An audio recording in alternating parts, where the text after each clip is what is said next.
What bad intentions could Batman have? This video is purely for entertainment and does not infringe on copyrights or laws. The rights to the novel and image belong to the original author. We do not claim ownership. Don't like waiting and want to listen to this fanfic in full now? Subscribe to our Patreon, where you'll find the best fanfics. Chapter 376. Tim has retired. Batman is still working overtime. The author is also at work. QWQ. After Batman left, Alfred turned his head and whispered to the dark corner of the Batcave. Tim, why didn't you come out in the end? Didn't you say that you would ask Batman to allow you to return to the front line of the battle in person? The old butler whispered. Didn't you say that you would temporarily take charge of Gotham instead of Dick, Nightwing, who was out on business? Following the old butler's call, the third generation Robin Tim Drake slowly came out from behind the stairs with a complicated expression.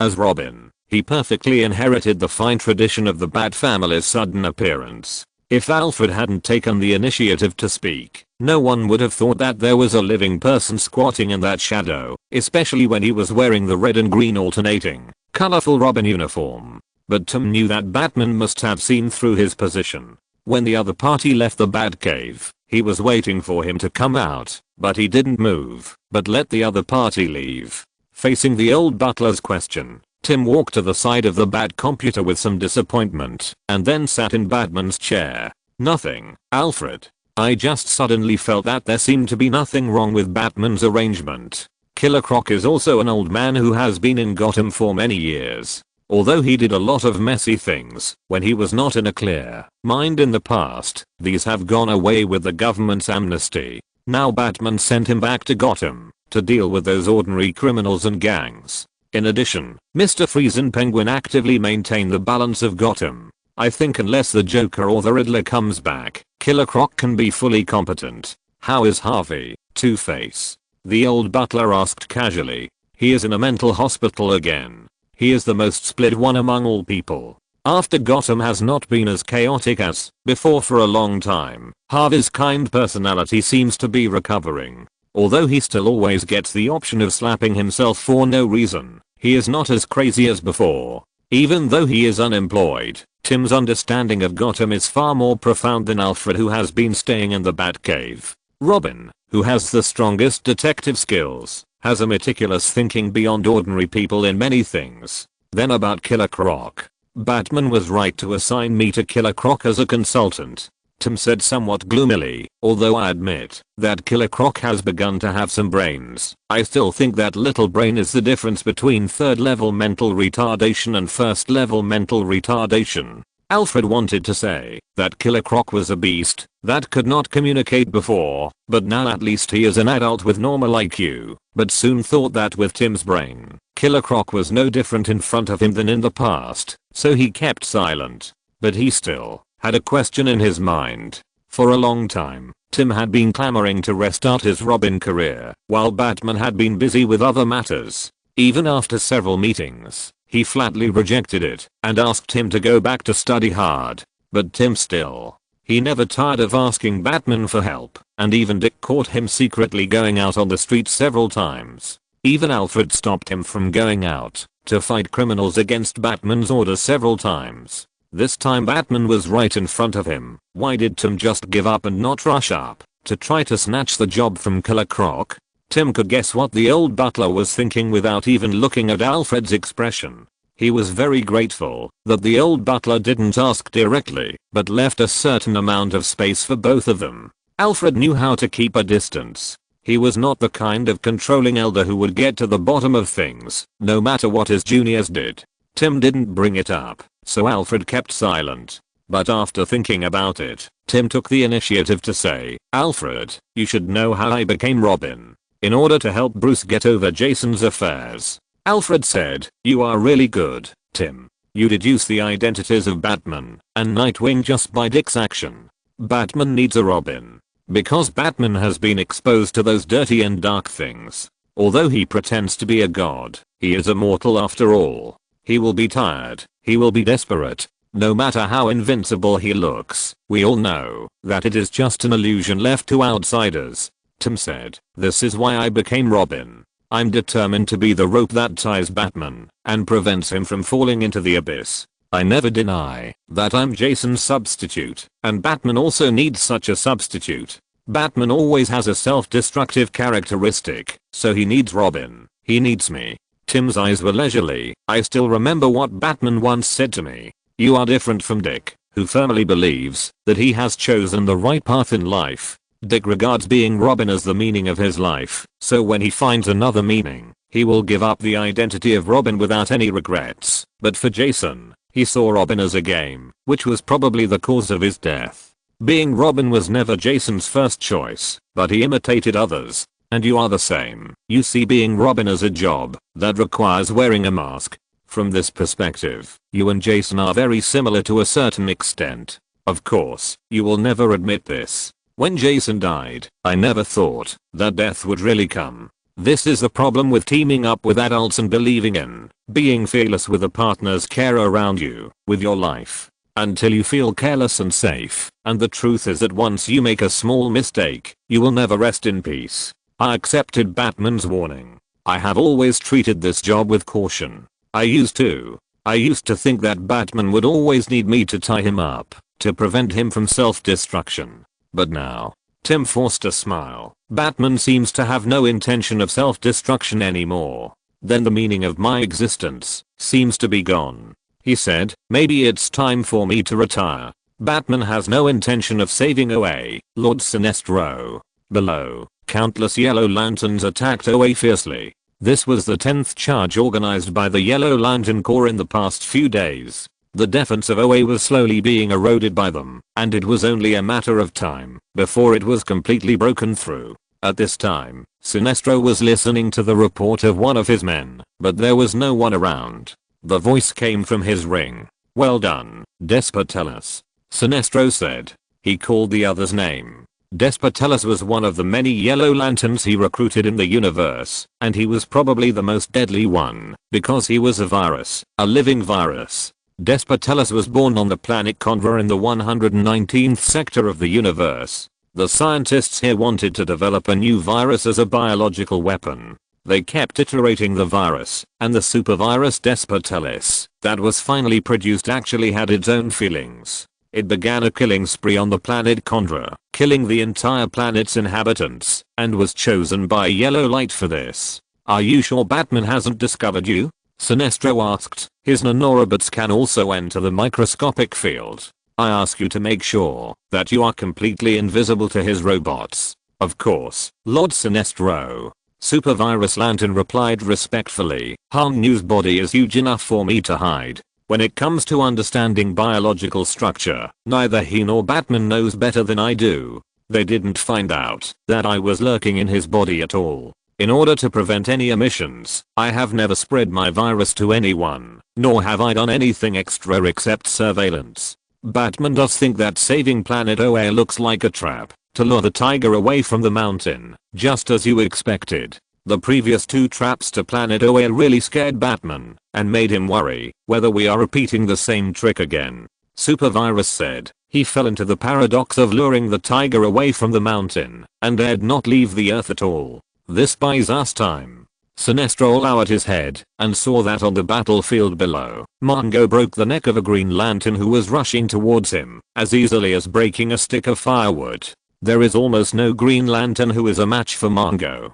Beside him, Supergirl Kara's eyes spurted red light, and the red light energy like blood red flames burst out from her body. She even wore a yellow light ring on her left hand. The red and yellow colors alternated on her body, making Supergirl's brain tremble. The little girl jumped up without thinking, and then pounced on an unlucky lantern and bit him, biting other Green Lanterns like a crazy woman, and making them cry for their parents. Mongo's power was a little too strong. He had won over a large number of Yellow Lanterns, and had created a small hill within the Sinestro Corps. Sinestro looked at him, and the murderous intent in his eyes flickered. When Mongo saw him, the murderous intent and malice in his eyes were very clear to Sinestro. This is why he kept Amonsu guarding the door of his wife's prison to protect his wife. In such matters, he even dared to trust only people with blood relations. Although Sinestro knew that he could easily defeat every Yellow Lantern by controlling their Yellow Lantern rings, this control must be face to face.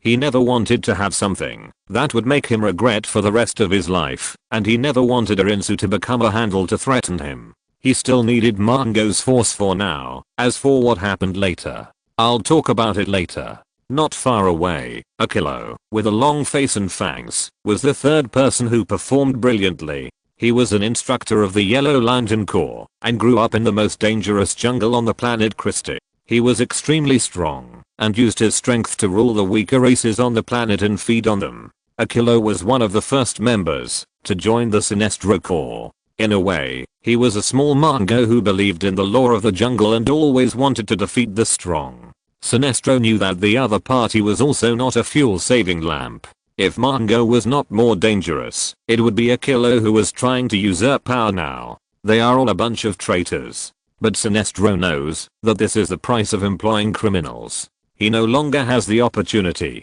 to recruit some good subordinates with clean backgrounds, so he can only do this. When he has the chance, he must clean up the Sinestro Corps. In Sinestro's hope, his Yellow Lantern Corps is the police who need to replace the Green Lantern Corps to maintain the order of the universe, and the police obviously cannot be the villains he has recruited so far. Therefore, for Sinestro, the people who are fighting below are just cannon fodder that can be consumed and replenished at any time without any value, while Mango and Akiro are enemies that need to be targeted at any time. When the Sinestro Corps that truly maintain the order of the universe is born, they will all be the targets of liquidation. But I still need some time.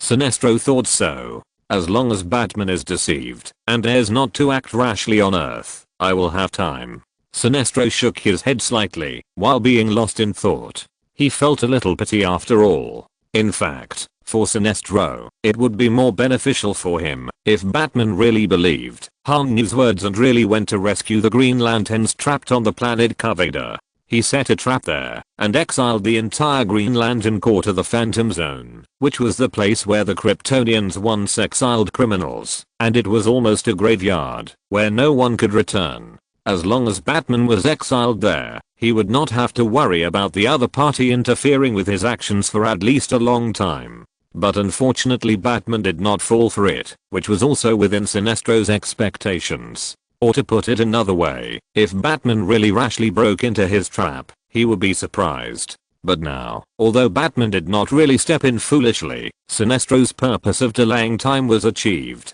As long as he has enough time. Bane. Earth. We are about to set off to meet the crime syndicate about the Black of Decay. Bane heard Batman's voice. You are a true expert on the Black of Decay. I need your help again. We are about to leave Earth. This matter is very complicated, and we cannot make any mistakes. Sinestro's War Fortress. Mungo looked at the black energy of the Black of Decay in front of him, with malicious light flashing in his eyes. I will have new powers. Chapter 377. The Black Death Emperor appears. Happy New Year. In the quiet room of the Justice League base. This is a room prepared for entertaining guests. It has all the necessary infrastructure and the interior space is larger than many hotel rooms. At this time, Bane was sitting cross-legged in the middle of the big bed in a calm and indifferent manner. He had a shaved head and wore a training suit similar to a monk's robe on his muscular body. He looked like a character from American kung fu movies such as Kung Fu Panda or The Adventures of Jackie Chan. In fact, this is indeed the case. Now Bane is almost practicing the three powers of red, green, and black as martial arts, and even founded a sect in the Himalayas. If Chen Tao and the evil side of the Black of Decay had not come to him, if Bane continued to recruit disciples, he would probably start evaluating the Supreme Master in a few hundred years. This is also the reason why Chen Tao came to find Bane. Compared to Chen Tao, who was either doing this or that or spending his days in the lab, Bane, who was devoted to studying the three powers, was a master in using the power of the Black of Decay. Chen Tao, who was a mediocre person, could not compare with him at all. This matter is very important. I need your help again. After all, we are brothers. Hearing Batman's matter-of-fact tone, Bane let out a long breath. Then Bane made Batman sweat profusely with one sentence. I went to compare Damian's DNA with my DNA. A few hours ago, I got the comparison report. Batman, I said I would help you, but you have to do me a favor too. Bane said. However, this mistake was corrected in a short time. A few minutes later, the staff of the scientific research institution would find that there was an error in the identification they had done before, and then call Bane to inform him that he had a DNA test report that was accidentally reversed. He wanted to say a few more words and wait for the call, but Bane answered him directly, "Okay, I will help." Therefore, after Damian appeared, he also subconsciously completely ignored the classification of Damian Wayne's bloodline into the category that could not be matched. Thump, thump, thump. This. Although Chen Tao knew that he would eventually be discovered by Bane when he used the brotherly relationship between Batman and Bane, which had been disproven in the comics, to kidnap Bane to help him, he did not expect that it would be this embarrassing time. "I need your help, Bane." He took a deep breath and said, "This time, it is about." Chen Tao was a little embarrassed, and he began to pray that the Scientific Research Institute would not call Bane now. Bane said, "You have too little power over the Black of Decay, or even just a little bit. This makes you unable to see the truth." Chen Tao was seizing the time to tamper with the database of scientific research institutions around the world that have the ability to do DNA matching. But later, as Chen Tao became less and less human, this kind of DNA comparison also lost its due significance. Chen Tao also felt that this matter was not very important, so he gradually put it behind his mind and never mentioned it again. Anton Arcane. Chen Tao whispered the name, and the matter was very simple. Arcane was the ultimate mastermind behind the DC event The Corruption Nation. Bane said, and he saw that Batman on the opposite side did not speak. But what he had to do now was to delay time, so that Bane would not leave in anger. But soon Bane restrained the messy thoughts in his mind and put his attention back on the business. In the comics, Batman originally owned shares in these scientific research institutions. He installed viruses in the databases of these scientific research institutions. No matter who it was, as long as he tried to use Batman and Bruce Wayne's blood for DNA comparison, the final result would be that Batman and Bruce Wayne were not the same person. Bane was also a little embarrassed. This was the first time he asked Batman to help him do something. This was simply the first time a big girl got married. So, we are not brothers at all. The father I have been looking for is not Thomas Wayne. Chen Tao looked at him in confusion, not knowing what the other party was up to. What was Chen Tao doing? The Black of Decay. Bane said, "The Black of Decay is being eaten. Every night I can hear the wailing of the Council of Decay. The Black of Decay is about to get out of control. Batman. We have all seen the Totem Council of the Red of all living things. Like the Tree Council of the Green of all things, the Black of Decay also has its own Council of Decay, but now they are all dead or wounded, and all their power is being sucked away by a sufficiently dangerous monster. You know that name? It seems that you have a deeper control over the Black of Decay than I thought." Bane looked at Chen Tao with some surprise, and then continued, "Arkan murdered a large number of members of the Council of Decay, and detained the rest. The power of the Black of Decay has risen again, like the tide at the tide. In its current state, although Arkan has plundered enough power from within the Black of Decay, if Arkan wants to seek complete control of the Black of Decay, there is still an obstacle he must overcome, and the name of this person is Bane." X2 Chen Tao and Bane said the answer in unison. Chen Tao rubbed his head. He understood what was going on. In fact, the expansion of the Black of Decay had been going on for a long time. As early as hundreds of years ago, the power of the Black of Decay had surpassed the other two forces of Red and Green by a large margin, and began to initially overturn the balance between natural forces. But at that time, the Black of Decay was suppressed by the Corruption Council. At that time, Aken was at best a spokesperson for the Black of Decay, a more important one, and not even a general spokesperson like the Swamp Thing and Maxine, the King of Life. At that time, he was just a few of the strongest spokespersons other than the general spokesperson, such as the human-faced Bat of Red all things and the Poison Ivy of Green all things.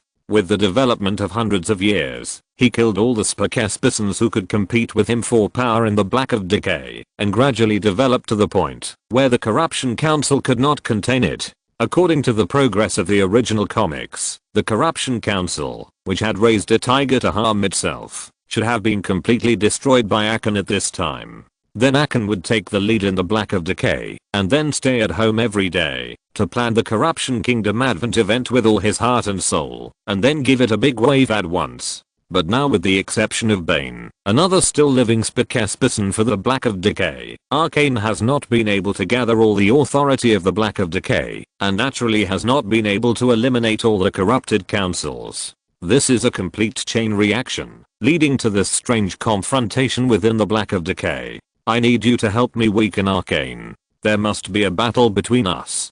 Bane said, I can't do anything. This is a battle for the authority of the Black of Decay. Unless I'm willing to give up, I now have all the power of the Black of Decay. Otherwise this battle is inevitable. And even if I give up, the consequences will be ugly. I understand.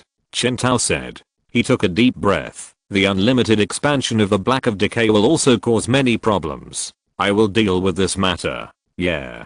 Bane nodded, and then continued, there is another thing. I vaguely feel that Arcane has divided his power among two people. In a way, this is terrible, because this is not something that the spokesperson of the Black of Decay can do. Bane was right. Even a powerful spokesperson of the Green of All Things like the Swamp Thing could not share the power of the Green of All Things with anyone out of thin air on behalf of the Tree Council, unless physical science means were used to force it, such as using the human-faced Bat Potion to force the Red of All Things to give power. But he still did it, which means that Arcane has successfully usurped part of the authority of the corrupted council. He can now share the power of the Black of Decay with anyone he wants. I don't know who the person who was divided by Arcane is, but you must know this.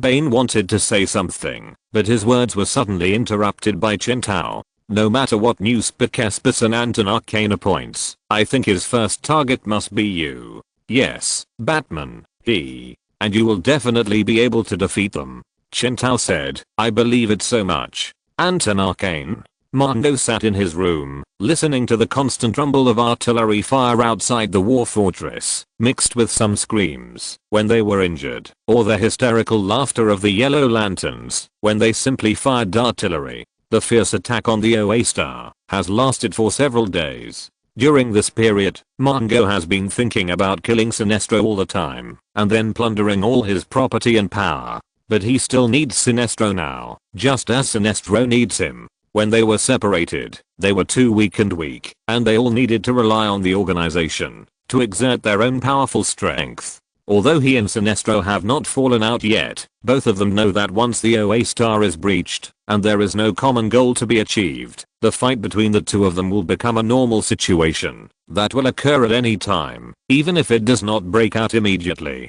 At that time, it will be a life and death struggle around who can control the Parallax monster. Whether it is Sinestro or Mongo, it is impossible for them to tolerate the other standing on their heads and bullying. Therefore, for Mongo, it is always more beneficial to make more preparations before the battle begins. At this time, half of his yellow body began to rot and stink, and fishy yellow pus flowed out. Correspondingly, the compound eyes of insects appeared in his eye sockets.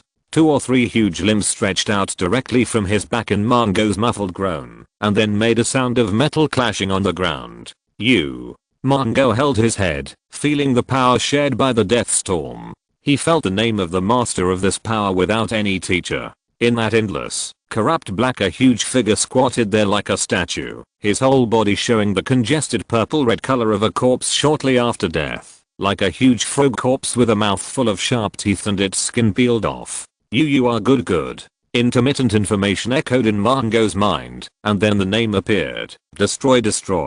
Bane. The voice was so evil and huge that Mongo felt a trembling feeling all over. He was sure that he had contacted the most powerful energy in the universe, and he had felt the essence of this thing, complete corrupt death. This power can bring death to Sinestro. If he controls death itself, then what does Sinestro have to worry about? After only a brief contact with the essence of the Black of Decay, Mongo has already felt dozens of simple uses of it. He always knew that Sinestro might be able to exert influence on the entire Sinestro core through the Yellow Lantern ring, but the Black of Decay could directly turn all the core members into corpses under his control. Even if the yellow lantern ring was powerful, if the owner of the lantern ring was controlled, it would probably not be able to exert any powerful power alone, which would greatly weaken Sinestro's power. At that time, coupled with the assassination of Deathstorm. However, the power of the Black of Decay is not free, but has a price.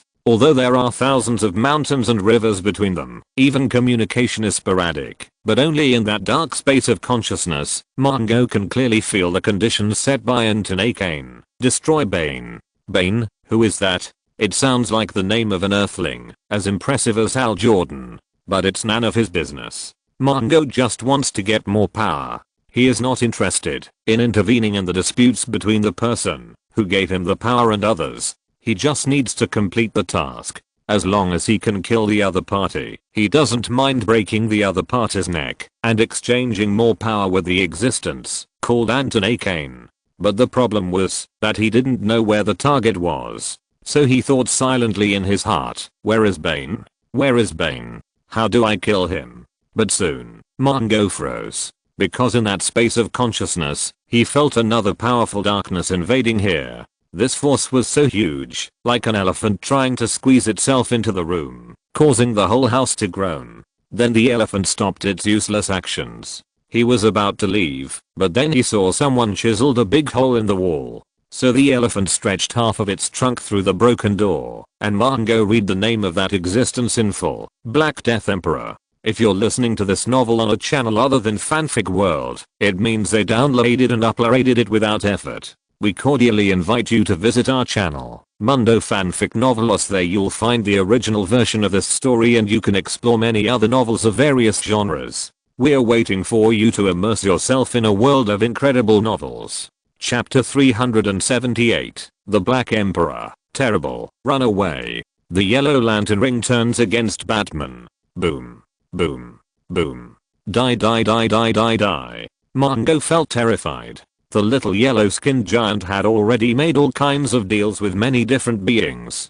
During the time he had been in the Sinestro Corps, Mongo had seen monsters that were stronger, more terrifying, greater, and more ancient than himself, more than he had seen in the first half of his life combined.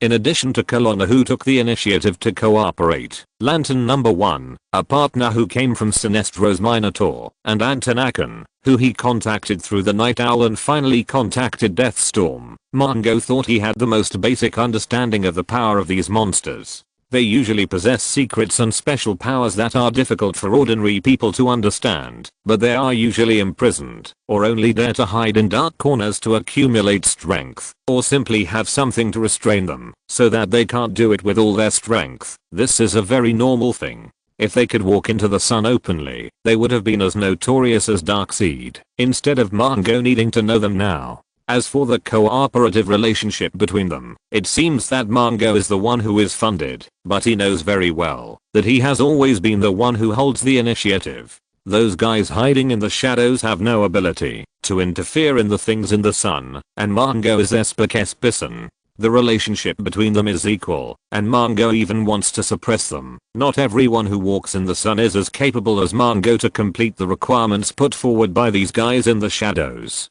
For example, Lantern Number 1 attacked the shadow cabinet. He just found a cat or a dog. He patted his chest and said to Lantern Number 1 that he could do it. Did Lantern Number 1 believe it? Therefore, Mongo dared to oppress these guys in the shadows unscrupulously. No matter how powerful you used to be and how great your achievements were, you are now just a piece of trash hiding in the shadows. What do you want me to do for you? Take out the chips that move me. Mongo has always felt this way, and he has never thought that there would be any other possibilities. The master of the Black of Decay, or rather, the future master who had not yet completely mastered the Black of Decay, hissed in a low hoarse voice, "We don't interfere with each other." Mongo was shivering again, as if he had fallen into the cold bottom of a lake in winter. Mongo was too familiar with that expression. When he and his mother became weaklings, wandering in the desert, picking up food that others didn't want to eat, and desperately trying to survive, the young Mongo, looking at those noble and powerful tribesmen, knew that his expression on his face was also like this.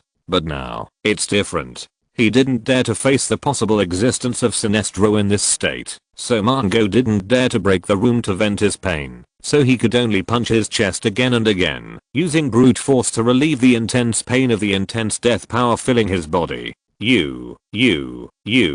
Although Antanakan turned around and ran away without hesitation, it was obvious that he didn't run far. Huff, huff, huff, huff. His ugly body, like a skinned frog, struggled in the endless darkness around him. The layers of whispers rang in his ears. The power of death. Interesting. No. Mongo did not lose consciousness. He could still clearly feel what was happening in that spiritual space. But Mongo could do nothing now. Antanakan fled. In the shadows, Mongo saw the huge white bones across the sky of the galaxy. The white bones exerted force with their fingers, and the whole world was shaking, as if it could not withstand this overwhelming force. This is a connection of the power of death constructed through the black power of decay, just like the King of Life Maxing can also remotely connect to Animal Man through the red life network of all living beings. The first to scream was Antanakan. It was no longer an intermittent threat or a low hoarse voice. This black spiritual space also has some of Mongo's authority. It should be a connection that Mongo can disconnect if he wants to disconnect it. The muscles shrank and contracted, becoming like dried fruits, and the whisper became clearer.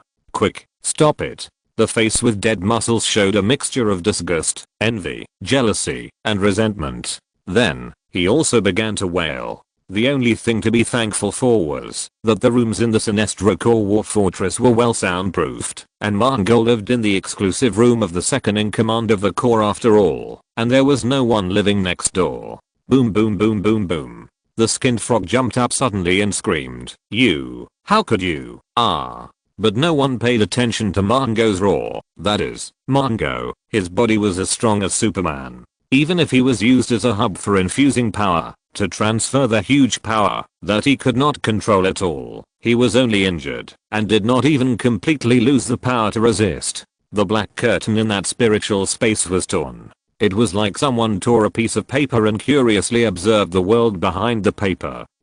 Otherwise, with his howling, he would have attracted people long ago. Then Mongo heard a muffled groan, and Antanakan seemed to have not suffered any loss for the time being. Then the next second he felt a splitting headache, which made Mongo couldn't help but let out a violent scream. Ah! Mongo was no longer in the dark fog space of spiritual connection, and he just watched what happened. Mongo tried desperately to cut off the spiritual space generated by his first contact with Antanakan. Antanakan paid a small section of his little finger. The future Lord of Decay escaped, and the small section of his thumb he abandoned was not so much forced to stay by the Black Death Emperor, but rather that the Lord of Decay did not want to entangle with the Black Death Emperor, so he took the initiative to cut off his tail to survive. You.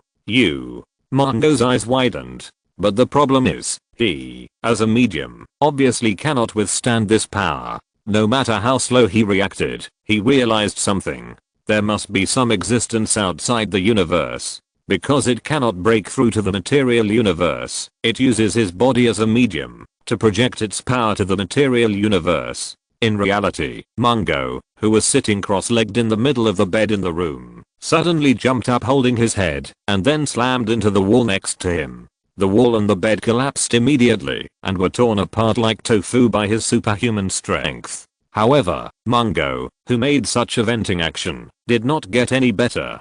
He held his head, and lines of blood and tears spurted out from his facial features, which looked extremely creepy. Mongo gasped desperately, but even so, he could not stop his body from turning into the green color of dead creatures on a large scale, and then his whole face began to become skeletonized. But Mongo was not in the mood to care about these things now. He was still holding his head and wailing. "You ran so fast." In short, no matter what Mongo thought, Antanakan, who had just acted like the boss gave you a job, decisively abandoned part of his power as bait, and then ran away without a trace. Anton. Mongo tried to call Antanakan's name. Facing the Black Death Emperor, who he didn't know whether he was an enemy or a friend, this ally who had just established contact with him was at least a person with whom he could communicate. Who is he? You should at least. However, Anton ignored Mongo and ran away without looking back. Soon, his body, like a skinned frog, disappeared in the black edge of the spiritual space.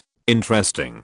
Mongo felt the Black Death Emperor pick up a part of the body that Antanakan abandoned, followed by a creepy chewing sound. With the Black Death Emperor somewhat satisfied he sat down like an elegant noble, eating the carefully cooked fine macarons as a matter of course, and then used his molars to grind the biscuits and fillings together. Then, the other party picked his teeth, thought for a short time, and then Mongo felt that the other party cast his eyes on him. Sizzle. On the high sky, a huge skeleton man tore through the night and looked down at Mongo. Mongo's heart almost stopped. "What can I do for you, sir?" But in such a situation, Mongo did not kneel down. The tyrant of the universe has always been a strong man, just as he once said. It is not terrible to be a weak person, but being a weak person does not dare to become strong, and losing the will to become strong is a real terrible thing. No matter what situation he faces, Mongo always strives to be the strongest person. This is why he can step on the corpses of countless people of the same race, to become the master of the war world, and become a tyrant who is famous in the universe. He asked loudly, "What do you want?" There was no response. Mongo said loudly, "You can't come to the material universe." He almost abandoned his fear. No, or Mongo was both afraid and looking forward to it. "You can't come to the material universe. You need my help. Only I can help you. Others are not qualified. They are not strong enough. We also have our own interests, but only me. My interests are the same as yours. We have a basis for cooperation." In fact, Mongo didn't know who the Black Death Emperor was, nor did he understand that his ultimate goal was to completely destroy all life in the entire universe. But Mongo said that, from the heart, sincere. Sometimes deceiving yourself in a second is also a skill, a talent beyond others' understanding. Cooperation? Then he heard the voice of the Black Death Emperor. "There is something familiar about you. If you don't mind, I want to be your messenger." Mongo spoke faster and faster, gradually calmed down, and gradually began to get rid of the fear. He spoke faster and faster. "This time you can communicate with me is completely a coincidence. If you don't choose me to help you, I don't know when you will communicate with the material universe next time. If you miss this opportunity, you will miss it. Okay?" When the message of the Black Death Emperor appeared in Mongo's mind, he felt his heart beating, even though he didn't have such a thing in the spiritual space. However, the next sentence of the Black Death Emperor made Mongo nervous. Just when he was about to ask something, he suddenly felt an itch in his chest, and then a large mass of dark blue energy directly broke away from Mongo's spiritual body, and fled desperately towards the outside of the black space. "Corona, old friend." Mongo heard the intermittent voice of the Black Death Emperor. "Why did you run away when you saw me?" Mongo was shocked. This is a spiritual space created purely by the spiritual power communicating with the Black of Decay. Therefore, the one who can appear here must be a spiritual energy body. However, he has no idea when Corona merged part of the spiritual energy into his body. He has no idea, and this means that if Corona wants, he can manipulate himself to do it at the critical moment. The more Mongo thought about it, the angrier he became. Damn Corona, there will be no good people among those damn guardians of the universe. Old friend. Corona's spiritual energy body completely ignored the call of the Black Death Emperor and crashed into the edge of the black space without looking back and disappeared. Note, the Black Death Emperor and Corona once had an intersection. Corona once observed the mystery of the origin of the universe. Although it was rumored that the observation of the origin of the universe would bring great disasters, Corona's desire for knowledge eventually overcame his awe. He built a machine to reverse time, to observe the process of the emergence of the universe. Then he saw a huge hand, and then the machine exploded. This behavior directly led to the emergence of the multiverse and the birth of the positive and negative matter universe. And he still did not change his bad habits later. In the end, his companions, the little blue people, exiled him in the form of pure energy. So Corona was exiled to the world of death. It was during this period that he communicated with the Black Death Emperor, which made the Black Death Emperor have the idea of invading the main universe. It was also because he, the undead, appeared in the world of death, that a crack appeared in the DC universe. Since then, the Black Death Emperor has been interfering with the development of the main universe through this crack, and infiltrating his own power, and finally succeeded in the Blackest Night. and the Black Death Emperor finally turned his attention to Mongo. "You said you want to work for me? Very good. Help me find a man named William Hand." At the same time, on Earth, Chen Tao appeared in the territory of the crime syndicate, and the one who was responsible for receiving him was Deathstorm. "Your leader, Super." But before Chen Tao finished speaking, a yellow lantern ring suddenly flew out from Deathstorm's body and landed directly in front of Chen Tao. "Chen Tao?" He and Deathstorm looked at each other, and the situation was a little awkward for a while. Damn it, it was the first time he saw a yellow lantern ring defect. Chapter 379. The Yellow Lantern Ring wants to compromise. Chen Tao wants to kill the little blue man. OA planet. The inner sanctum of the Guardians of the Universe. Under the protection of a thick green energy, many blue-skinned Guardians of the Universe were suspended in the air, and they formed a circle. The first sign of the coming blackest night has appeared, and the prophecy has begun to come true. One of the little blue men said, and another one seamlessly connected his words. Hal Jordan's wrong intelligence and stupid behavior have brought most of the main forces of the Green Lantern Corps into danger. Our troops are seriously insufficient, and we must use other methods to make up for the lack of military strength. Question mark? The face of the Guardian of the Universe, Gunther, and his colleagues remained expressionless, but he immediately became alert in his heart. As the only two Guardians of the Universe who still have emotions among many companions, Gunther keenly discovered that the topic was beginning to develop in a bad direction. So he hurriedly opened his mouth to stop it. "No." Then Gunther paused. He realized that, when he said no just now, he seemed a little too eager, not like the words that the emotionless little blue man would say, and he was scared to stop and quickly adjust his breathing. He had to maintain his tone and speed as much as possible, making himself no different from his companions. He must not let his companions find out that he still has emotions. If Sinestro is able to bring his corps to besiege the planet OA, then it means that the 2000 Green Lanterns have not been killed yet. After recovering for a while, Gunther continued, "Sinestro does not have the ability to kill everyone in such a short time, especially Mogo." Note, Green Lantern Mogo, a living planet in the strongest Green Lantern. So he must have trapped all the lanterns in some way. As long as we hold on until the lanterns can come to our aid, things will turn around. That's right. We need to shrink our combat power and rely on the energy shield of OA as much as possible to block the attacks of the Yellow Lantern Corps. Beside Gunther, another little blue man who also has emotions, Sea-eyed, a female, followed Gunther, put on a standard dead horse face of the Guardians of the Universe, and agreed with Gunther's words. The attacks of the Sinestro Corps are getting more and more violent, and that's because they don't have time. As long as we hold on, we can hold out until reinforcement arrive. But soon a little blue man refuted him on the spot, but it is also possible that Mogo and Hal are all dead, and there is no reinforcement at all. And even if reinforcement arrive, they can't crack the technology used by Sinestro to hide the entire planet in the universe in a short time. Yes, that's right, this is exactly what Gunther is worried about. Although his colleagues won't say it, Gunther knows very well how capable Sinestro is. He used Sinestro as a pawn before, trying to get him to go to Earth to find out the cause of Abinsu's death and atrocities. It can be said that Gunther knows everything Sinestro knows. This kind of hand doesn't look like a job that Sinestro can do. Instead, it looks more like an old friend of the Guardians of the Universe. But Gunther wouldn't be stupid enough to come up with this name. Their names are taboos within the Guardians of the Universe. I can hear the deafening roar of that final flash. The female blue man said beside Gunther said, "If we still rashly order our weak army to barely confront the Yellow Lantern Corps head on, it will only lead to destruction in the end."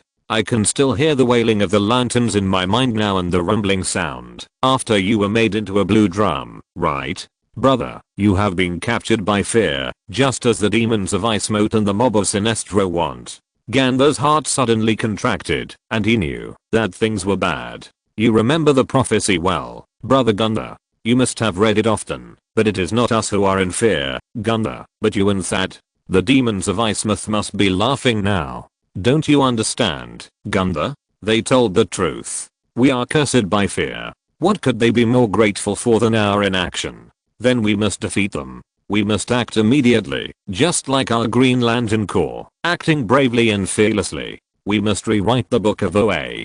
That's right. Many little blue people nodded to each other expressionlessly, as if they had made some great decision. We need to set priorities. For those members we have lost, let them go. Even if Moggo, Green Lantern of the living planet, falls without Moggo to help locate, it may make it difficult for the Lantern Ring to find a replacement quickly, but it is still enough. The most important thing is that the Lantern Ring will change. We have no choice. We must rewrite the book of OA.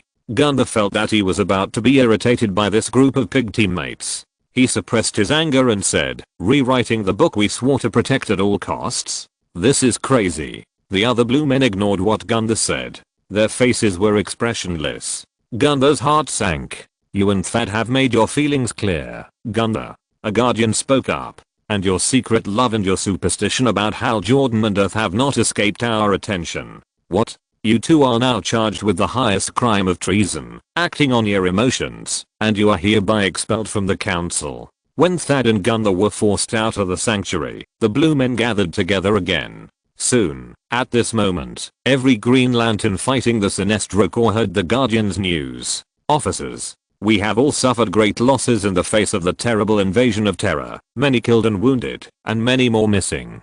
The Sinestro Corps has no mercy. They torture their captives. They revel in the pain they inflict. And now, they are approaching. Because of this, we have decided to rewrite the book of OA, and the 10 new laws added after the rewrite will take effect immediately. This voice sounded from the Green Lantern Central Power Battery, transmitted to the rings of each lantern, and rang in their ears. New 10th article of the book of OA, the first. Rings, now authorized to use lethal force against the Sinestro Corps. In the whispers of the little blue man, the Green Lantern Corps' killing authority was opened, and the prerequisites for the color war have been met, and the emergence of the color war will be the harbinger of the blackest night. You see, fate is always turning the gears quietly, and eventually pushing the whole world into the inevitable night. Authorized to use deadly force. Authorized to use deadly force. Scanning. Scanning.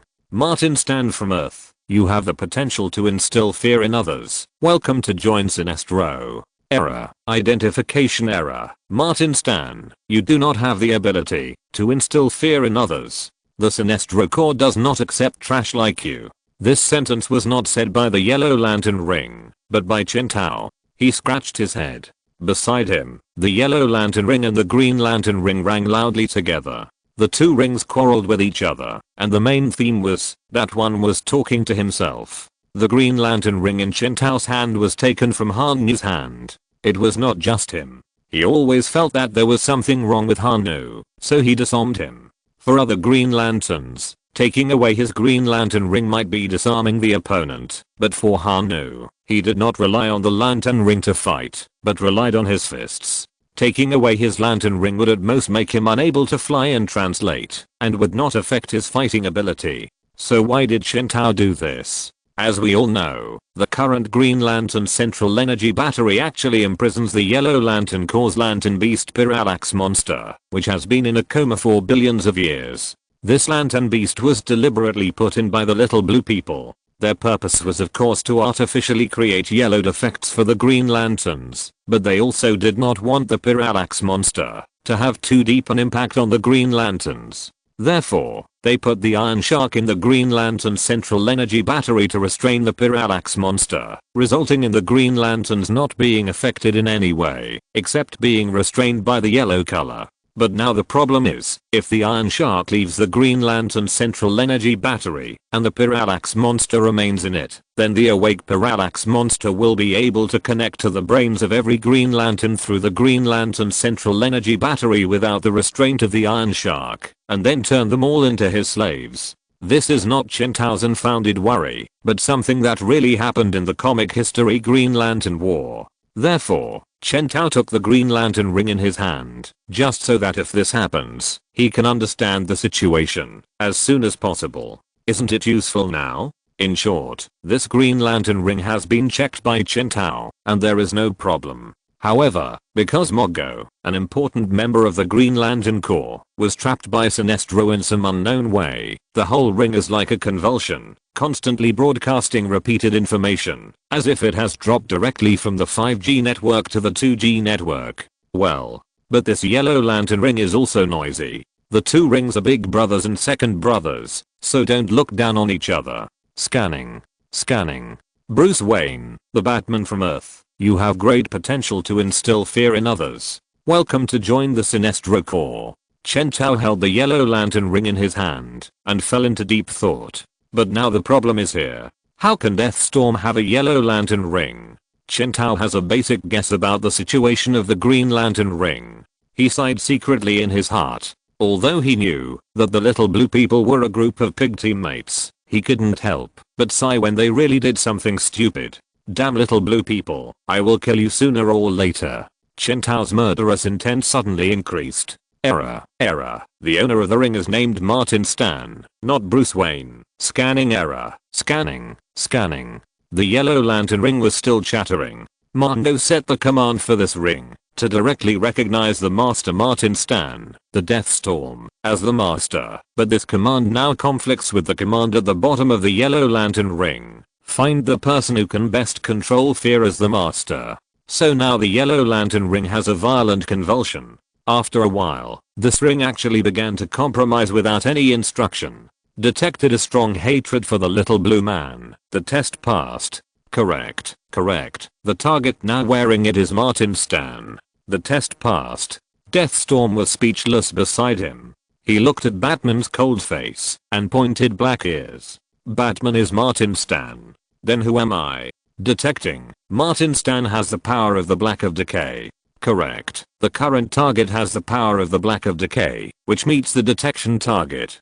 Deathstorm, I became a substitute? Wait, how can Batman also have the power of the Black of Corruption? Isn't the Black of Corruption unique to me? Lord Dakan, how did you give the power to Martin Stan? Error. Detection. The yellow lantern ring was still having a seizure. He had passed both tests before, but only this one got the yellow lantern ring stuck. The yellow lantern ring can scan the target's name, but only this one. No matter how he scanned, it was Bruce Wayne's name, but Mongo set it to directly recognize the master, Martin Stan. So the yellow lantern ring got stuck again. In the severe jamming, the ring suddenly had a flash of light. After testing, Martin Stan changed his name to Bruce Wayne. The test was successful. Batman and Deathstorm next to him had been standing there for a while. He didn't know how he had spent this short period of time. What happened? What's going on? What's the situation now? Question mark? Deathstorm's brain was almost burning. He didn't understand why he was just representing the crime syndicate to receive Batman, but suddenly such a mistake happened. He was the owner of the yellow lantern ring. The ring was given to him by Mongo. No, now is not the time to care about these things. Deathstorm's face was miserable. He was going to be finished. Once Superman knew about this, he would immediately involve how he got the ring. He was very familiar with Superman's brutal nature. This matter was not as light as Johnny Quick's slight disobedience to him before. This was a complete betrayal. Even if he bit out Night Owl, he would not be able to escape death. Deathstorm gritted his teeth. Instead of dying now, it would be better to. Oh, thank you for the ring. Chen Tao said, let me talk about business first. He put away the ring and then said with an expression that nothing had happened. We have prepared the reinforcement plan given to you before. Deathstorm, who was ready to fight to the death, froze. Wait, you're just going to let this matter pass so lightly? Chapter 380. Superman's hair turns green, his IQ drops, General Zod returns. Boom. Every time Speedmaster raised and lowered his foot, it was like knocking on Deathstorm's heart, making him weak all over. Time seemed to slow down, but Deathstorm could not move his body. Speedmaster would show up eventually. Batman came to visit the crime syndicate, and Speedmaster, as the leader of the crime syndicate, must be there. And Deathstorm was just the first person to meet Batman in their temporary base. Well, it's Batman. Speedmaster walked like a dragon and a tiger. After absorbing a large amount of kryptonite, his whole face looked radiant. After not seeing him for a while, his face had actually glowed green, as if it was painted with fluorescent paint. Especially the top of his head, which was green. His hair had turned green from the roots, because he absorbed too much free kryptonite. Only a tuft of hair on the top was still black, which prevented Speedmaster from completely turning into a completely green turtle. Chen Tao bowed slightly. Good day, Mr. Super. When dealing with a dictator like Super who is self-centered, it is better to be polite and respectful in daily communication. First change the topic to distract Super, and not pay attention to the lifelike terrified expression on Deathstorm's skull face. He originally did not intend to answer Batman's words. After all, the other party actually asked about the situation inside the crime syndicate so bluntly. If he answered the other party like this, it seemed a bit too honest. Then Super's mind suddenly became confused for a while. Night Owl is carrying out his own plan to prepare for the fight against the Anti-Monitor. Then he deliberately looked around and asked, I wonder if Night Owl and Super Queen. Oh, by the way, Deathstorm is here. Where is Johnny Quick? But to be honest, he is obviously a skeleton. Why is Deathstorm's terrified expression so lifelike? Hiss. But it's understandable. If Dr. Martinstein had flesh and blood, he would look a little stiff at most. But with a skull face, when he made expressions, the contraction of his jaw was obvious. Hearing Batman's question, Deathstorm calmed down and answered for Superman. His leg was broken by Superman. But on second thought, this is not an important matter. Since Batman wants to know, just tell him. It's okay anyway. Deathstorm, who was standing next to him, watched Batman flatter Superman for free, making him smile happily, and almost doubted his life. After all, Superman is not a vibrator. It can change the intelligence level in a short time with one click, just like changing the vibration mode with one click on a remote control. Any method takes time to take effect. Then he saw Batman with a very surprised expression. Oh, then this child is really amazing. It is the combination of the strongest man and the strongest woman born. Night Owl and Super Queen. When mentioning these two dogs and bitches, Superman frowned.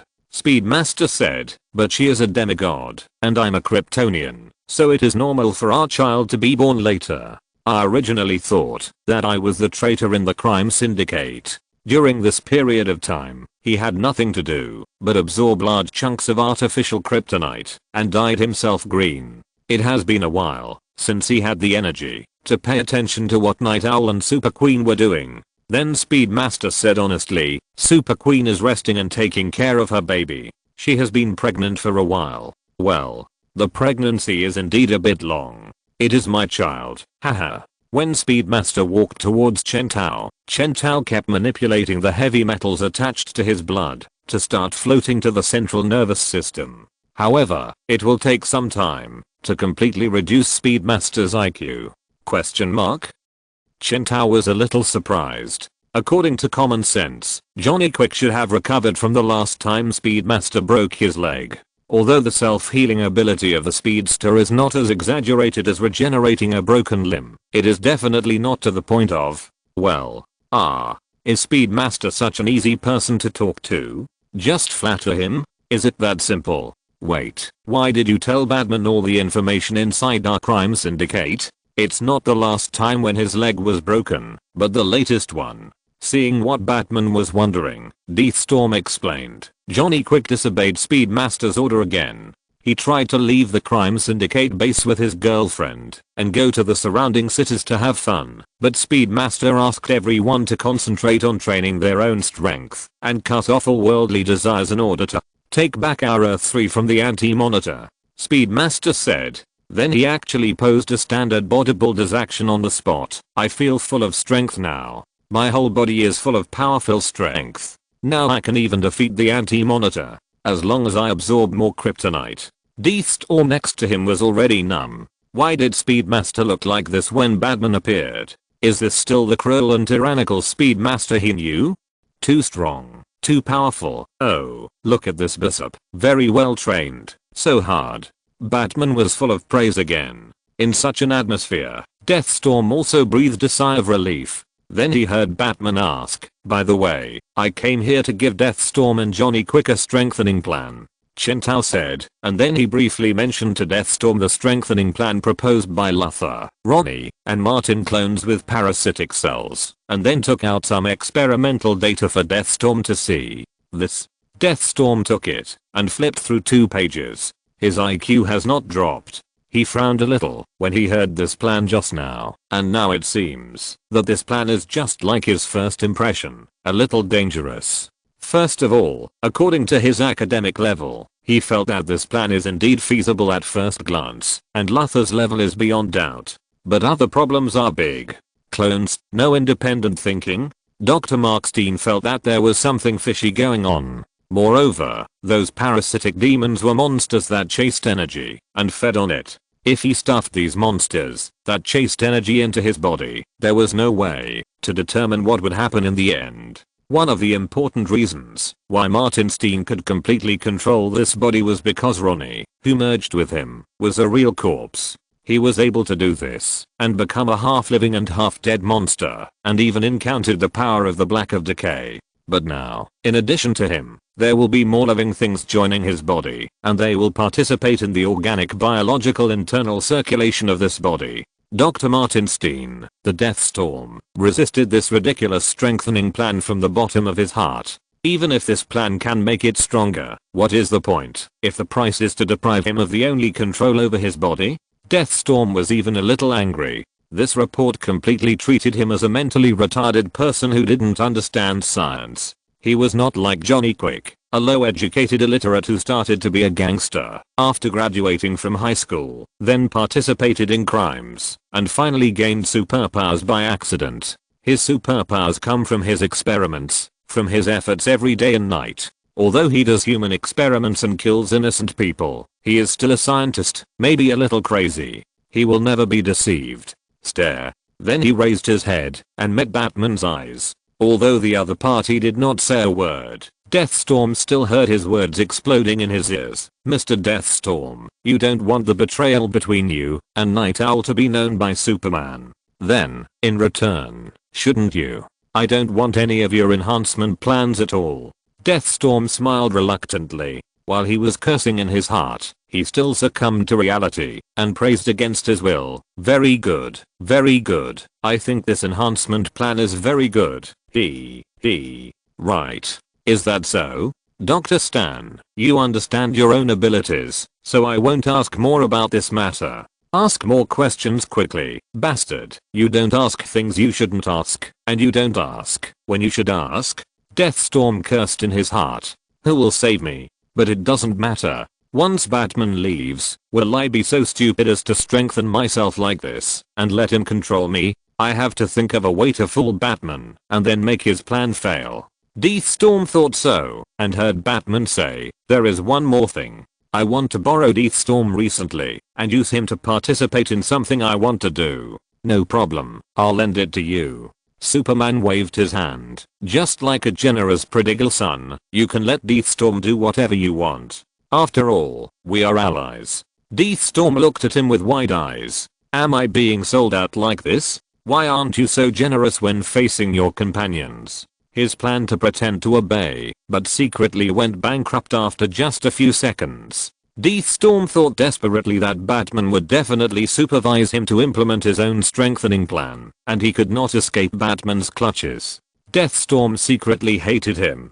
He looked at Superman, who was still chatting happily with Batman. He was like a wife of a minotaur. Seeing the victim and the yellow-haired man drinking happily, she could only swallow her bitterness. Another round of flattery. Deathstorm couldn't even get a word in. He wanted to raise an objection, but then he was glared at by Batman again. Forget it. It's better to be controlled than to die. But just when Deathstorm was ready to accept his fate, he heard Batman ask again. But I have another question. Deathstorm just chatted with me and said that he often visited Night Owl. I wonder what Night Owl is doing now? Deathstorm suddenly turned his head and looked at Batman. I'm going to die. Why did you mention that I went to visit Night Owl? As everyone knows, Superman hates other members of the crime syndicate to form internal cliques, and even regards it as a sign of betrayal, and thus severely cracks down on it. So every time Deathstorm went to see Night Owl, he was quiet and didn't dare to let Superman know. Question mark? Deathstorm's reaction surprised Chen Tao. He just made it up casually and then brought up Deathstorm as an excuse to ask about Night Owl, but he didn't expect that it seemed to be a bit of a fluke. He originally thought that Deathstorm had contacted the Yellow Lantern Corps alone, but he didn't expect that Night Owl was also connected to Deathstorm. Deathstorm's contact with the Yellow Lantern Corps, a force that has nothing to do with it. Could it be related to Night Owl? What? You are related to Night Owl? Superman frowned, turned his head, and asked Deathstorm, who was sweating all over. Phantom Zone. Somewhere in the boundless space, a huge green planet is floating in the air. This is the Green Lantern Corps trapped in the Phantom Zone by Sinestro. They use the living planet Green Lantern Mogo as a space battleship, intending to go to Cavada Star to capture Green Lantern and bring him to justice, but they fell into the trap that Sinestro had prepared long ago and were directly teleported to the Phantom Zone in front of them and have not been able to escape until now. Although Mogo, as a living planet, is fully self-sufficient and can support hundreds of millions of lives, let alone a few thousand Green Lanterns, the problem is not that. The Green Lantern Corps does not intend to spend the rest of their lives in the Phantom Zone. So, at this time, what's your name?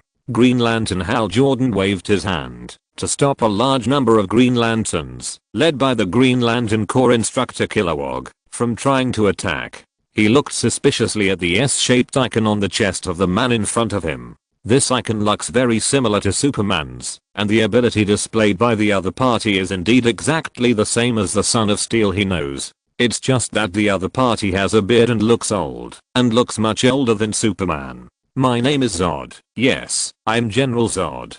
General Zod said, and then pointed to the other two members beside him. This is my adjutant Fyra and my adjutant Ek. General Zod smiled at the earthling named Hal Jordan. We are the same race as Superman Clark Kent. We are friends. Stop.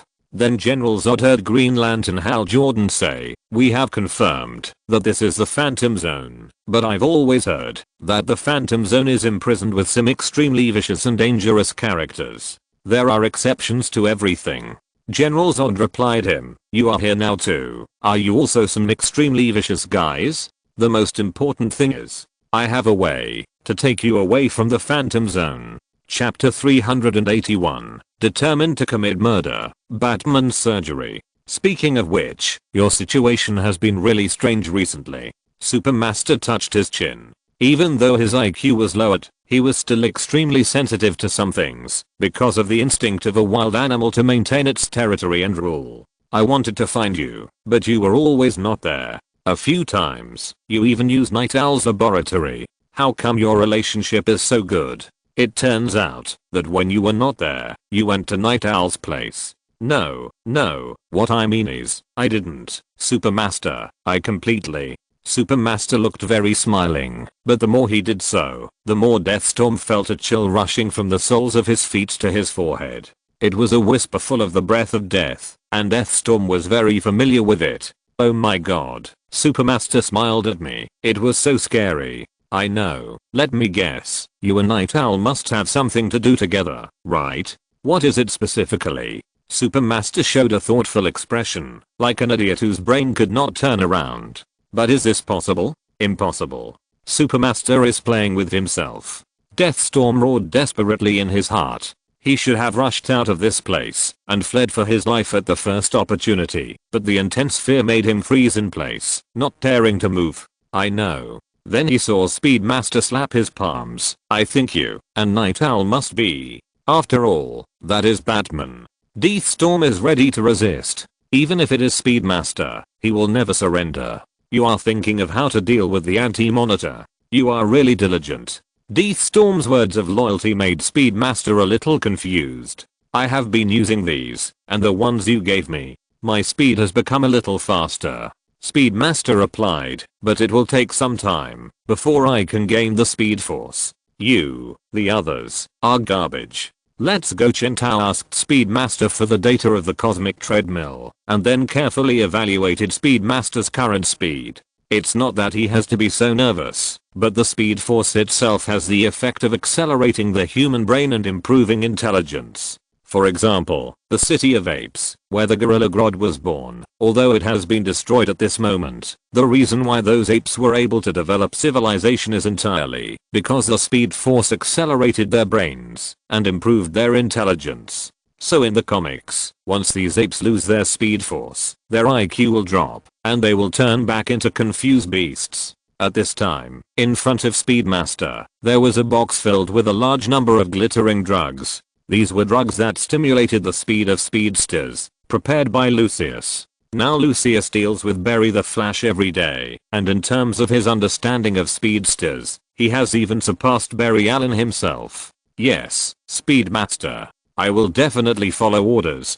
Thank you very much for giving me this opportunity. I won't let you down again. He first threw Deathstorm into the cell, crossed out, guest room, and then returned to his office. But as soon as he opened the door of his office, the three-dimensional projection of Lex Luthor appeared next to him. Batman, this is a message. I have already made what you want to make. You can come to my laboratory at any time. I used it to cover up the odor caused by poison ivy after making drugs. Finally, Chen Tao waved to Superman like a kindergarten kid going to play at another child's house, and then took Deathstorm like carrying a dead dog, and went through the sonic boom channel in one step, and returned to the headquarters of the Justice League. About those enhancement plans I gave you before. Well, by the way, I brought some more drugs, which can be used as a supplement. He was completely confused by Superman. He looked at him in surprise and doubt, and Chen Tao wanted to laugh. However, Chen Tao did not answer Luthor's words directly, so Chen Tao gave a round of rainbow farts at the right time, to meet Luthor's emotional needs of boasting about himself. In fact, Luthor was not stupid. He knew that Batman was deliberately praising him, but Luthor was still in the classic look of boiled eggs, standing in front of Chen Tao and talking freely. Luthor frowned. He didn't know that this was true. Chen Tao had not disclosed this to the people in the Justice League. Luthor said a long string of messy chemical names, and then continued, after my improvement, this drug has become a colorless and odorless mixed poison that can be directly placed in the air. Chen Tao no longer cared about Deathstorm, and then changed the style, and continued to negotiate with Superman. Superman reached out, and patted Deathstorm on the shoulder. Anyway, you have to do a good job for Batman this time. Although I have improved this thing for you, I think its use is still quite embarrassing. Did you know that I plan to leave the Earth and go to the universe to do business recently? This set may seem stupid from a god's perspective, but it is like the most difficult magic to crack, often using the simplest method, substituting into Deathstorm's own perspective. Everything that happened today is just like a ghost story. It turns out that the Master's opinions are similar. As they were talking, Luthor also raised the same objection as Poison Ivy. Well done, Lex. Then he leaned forward slightly. Luthor knew that this was a whispering posture, and his eyebrows on his bald head slightly raised. So the same applies to Speedmaster.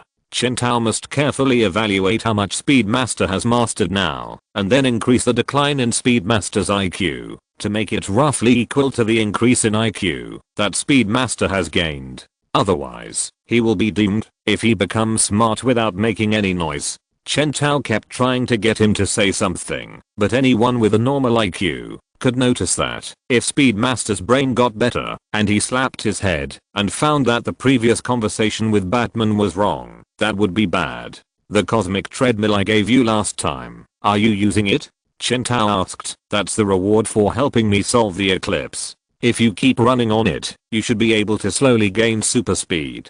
Chen Tao watched Deathstorm's skull face change from doubt to sudden enlightenment, then to deep awe, and then to prostration. It was just like the face changing in Sichuan opera, which was very interesting.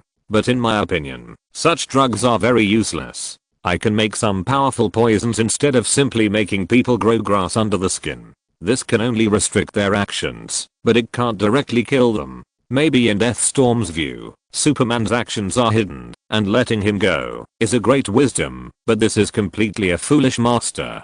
Dr. Martin Stein is definitely a smart man, but the smarter he is, the more he thinks. The reason why Chen Tao stood by and watched was to watch Dr. Stein completely entangle himself and then start to deceive himself. I never deny Poison Ivy's outstanding talent in pharmacy, but she is only good at making poisons. When it comes to how to make poisons easier to absorb, her imagination, I can only say that it is really lacking. Speedmaster suddenly gasped, making Deathstorm almost unable to breathe.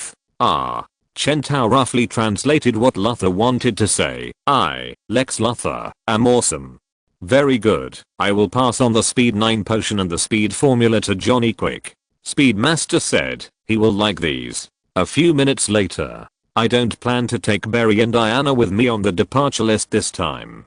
They need to maintain law and order on Earth. Luthor glanced at Batman, and he didn't believe a word of this sentence. Maybe Batman has 10,000 reasons not to take Wonder Woman and Flash with him when he sets off, but this reason will never be need to maintain law and order on Earth. Tell me the real reason, Luthor said concisely. Okay, Chen Tao said, actually, it's because of some of the things we did this time.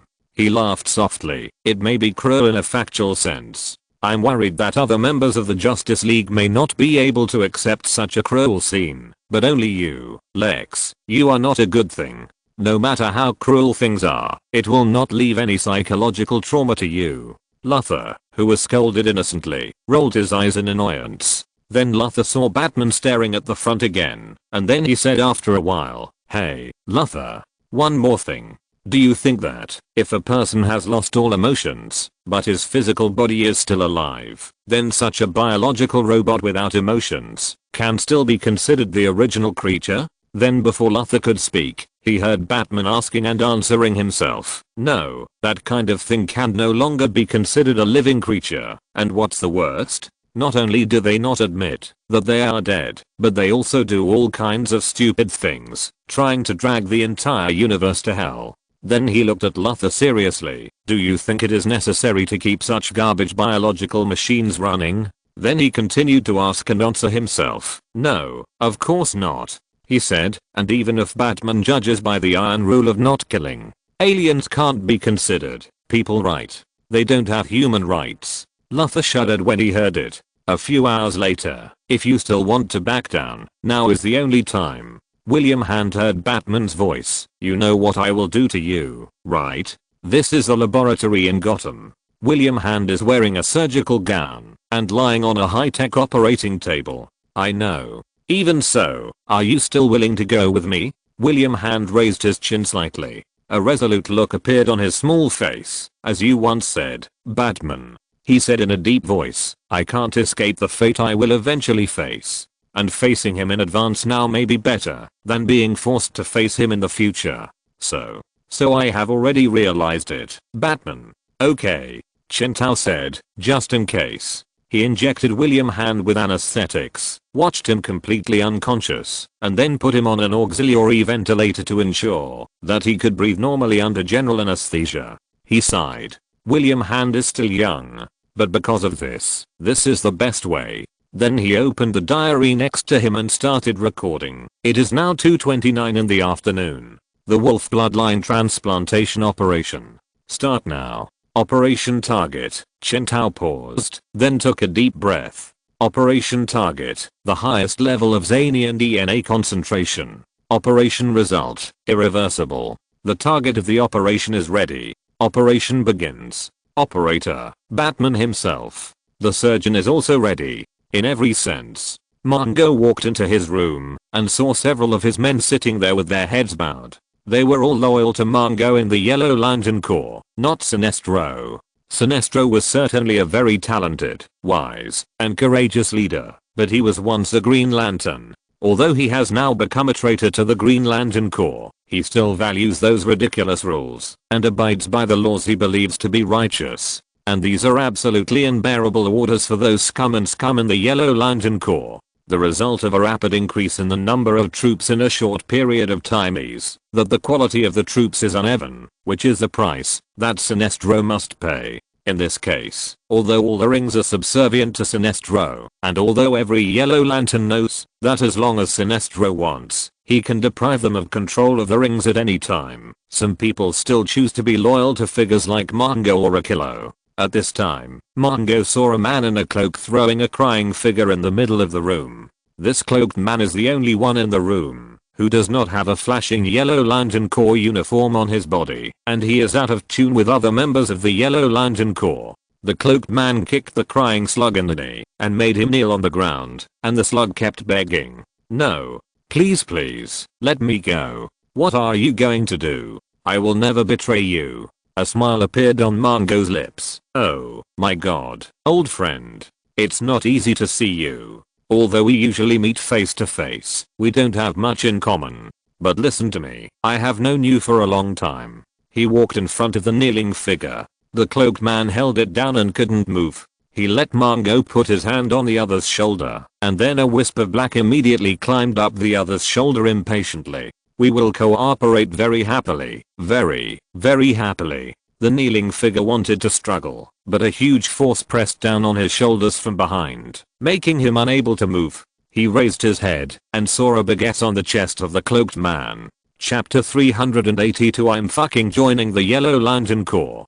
Good morning, Barry. In the early morning, as soon as he entered the interstellar laboratory, Chen Tao saw Barry Allen running very fast on the cosmic treadmill. The golden speed force was twisted from his body to the machine, as if he was constantly charging something. Huff huff huff huff huff huff. Seeing Chen Tao appear in front of him, Barry finally stopped running. He got off the cosmic treadmill panting heavily, like a dead dog, and walked past Chen Tao indifferently. He didn't say a word, like a walking corpse. Chen Tao followed him with some concern. Are you okay? The other party's appearance made him a little embarrassed to ask the other party, have you finished what I asked you to do? Ah. Facing the worried Batman, Barry pretended to be dumb for a while, and finally said unhappily, I'm going to work. Then he paused, and said, I have already got what you want, but I really have to go to work. Although you asked the people from the Eye of Heaven to transfer me, a forensic doctor, from the police station where I work, I still have to go back to work, otherwise the cases I had on hand will all be messed up by others. The Flash showed a bat-like disapproving look. It's a secret that I'm leaving. He seemed to have recovered his breath, and then walked to Chen Tao's side. Guess what? Just now when you were talking, I found my phone, and spent 3 seconds reading the message Diana sent me. He was a little dazed. The blood of the violent wolf and the DNA of the mudface had been perfectly integrated. Chen Tao looked at the big lump carefully. It really worked. You didn't plan to take us with you this time. Barry said, are you serious? He covered his head as he walked out, and then Barry suddenly thought of something. Then he turned his head. Seriously, Batman, Inside was a big lump of living tissue like mudface, but unlike the normal brown mudface biological tissue, this big lump was slightly grey and kept squirming. Okay. He finally raised his hands in surrender. It's not that I can't reveal it to you, I can only reveal a little bit. This will be very useful, not just when facing the Black Death Emperor. However, there was nothing behind him. Batman, who was very worried about him just now, had abandoned him at this moment, standing in front of a petri dish not far behind him with shining eyes. Chen Tao's face showed a look of longing. Okay, I know I made a lot of useful stuff, Barry said beside him, but I have a problem now. This is your credit. He praised the Flash behind him without looking back. The combination of Xanian DNA and Mudface DNA is completely different from the combination of normal ordinary humans. Under normal circumstances, it takes an incalculable amount of time and energy to make Mudface's cells have the characteristics of Xanian. But under the acceleration of the Speed Force, everything is possible. Chen Tao stared carefully at the large mass of Mudface that contained infinite proliferation power. 3 seconds. It seems that Barry couldn't believe what he saw in the information, so he read it repeatedly several times. In the past 3 days, Barry has been running on the cosmic treadmill non-stop as a flesh and blood engine. What's more, Batman actually installed high-calorie food on this cosmic treadmill at any time, so that he can eat while running. This caused Barry to be unable to stop for a second in the past 3 days, and was almost exhausted to the point of unconsciousness. I will find a legion for Earth, so as to build a new order for the universe. Chen Tao, I want to join the Yellow Lantern Corps.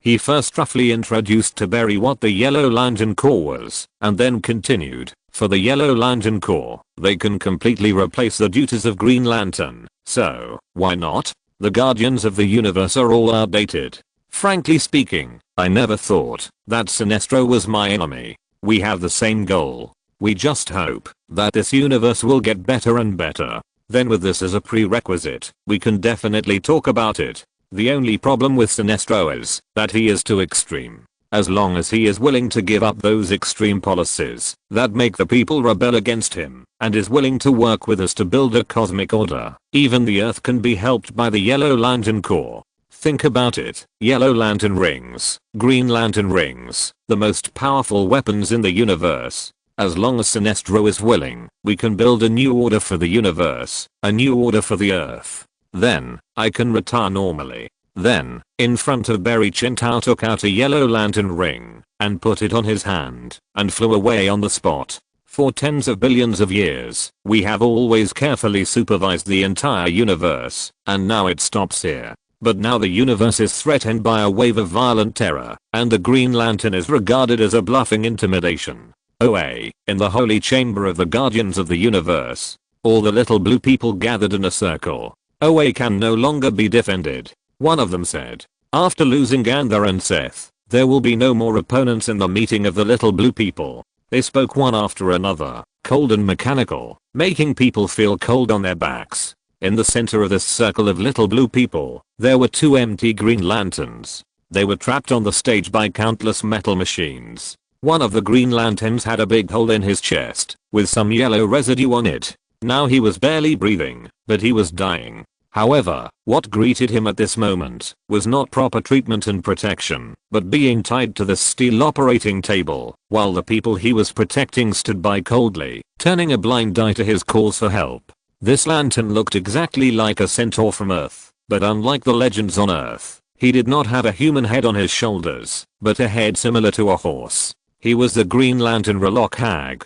the Green Lantern from Sector 137. Next to the Centaur Green Lantern, there was another terrified Green Lantern Verix, who had blue skin and was dressed like an astronaut in a protective suit. But unlike the Centaur Green Lantern, he was unscathed, and he was forcibly tied to the console. He kept shouting and struggling, but the Guardians ignored his howls. Fellow Guardians, facts tell us that, even if we choose to create new laws and authorize the use of lethal force against the Sinestro Corps, we still cannot withstand such a fierce offensive. One of the little blue men pointed at the dying Centaur Green Lantern. The tragedy that happened to the lantern yesterday has told us that the force we currently have is too weak. Therefore, we must unanimously agree to open up a new faction in our Corps in order to maintain our first law and prepare for the implementation of our second law. As the little blue man spoke, countless machines began to move. Amid the horrified cry of the blue-skinned Green Lantern, he saw that the chest of the dead Centaur Green Lantern was embedded with a still-running Green Lantern furnace.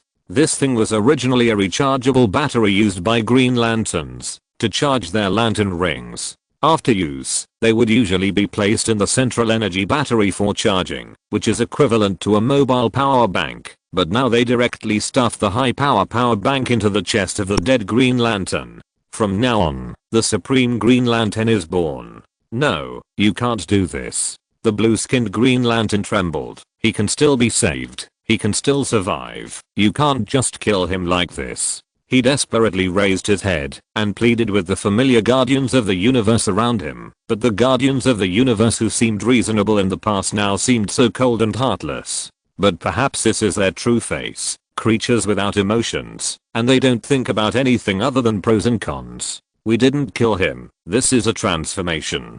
For justice, a great transformation. Direx. The little blue man said, emotions blind judgment. Emotions distort justice. We can't allow this to happen. As the little blue man spoke, the lamp furnace that flew into the Centaur Green Lantern's chest also made a sound. Scanning, scanning, scanning the Legion, looking for law enforcers. Relok Hag, you have the ability to enforce justice. The Centaur Green Lantern was also struggling. He let out a dying roar, trying to communicate with his lantern ring with his willpower, to materialize something, even a dagger or a fist, to stop the Supreme Green Lantern from transforming him, but nothing happened. This is the holy room of the Guardian of the Universe, and no Green Lantern ring can work here.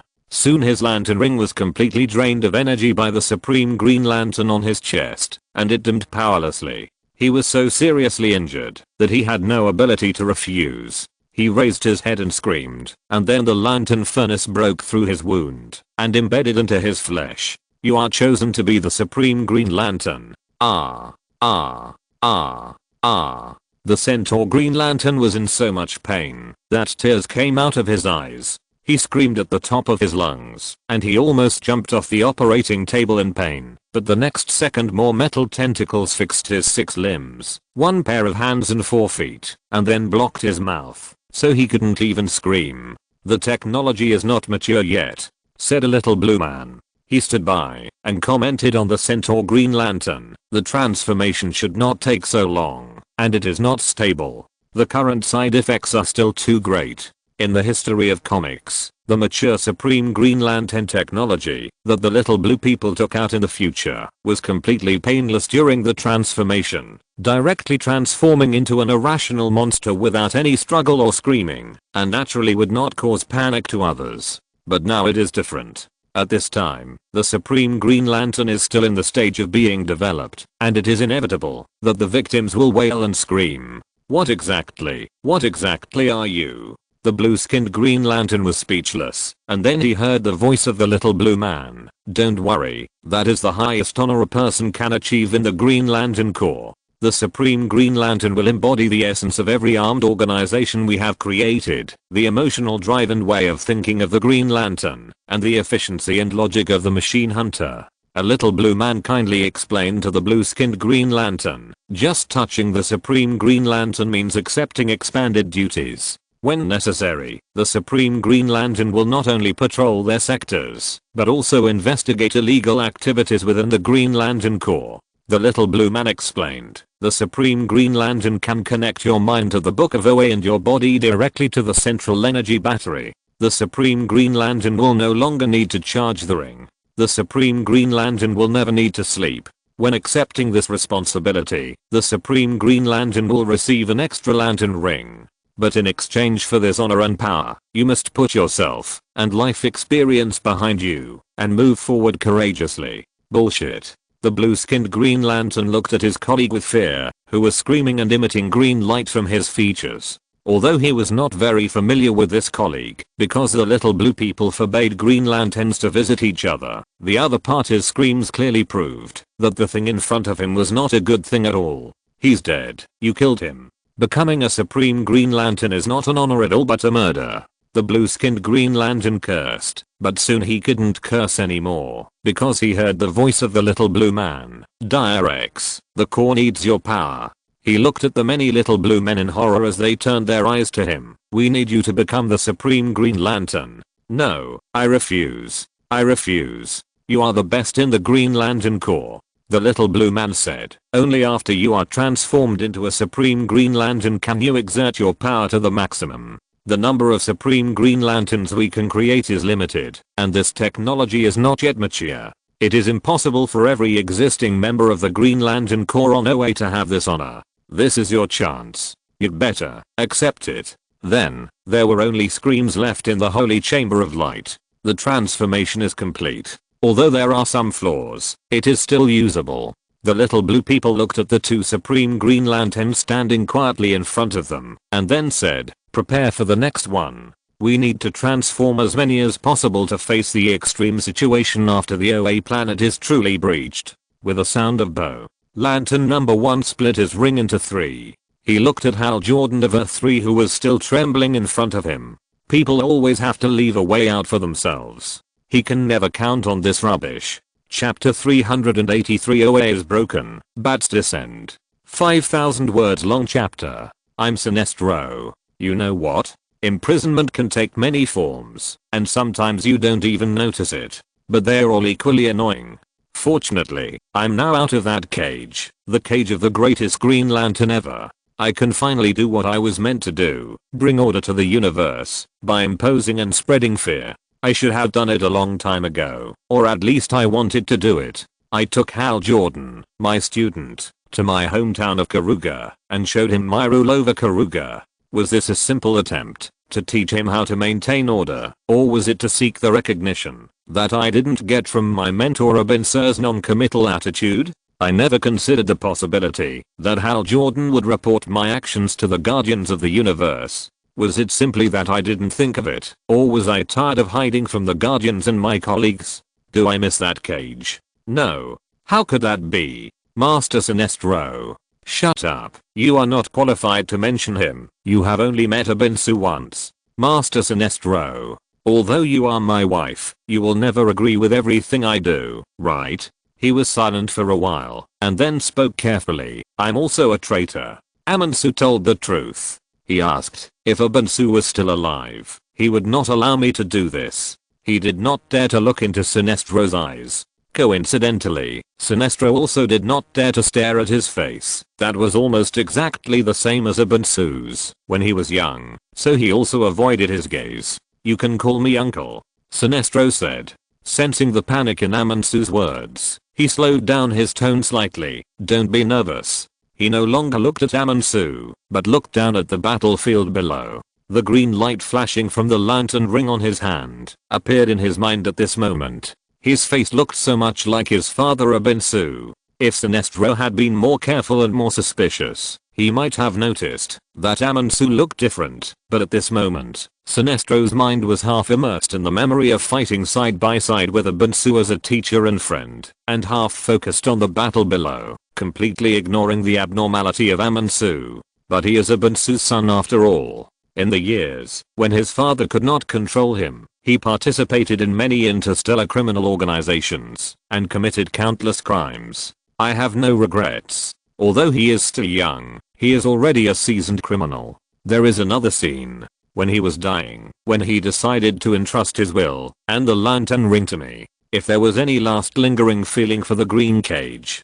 Never. Hal Jordan's voice rang in his ears. It's fascism, Sinestro. My god, it's fascism. Amansu was taken aback by his momentum, and he had something to hide. He was frightened and took a half step back involuntarily for a moment. Sinestro looked at Amansu steadily. Sinestro took a deep breath, then turned to look at Amansu. That was Abinsu's lantern ring. He finally had the courage to face the face that looked like Abinsu. In my heart, I had rehearsed this scene countless times. Therefore, Sinestro, who was always perceptive, did not notice the evasiveness in Amansu's eyes. Then he continued, I failed Abinsu's teachings and betrayed the Green Lantern Corps. Am I not a traitor? Sinestro turned his head and saw Amansu, the son of his mentor Abinsu, walking behind him with his head down. So he just showed a slightly frightened look and then smoothly transitioned to the past with the following words.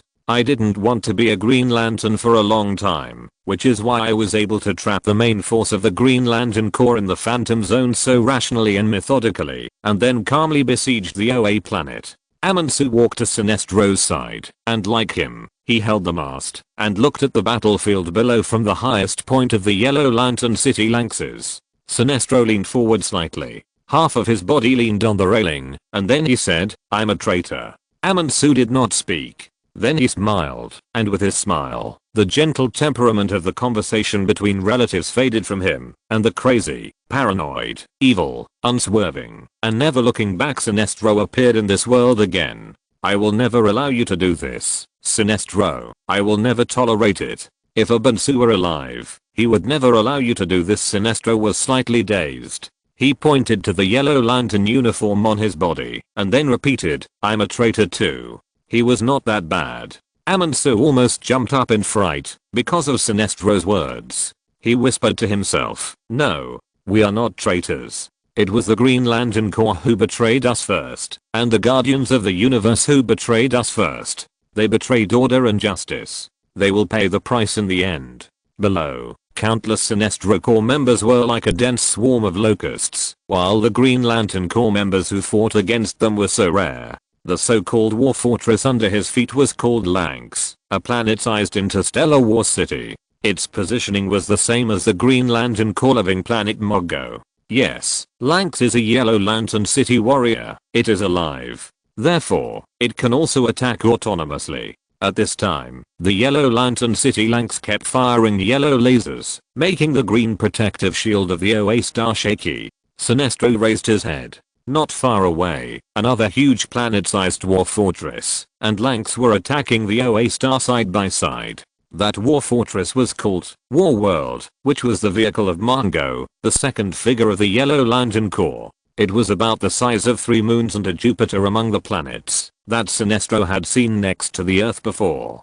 Compared with this huge war fortress, even the Yellow Lantern City Lankers has become a little small. It is precisely because of this that, in fact, Mongo has a huge influence and reputation within the Yellow Lantern Corps, which makes him completely overwhelm the Yellow Lantern Corps number 3 figure a kilo. Sinestro retracted his gaze. But all this is not important. When Mongo dies, the war world will become the public property of the Yellow Lantern Corps. He turned his attention back to the battlefield below. Although the Green Lantern Corps has too few members, in fact, the members of the Yellow Lantern Corps have been suppressed for so many days. The important reason for this is that the group of Yellow Lantern Corps members recruited by Sinestro are all complete recruits and are essentially quite weak. Yes, they are criminals and murderers, but so what? Fighting with a lantern ring and shooting with a gun are completely two different concepts. Many of them can't even visualize.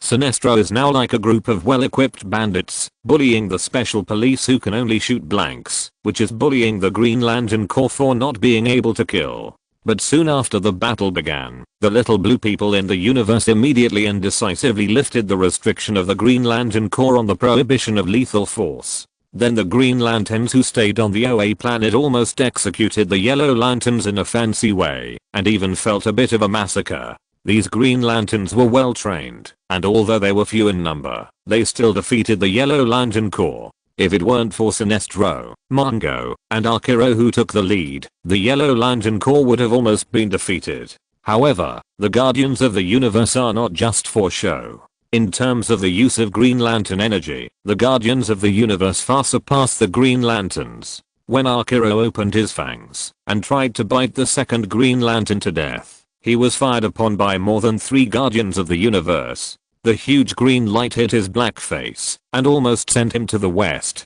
If he had tried to learn how to use his Yellow Lantern ring, even if it was to create a Yellow Lantern energy shield, instead of relying on his naturally strong body to rush around on the battlefield, he would have been able to retreat calmly under such an attack.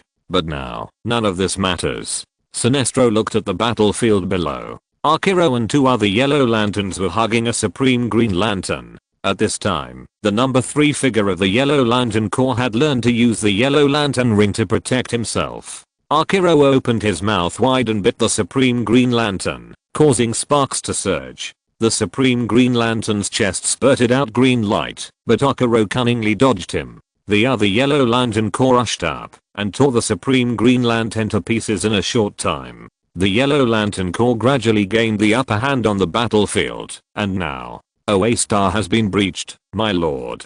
The voice of the tyrant worm Disporus rang in Sinestro's ears. It was a virus that had obtained the Yellow Lantern ring and now acted as an assistant to Sinestro. This relationship was a bit similar to that of Chen Tao and Clayface.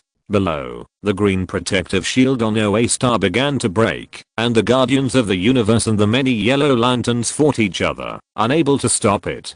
Let's begin. Sinestro jumped down from the Yellow Lantern City Lanxes. He rushed towards planet OA like a comet. He passed by Akira who was fighting with the Supreme Green Lantern, passed by the Guardian of the Universe who was slaughtering the Yellow Lantern below, and rushed straight towards the Green Lantern Central Energy Battery. Inside, the Parallax monster was trapped. Only 4 of us? Are you serious? Lex Luthor, wearing green armor, looked at the group of people in front of him, and was a little surprised. No way, Batman, you, me, Bane, and this one I'm Atrocitus. The Lord of the Red Lantern said in a muffled voice. There was no member of the Red Lantern Corps beside him. Chen Tao just pulled him in as a thug. He didn't plan to start the color light war at this time. Moreover, the members of the Red Lantern Corps are also mad dogs now. They can't even walk, but crawl on the ground. Even if they are pulled to the battlefield, they are probably cut by others. If the members of the Yellow Lantern Corps are well-equipped bandits, and the members of the Green Lantern Corps are battle-hardened troops, the current members of the Red Lantern Corps are a group of psychopaths who can't even hold a gun. Moreover, they fight each other, which looks scary, but anyone with a gun can shoot them all. Before the crazy people of the Church of Atrocitus rush up and bite people, Chen Tao will not let the group of men that Atrocitus has accumulated with great difficulty come out and die in vain. There are not only the 4 of us, there are others, but this is not something you need to know. Chen Tao said, but there is indeed no Justice League. Luthor, me. I'm not a Justice League. Chen Tao ignored the expression on Luthor's face and continued, because our goal this time includes the option of killing the Guardians of the Universe. Although we are killing the emotionless Guardians of the Universe, this is a bit too 18+, and it is not appropriate for members of the Justice League to participate. So you drag us to do the dirty work. Luthor said, I have a moral code. I, Lex Luthor, am also a member of the Justice League. He emphasized, I have a moral bottom line, and I have a rule of not killing. He spread his hands and declared angrily, I'm not good at killing. There was silence. Ha ha ha, ha ha, ha ha ha. Chen Tao couldn't help laughing when he heard it. He patted Luthor on the shoulder and said, good joke, Lex. Killing the Guardians of the Universe is the sweetest revenge for me. Atrocitus said. He ignored Luthor and turned to Batman and bowed slightly. Thank you very much for giving me this opportunity. Well, I'll be thankful as long as you make sure to follow the plan instead of running up and fighting in anger. Chen Tao said, remember, follow the plan. Then he turned to Bane next to him. And Bane also looked at Batman. After solving this matter, you need to help me solve the problem of the Black of Corruption. Bane said, since I dismissed the group of disciples I took in the Himalayas, the pursuit of me by the Black of Corruption has been temporarily quiet for a while, but I can still feel that the evil side of the Black of Corruption is becoming stronger. He said, I have so much of the Black of Corruption that he covets. Sooner or later, he will find me. I help you, you help me. He said, a fair deal. A deal full of family affection, brother. Chen Tao said. Bane's face darkened a little, although he was wearing his black and white mask at this time, and others could not see the expression on his face. If you dare to mention that you used our brotherhood to deceive me again, we will turn against each other and fight first. Chen Tao. Why is he still angry? Okay, the relaxing moment before the battle is over. Then, Chen Tao's expression became serious. He raised his finger, and the energy of the yellow light filled his whole body. Then Chen Tao activated the transformation of the broken bat, and the nanorobots lifted him up and floated slightly. The detectors I set up in the starfield where OA Star originally existed have detected the fluctuations of energy explosion. At this moment, OA Star may have been breached.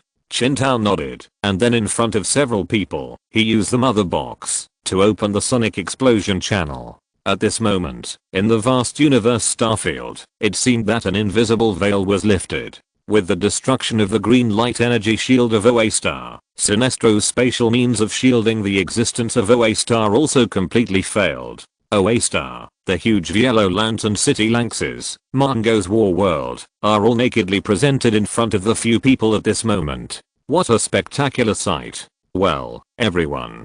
Chen Tao said, it's time for us to appear. He took the lead and stepped into the sonic explosion channel. Then he opened his hand, and a tiny dust flew out from his palm, and then expanded into a huge skull-headed spaceship in an instant. The spaceship seized from Brainiac has been in my hands for so long, and now it finally has a place to use it.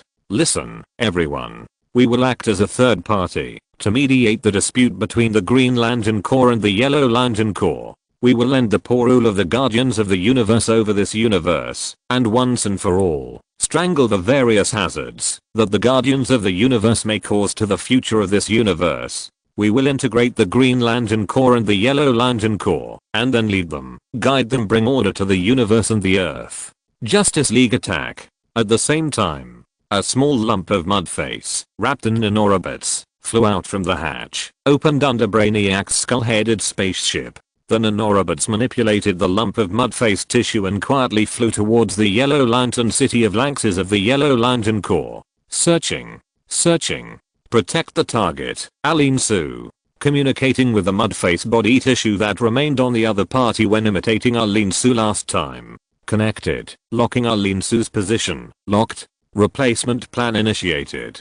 Project codename, husband, say something. With a bang, the man in the cloak slapped the Green Lantern who was still entangled in front of him, and sent him flying. The other party had a body like a tree and a pair of sharp horns like a cow. He was Green Lantern Shad. As a guardian used to protect the Foundry, the Green Lantern was definitely not a weakling, but in front of the man in the cloak, this Green Lantern was no match. Guard. Guard. Go to hell. The man in the cloak had a red light in his eyes. Before he died, Green Lantern Shad only saw the S-shaped icon on the chest of the man who killed him, and his half-skull-like metal face. Let me see. The power gloves. This antique can absorb Green Lantern energy from the Green Lantern Central Energy Battery and the Iron Shark. Yes, it's what Mongo wanted. It seems that I found the right thing. The horned Green Lantern on the ground twitched twice again. He tried to get up and attack the opponent in front of him, but the man with the cape was already a little impatient. He let the opponent attack, but the Green Lantern could not leave any scars on him. "I'm the Cyborg Superman," he said. Then he raised his legs mercilessly and crushed the debris under his feet.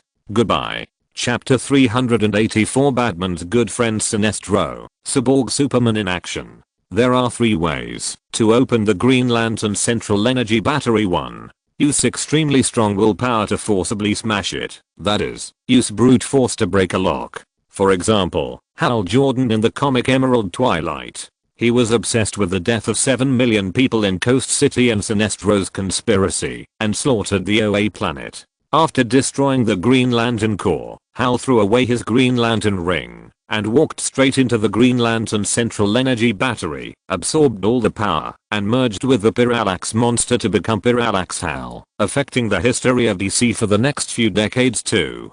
A person who can use the complete emotional spectrum as the key to open the shell of the Central Energy Battery. For example, Kalona in Green Lantern War. In the comics, this traitor among the Guardians of the Universe returned after escaping from the cage. After capturing the OA star, he easily stuffed the Parallax monster back into the Green Lantern Central Energy Battery. Without the Iron Shark to contain the Parallax monster, this behavior directly led to all Green Lanterns becoming puppets under the command of Kalona 3. Or multiple people wear lantern rings of different colors at the same time, and then let them go deep into their hearts. Don't deceive themselves. Let their hearts directly face the original core of emotions corresponding to the rings they wear, and open the shell of the Central Energy Battery. This method is the method used by Hal and others to get the Parallax monster out of the Lantern Furnace in Green Lantern War. The method that Sinestro mastered at this time is the second one, which comes from the gift of the cooperation between the First Lantern and him. In fact, whether it is the First Lantern or the traitor of the Guardians of the Universe Kalona, when they discovered the emotional spectrum, they discovered 7 colors together, so they can naturally meet the requirements of the second method of opening the Lantern Furnace. The Parallax monster is not a slave who obeys orders obediently. To resist foreign aggression, one must first stabilize the internal situation. Although Sinestro never doubted that Mongo was qualified to compete with him for the first person that Parallax wanted to possess, Mongo was always a threat. While those damned Guardians of the Universe haven't reacted yet, even though they may not be able to stop you, they can definitely cause you enough trouble, so go. In the history of comics, during the Sinestro Corps War, when Sinestro first created the Yellow Lantern Corps and attacked the OA Star and the Green Lantern Corps, Sinestro did not choose to become the master of Parallax himself, but instead introduced it into the body of Green Lantern Kyle Rayner, allowing Parallax to control the other party as his own fighting force. Sinestro shook his head, but they clearly knew the existence of other colors of the emotional spectrum, and even fought with Orange Lantern Lord Laffles many years ago, and made a covenant with him not to leave the Vega Galaxy. Batman had been deceived by him using Green Lantern Hanu, and stayed on Earth. Hal, Planet Green Lantern Mongo, and thousands of Green Lantern Corps main forces had been trapped in the Phantom Zone by him. Now no one could stop him. After so many years, he finally got what he wanted. He was finally so close to his dream. Sinestro, you'd better hurry up. The voice of the First Lantern came from the Ring of Misfortune on the hand of the Power Ring. Since it is impossible to take the Parallax monster out of the Green Lantern Central Energy Battery directly, then he will take the Green Lantern Central Energy away and take it to the planet Quad. He turned his head and looked at the Power Ring beside him. Hal Jordan from Earth 3 nodded timidly. Its genes were exactly the same as Hal Jordan in this universe. It was because of Hal's authority that Sinestro, who had long been expelled from the Green Lantern Corps, was able to come to the Green Lantern Central Energy Battery unimpeded. Otherwise, he would have to break through a lot of defenses all the way before he could rush here head on, which would take too long. Sinestro knew that Mongo must have prepared a way to deal with him, but if Mongo himself had problems, all these plans would be useless. And a more important reason is, Sinestro has learned a lot about the emotional spectrum from the first lantern, but how to perfectly control the parallax monster. So this once again proves the idiocy of the little blue people. Sinestro raised the lantern ring. But that was many years after Sinestro became a yellow lantern. He had become much stronger. His understanding and use of the Fear Yellow Lantern energy were far beyond what he had done during the Sinestro Core War, when the core was just established. A very simple truth, the plan is more than half successful. Sinestro took out a key from his arms, and the key emitted colorful light. It's over. No one can threaten my plan. Mongo can't, Hal can't, and Batman can't. The huge central energy battery was lifted by Sinestro, and flew straight into the sky. Then, with a violent rumble, the entire OA planet was shaking. Do you really think he doesn't know what Mongo is thinking? At that time, he will truly have the ability to spread the most real and unreal fear, and truly realize his ideal of establishing order in the entire universe. This is exactly what the Green Lantern Corps has been pursuing for so many years, but has not been able to achieve, and it is also the ideal of Abansu and him. The little blue people were entangled by Mongo and Akilo. They were overwhelmed by dealing with the Yellow Lantern City Lanxes in the war world, and it was impossible for them to stop themselves. As long as he took the Green Lantern Central Energy Battery away. And now that the OA star has been breached, Mongo's force has lost its effect.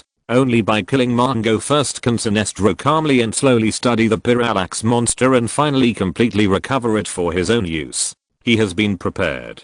Under such circumstances, they actually still want to prevent the birth of other color light core besides Orange Lantern and Green Lantern. In short, as for how to solve Mongo, this is the key forged for Sinestro by Lantern number 1 through the powering of Earth 3 using the emotional spectrum. After confirming Sinestro's needs, its effect is simple, crude and obvious, but Sinestro does not intend to open the Green Lantern Central Energy Battery and release the parallax monster at this time. You are right. As for Mongo, he looked at the Green Lantern Central Energy Battery emitting green light, and even with his cunning, he couldn't help but reveal a slightly trembling joy. Parallax monster, you are mine. If other colors in the emotional spectrum, except green, have never existed from the beginning to the end, then their policy of preventing the birth of other lantern groups and indirectly preventing the Blackest Night can be considered reasonable. Mongo is still alive. Every Green Lantern needs to charge his own portable Green Lantern furnace, so theoretically every Green Lantern can come to the Green Lantern Central Energy Battery.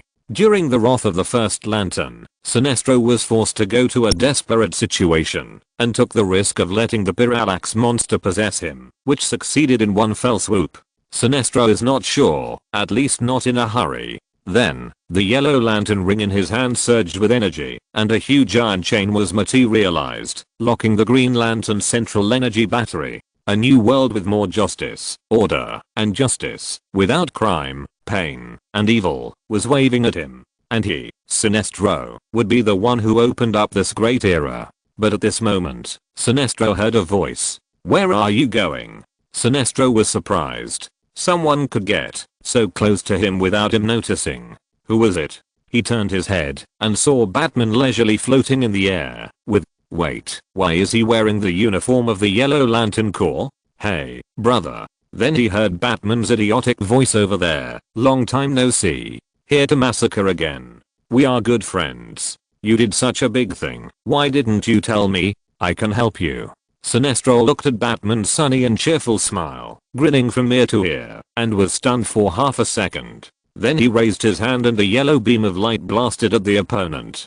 Get lost. He quickly raised the Green Central Energy Battery, no longer strolling leisurely like before, but accelerated his flight, and flew quickly towards the outside of OA Star. Boom. This is Sector 2814. New planet. The eyes of the mechanical Superman shot out a fierce red light, and he pierced through the protective shield created by the members of the King Deng tribe in front of him. But such an attack failed to kill him in one blow. The member of the King Deng tribe in front of him deviated his body at the last second, and the thermal vision of the mechanical Superman only cut off his arm, and the opponent did not even wail, and quickly retreated to the back with a tactical roll. Behind the mechanical Superman, another member of the King Deng tribe shouted and waved his cane, and at a perfect time, he fiercely attacked the mechanical Superman. "Mercy is with you." Although they shouted mercy, the King Deng core was definitely not a saint who dared not kill a chicken. Feel compassion. Boom. Feel tranquility. Boom. Enough. Boom. A violent explosion of Green Lantern energy exploded in the head of the mechanical Superman, knocking him to the ground. The mechanical Superman was too arrogant. He broke into the base camp of the Green Lantern tribe. He might be able to easily kill dozens of Green Lantern members, but under the siege of hundreds of Green Lanterns, the mechanical Superman temporarily fell into a disadvantage. The more important reason for this is that he must be careful that his attack cannot destroy the ring together with the owner of the ring, which invisibly restricts many of the mechanical Superman's powerful moves. The Green Lantern tribe is a lantern group secretly established by Green Lantern Abunsu, and Abunsu established them for a simple purpose. The little blue men are too damn beasts, and cannot be saved. If one day the little blue men really wreak havoc on the universe and the blackest night really happens, I will use the Green Lantern tribe's compassionate Green Lantern color light energy to inspire the compassion of the little blue men, so as to save the universe and the water and fire. Of course, Abunsu died before he could see the blackest night, but the Green Lantern tribe he founded had been hiding in Sector 2814 until the outbreak of the blackest night, and no one knew they were here. However, for the former guardian of the universe, Kelowna, who was always thinking about gathering the 7 Great Lantern Beasts, the location of the Green Lantern tribe was not a secret at all. After all, the Lantern Beast Convert Octopus, who had mercy on the green light, was also among Kelowna's capture targets. As a result, the Green Lantern tribe was completely unprepared today and was found by the robot Superman. But even so, their resistance was still fierce. All members of the Green Lantern tribe were once extremely vicious villains. Green Lantern Abunsu arrested them and brainwashed them with the energy of mercy, turning them all into a group of saints. But even so, don't think they are powerless. They are combat personnel carefully selected by Abunsu to raid the strongest Green Lantern Corps at a critical moment. When the King Deng tribe was first established, their combat goal was to defeat the Cosmic Police head-on, and then use the King Deng energy to fill the Cosmic Guardians with buffs, so they never recruited rookies. Damn. Cyborg got up from the ground. He had just defeated a member of the King Deng tribe, but in a flash, another tribe member jumped on his head. He had to withstand the opponent's attack, and then exerted force, and finally broke the head of one of the tribe members. Then, he grabbed the King Deng ring that wanted to fly away, and chose to take off and escape. Now that the goal has been achieved, it is meaningless to continue to tangle with this group of King Deng tribe members who are good at fighting, not afraid of death, and like to pity others physically, especially since they use scepters and rings to fight at the same time, and are good at some kind of scepter physical skills using King Deng energy. They are definitely not fragile mages who can only send waves. Cyborg Superman, have you got the Green Lantern ring? Endless members of the Green Lantern tribe also flew high into the sky and started hunting down Cyborg Superman. Amid the endless Green Lantern energy bursts, Cyborg Superman received a question from Mongo. OA Star is about to collapse.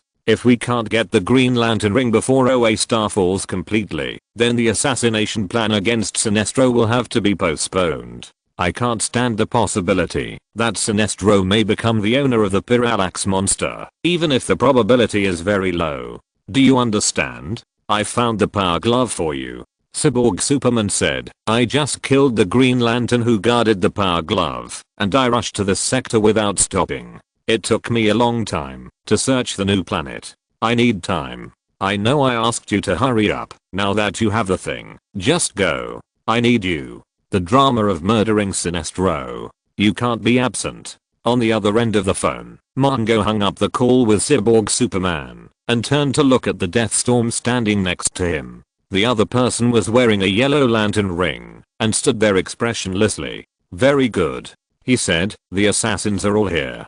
Deathstorm still maintained his expressionless demeanor. Idiot. My lantern ring was stolen by Batman. He took my lantern ring and made a copy of it and gave it back to me. Then he flew around with the copy of my lantern ring like a kite. Damn it. Yes, I do have to assassinate someone now. but he is definitely not Sinestro. If you're listening to this novel on a channel other than Fanfic World, it means they downloaded and uploaded it without effort. We cordially invite you to visit our channel, Mundo Fanfic Novelos. There you'll find the original version of this story and you can explore many other novels of various genres. We're waiting for you to immerse yourself in a world of incredible novels. Chapter 385, The Innately Evil Little Blue Man.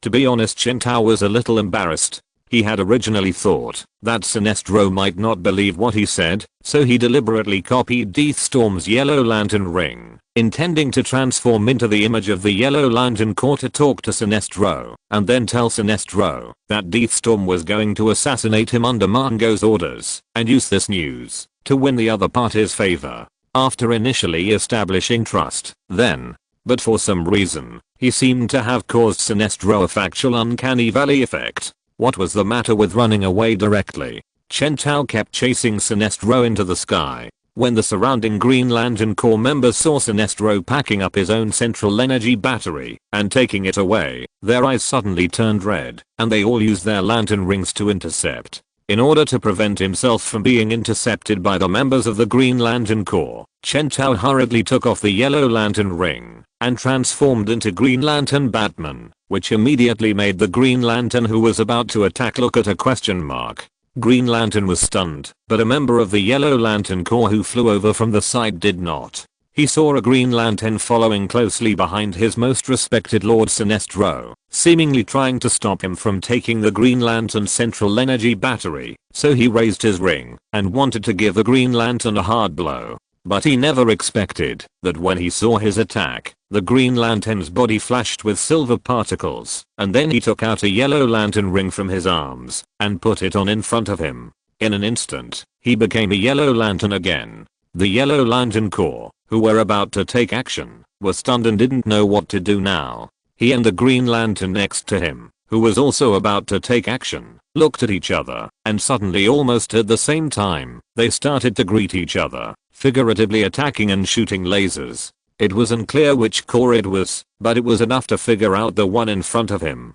The little blue man who presided over the event wrote a number for each little blue man, and then prepared the tools for drawing lots. A loud noise was heard, and that was the loud noise of Sinestro prying the Green Lantern's central energy battery. Then the little blue man proposed a resolution. Fellow Guardians, we must end this madness. A-star. After successfully avoiding the attacks of two groups of Lantern Corps members, Chen Tao hurriedly seized the time to approach the flying Sinestro. You can't release the Parallax monster. You can't control him. Once the Parallax monster has a specific object to possess, it will become one of the top combat forces in the universe. In the Holy Chamber of the Universe Guardians, a ball of green energy twisted and condensed into the image of a Universe Guardian, and then, one by one, the phantoms of the little blue men slowly emerged. The Green Lantern's central energy battery has been taken away by Sinestro, and we are powerless to stop it. The Holy Chamber was shaking, and the phantoms of the Guardians of the Universe were facing each other. At this time, one of them spoke. Boom. After getting the nods of agreement from the other little blue men, the leading little blue man continued. Then, we need a fellow Guardian to voluntarily sacrifice his life, decompose his body into atoms, transfer it out of this universe, and exile it to the cracks in the multiverse to remove the evil soul of Sinestro for the universe. Agreed. Note, this is exactly what the Guardians of the Universe did to Superboy Prime in the comic Sinestro Corps War. One of the Guardians of the Universe chose to self-destruct and directly sent Superboy Prime, who was invincible on the Earth, to the ground. Of course, even so, Superboy Prime did not die, but the others were broken down into atoms and thrown into the multiverse, and they would probably have died a long time ago. Although the Guardians of the Universe were clearly saying we have to sacrifice one of our members, none of the Guardians of the Universe showed fear or reluctance on their faces. They all had expressionless faces, like one cold machine after another. Then we will finally solve it by drawing lots. Even for our endless lives, the catastrophe caused by Sinestro is serious enough and difficult to deal with. Boom.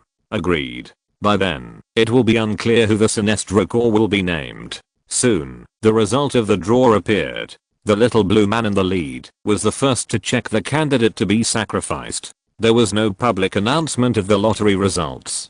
For the Guardians of the Universe, they no longer had any emotions, and of course they would not have any selfish motives. Whether sacrificing others or sacrificing themselves, it made no difference to the Guardians of the Universe. Therefore, there was no need to worry about cheating in the lottery. But when the leading blue man saw the lottery results, he was still stunned, because the lottery results showed 11. And 11 was the number the leading blue man got, which meant that the leading blue man was drawn to be the sacrifice. No, I'm more important than other Guardian colleagues. The leading blue man thought. I'm Haluba. I'm more important than other Guardians of the Universe. For the peace of the universe, I should not be the one to be sacrificed. Note, Haluba, a cosmic guardian who has appeared many times in the comics, was once a disciple of the former cosmic guardian Kalona who betrayed him. Like his companions, he also chose to lose his emotions and arrested his teacher Kalona. But even so, he is still the one who retains the most emotions among the cosmic guardians, except Gandha and Seed. At least before the big event of Green Lantern War, Haluba had shown many times that he could still remember his name clearly, but when Green Lantern War happened, Haluba had completely lost himself and even forgot his name. This incident even made Kalona quite sentimental. Therefore, Haluba's eyes flashed behind the other Guardian colleagues, and then his phantom squeezed his hand slightly, and the result of the final draw was changed from 11 to 12. The little blue man number 12 walked up calmly to accept his fate, and even when he decided to die, there was no expression on his face. Sinestro is leaving planet OA with the Green Lantern Central Energy Battery. We must not let him succeed. The little blue man Haluba said, don't rush to act. In addition to Sinestro, Mungo he used the green light energy to condense the shadows of Mungo and Akilo in front of the other little blue men, and then continued, and Akilo, the villains will gather together, just in time to catch them all in one fell swoop. But at this moment, the little blue man Haluba's voice suddenly paused for a moment. Wait, there is a new situation now. A new yellow lantern. Sinestro ran away when he saw him. No, wait. It seems that it's not a yellow lantern, but a green lantern. Another little blue man said, this doesn't make sense. I just monitored through the book of OA that the lantern ring he used was the one that Abinsu once used, not a replica. It is impossible for two exactly the same lantern rings to exist in this world. If the lantern ring he is holding is Abinsu's, then it can only mean one thing. Hal Jordan is dead, and the other members of the Green Lantern Corps are also in danger. I think they should have been wiped out. Another Guardian said, then we should discuss the current situation first. Can this Green Lantern in front of us be used? Another little blue man asked immediately. A new Green Lantern who can compete with Sinestro? A female little blue man said, it sounds like another candidate for the greatest Green Lantern, but in fact, I clearly saw him using the yellow lantern ring before. A defective product that has been infected by the power of the yellow lantern. She concluded, we don't have to have expectations for him. That's right, and the members of other colors must be contained. The female little blue man said, we must prevent the existence of other colors and then cover up everything. What happened on planet OA today must never be known to others. Except for the Guardians of the Universe, no creature should survive. We need to declare to the outside world that the Yellow Lantern Corps has never existed. Are we going to kill those Green Lanterns together? Asked the little blue man Haluba. Then, for some unknown reason, he added at the end of his words, they are still resisting. Yes, fellow Guardian. The female little blue man said, we can let the fellow Guardian of the universe who chooses to sacrifice stimulate all the green light energy of the Green Lantern Central Energy Battery and self-destruct with him. This will at least turn the OA star and the two war fortresses around it into atoms, and then abandon their remains into the cracks of the multiverse. She explained, if Abinsu's ring has found a third host, it means that both the remaining troops and the attacking troops of the Green Lantern Corps have been almost wiped out, or at least crippled. She said, in order to protect the universe, we need a brand new corps. What are we going to do? Asked a little blue man next to her. The female blue man continued, since the creation of the world, we have made it our mission to dispel chaos. But throughout history we have misunderstood the true source of chaos. We must admit our mistakes, so that we can correct our goals. When we created our first army, the Machine Hunters, we thought that emotions were the weaknesses that led to chaos. But without emotions, the machine hunters would only slaughter entire sectors unscrupulously. When we created our second army, the Green Lantern Corps, we thought that the source behind chaos was fear. However, we have witnessed that chaos comes not only from fear, but also from ambition, greed, hope, anger, love and more. And these wrong traits are even manifested in our Green Lantern Corps members. We tried to correct these mistakes with the power of will, but in the end the Green Lantern Corps became the mistakes themselves, creating inferior and fallen people like Sinestro. Fellow Guardians, whether we want to believe it or not, our Green Lantern Corps has failed. And the reason for this failure is that we mistakenly poured the real power behind chaos into the Green Lantern Corps, the power of will. The power of will led to the failure of the Green Lantern Corps. Not only will, but also free will, my fellow Guardians. Another little blue man added, free will caused the members of the Corps to degenerate, and Sinestro is just the first. The Green Lantern Corps was a failure from the moment it was created. So the little blue man came to a conclusion. Sentient creatures should not have the right to choose, and our wisdom is above this. Eradicating free will is not a simple and costless thing, but it is necessary to maintain order. This is the only reasonable step. Before that, we must abandon the second army, the Green Lantern Corps, and establish a third army. Our first two efforts failed. The universe is still full of violence, hatred, and evil. We need to find a solution through Lantern number 1. We need his power to save reality. Let's talk about this later. Now, let's vote. Please vote if you agree to the proposal to abandon the Green Lantern Corps and establish the third corps. All passed. Very good. Then, next, please vote on the proposal to detonate the Green Lantern Central Energy Battery and eliminate the Yellow Lantern Corps and the remaining Green Lantern Corps members. All passed. Then act, fellow Guardians. We need to protect number 12 as he approaches the Green Lantern Central Energy Battery, and then he jumps in, detonates the battery, and decomposes all the witnesses of the Yellow Lantern Corps attack on Planet OA into atoms. This explosion must be far away from Planet OA, and all other Guardian colleagues must be given time to retreat before the explosion. And space blockade must be done to prevent others from escaping by space jumps. The little blue people talked one after another, and soon finalized all the details of the plan. This is the most classic and famous way of doing things for the little blue people. Just cover the lid, and then no one will ever know what they have done. They did the same thing when facing the First Lantern, facing Kirona, and facing the Black Death Emperor of the Blackest Night. Wait, I found out the identity of the Green Lantern wearing the Abinsu ring. A little blue man said. He calls himself Batman. At least Hal only told us this name. He is from Earth, and is of the same species as Hal Jordan. This should be the reason why Abinsu's ring chose him. Hal Jordan must have given his ring to him, and after his death it automatically fell into that person's hands. It doesn't matter. Another little blue man said, no matter who this person called Batman is. He witnessed the existence of the Yellow Lantern Corps in the fall of OA. Let's cover him up together with what happened today. Let's get ready, everyone.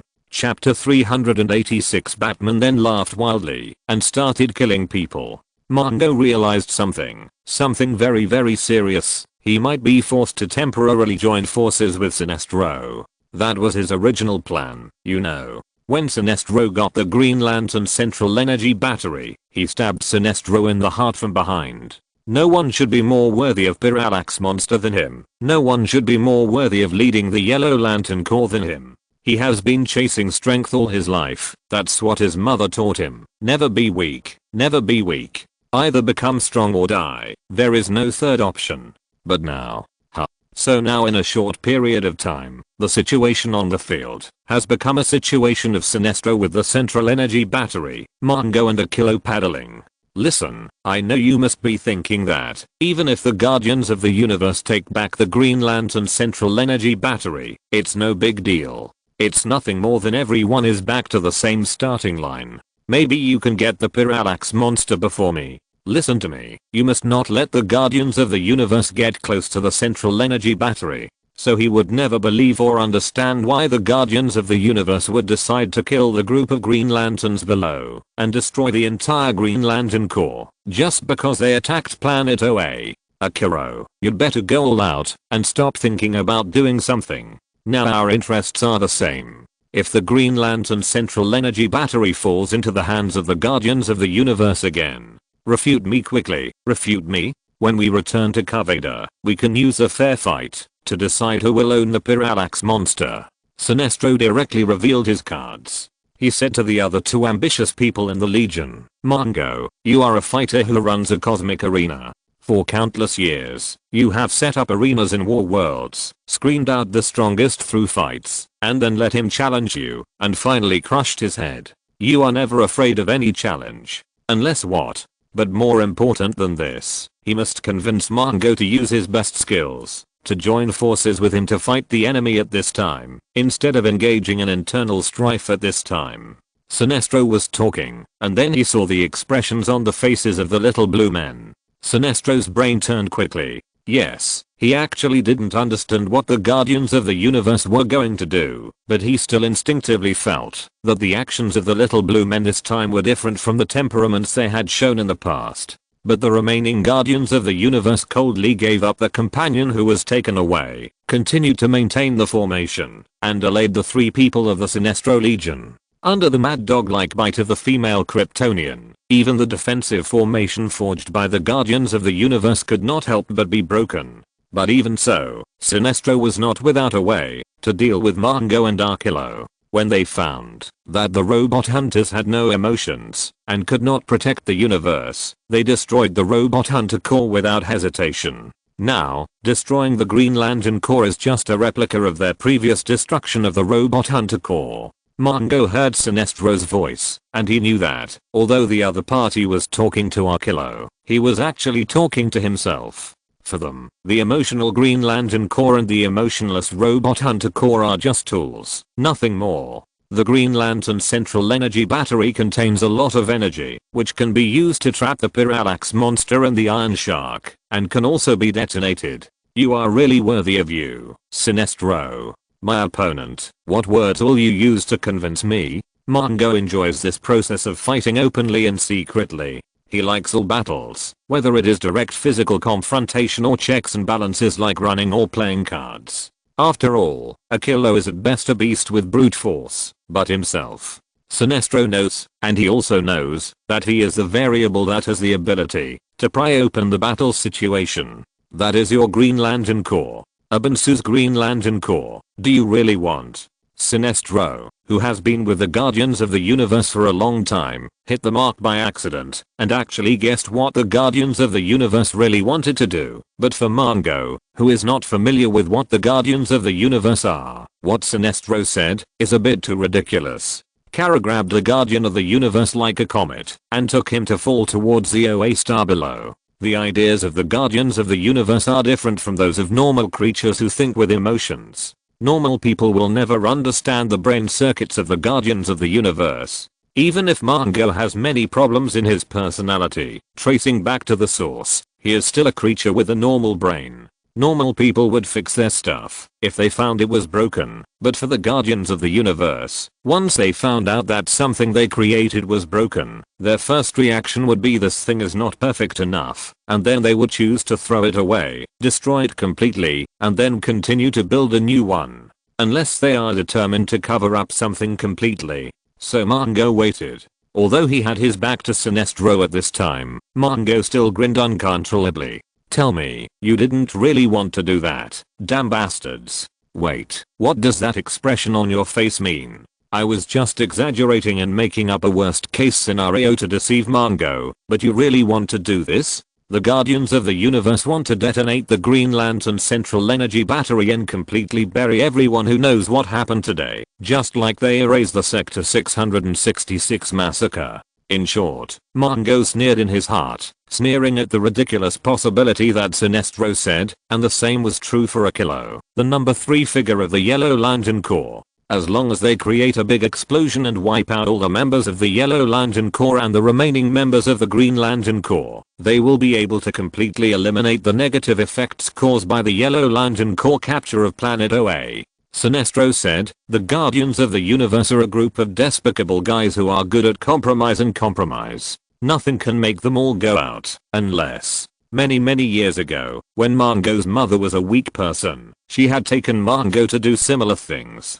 It's just that at that time, his mother was too weak, and he was too weak. It really is. I have thought through all my thoughts. Mongo pulled the iron chain made of yellow light energy in his hand, and Super Gerald Kara howled and rushed towards the nearest guardian of the universe. Sinestro said, so he made a guess about the worst case scenario he could think of, and very unfortunately, he guessed it completely right. But the problem is, even if the central energy battery is taken back by the little blue man, what about it? It's just that everyone is back at the same starting line. Mongo never thought about being a loyal follower of Sinestro. In an instant, Sinestro's heart sank. Sinestro said, you are not afraid to go to the ring with me. Haven't you ever thought about it? There are no more complicated things to calculate each other. There is only the simplest way to win by standing, and lose by lying down. If you have ever thought about leading the entire Yellow Lantern Corps, you will never miss this opportunity to defeat me fairly. Then he turned to Akilo. You are a beast. You believe that the strong is the king. In just a few words, Sinestro once again made the two ambitious people hesitate. They hesitated and were not sure whether they should really let Sinestro take away the Green Lantern's central energy battery. There is another important reason. Although Sinestro did not say it, he has been hinting to the two of them. If the Green Lantern's central energy battery is taken back by the Guardians of the Universe, even if the Guardians of the Universe will not detonate the energy battery as Sinestro claimed, and send everyone to hell, will it be easier to take the central energy battery from the Guardians of the Universe than from Sinestro? Especially Mongo. He has made too many preparations to deal with Sinestro. Lantern number 1, Kelowna, Deathstorm, and the cowardly person lurking beside Sinestro. When facing Sinestro, Mongo has made full preparations. He is confident that he can completely defeat the opponent, but the Guardians of the Universe, once he loses the help of Sinestro and Akilo, Mongo knows that it will be difficult for him to fight against so many Guardians of the Universe. Therefore, the battle situation was strangely deadlocked. The Guardians of the Universe surrounded the three main figures of the Yellow Lantern Corps. The three people could not break out of the encirclement of the Guardians of the Universe together, but they could work together to resist the actions of the Guardians of the Universe to take back the Green Lantern central energy battery.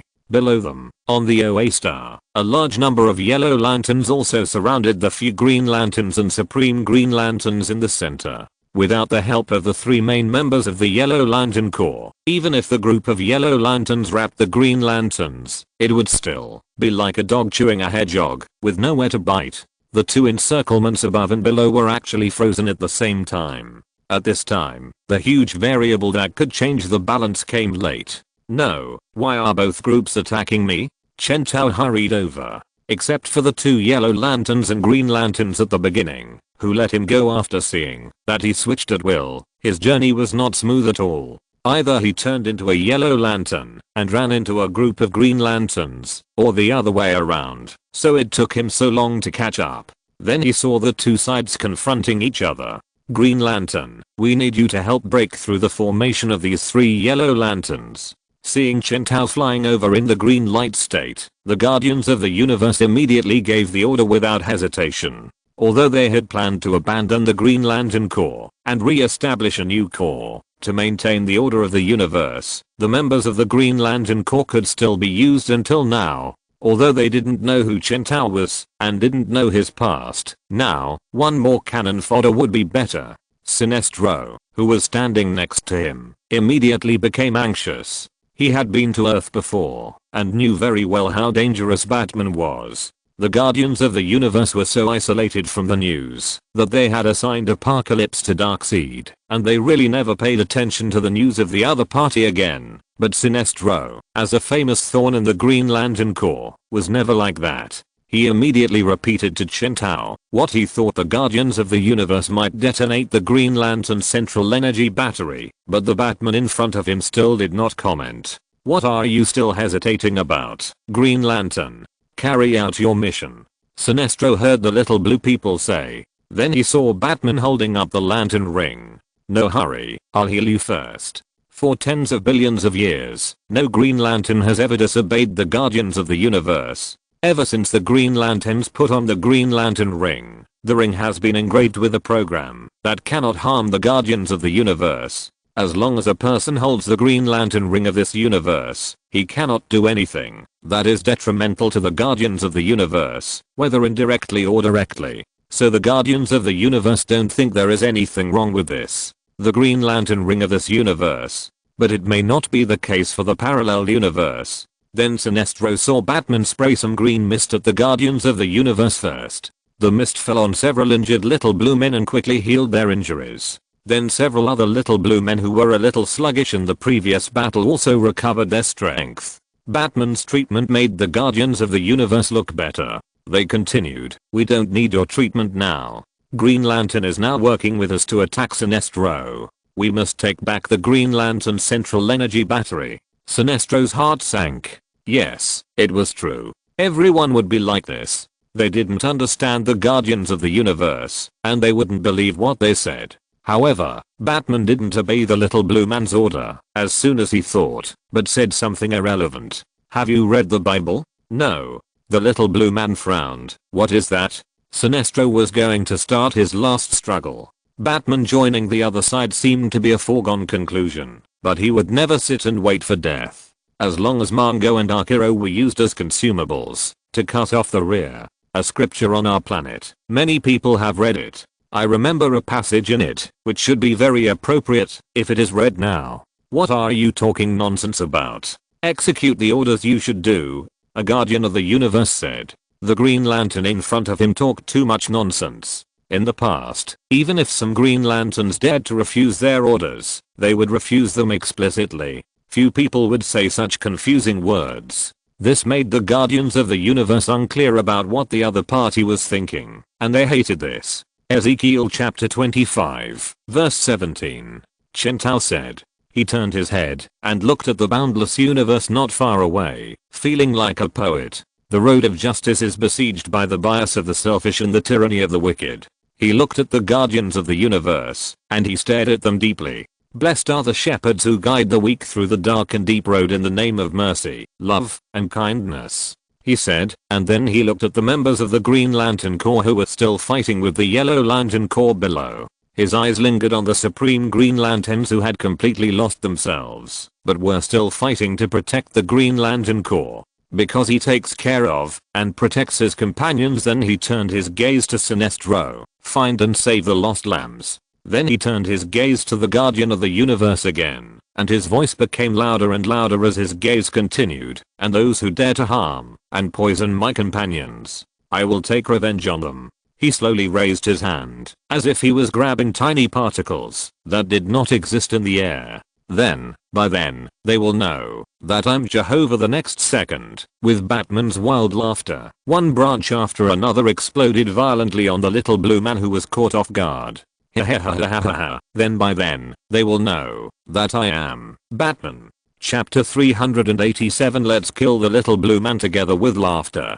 Gulp gulp gulp gulp gulp gulp. Clayface, wearing a Robin uniform that he had transformed himself, quietly walked through the streets and alleys of the yellow light city of Lanxess. He transformed himself to the same color as the surrounding environment, like a chameleon, thus achieving physical invisibility. Soon, he followed the mutual induction between Clayface's body tissues and found the right place. A long time ago, Batman had anticipated the dispute between Green Lantern Hal and Sinestro, so part of his body tissue was handed over to Hal as a kind of backup. And Hal Jordan deduced the trick Batman gave him in the rebellion on the planet Karuga that he participated in.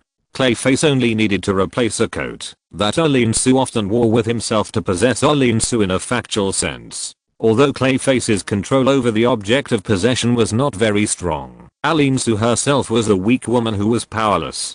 Clayface only needed to harden his body, and Arlene Sue would be like wearing an iron suit. Not to mention committing suicide. She couldn't even move, and could only be forcibly taken away by the living clothes. After Clayface forcibly stopped her from rushing towards the rebellious people and deliberately wanting to be beaten to death, the incident ended with Hal Jordan being trapped by Sinestro, and the Karuga rebels were either captured or slaughtered by Sinestro alone. Although Green Lantern has a rule of not killing, Sinestro has long had ways to bypass these rigid rules. He claimed that he was ordered by Sinestro to pass a message to Arlene Sue, and then swaggered in front of the 3 yellow lanterns who were diligently guarding the door, and came to Arlene Sue's room. In short, although Arlene Sue was confused about why she was forced to leave the dangerous area by the clothes at that time, and she also felt that there might be something wrong with the clothes, Arlene Sue and Sinestro were almost at odds, so she naturally would not explain to Sinestro that I wanted to commit suicide at that time, but something wrapped around me and forced me to stop.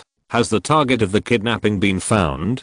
Well done. But the mudface that possessed her at that time still retained a small part on Irinsu's body, and now it played a certain positioning role, allowing the mudface at this time to successfully find the prison where Irinsu was imprisoned. Killer Croc said, "The actors are all ready." Then he pulled Irinsu into the red of all living things, and then took some of the mudface prepared in the red of all living things, and smeared it on his body. Soon, Killer Croc's disguise as Amansu gradually took shape.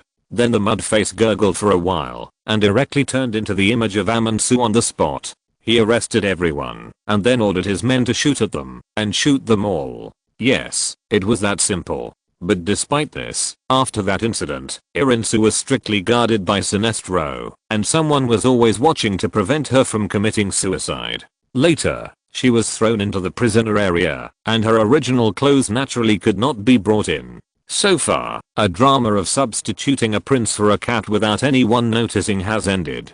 3 yellow lanterns stood at the door. Even when the battle was so intense, Sinestro still chose 3 of his most trusted yellow lanterns to guard the door for his wife. Woo woo woo. He swaggered out of the prison, creating the illusion that Amansu had left, and the 3 yellow lanterns guarding the door didn't think there was anything wrong. She just threw away the coat that Mudface had turned into, but it didn't make any sense. Mudface just crawled back and changed into a new coat, and then Arlene Sue wore it. So, as long as they deliberately violated the rules set by the Guardians of the Universe, they would always find a way. Arlene Sue struggled for a while in a pile of slime like Mudface, but soon fainted. Mudface spit her out, and then opened a door in the air. Behind him was Killer Croc standing in the red of all beings, and William Hand, Bane, and Atrocitus standing behind him.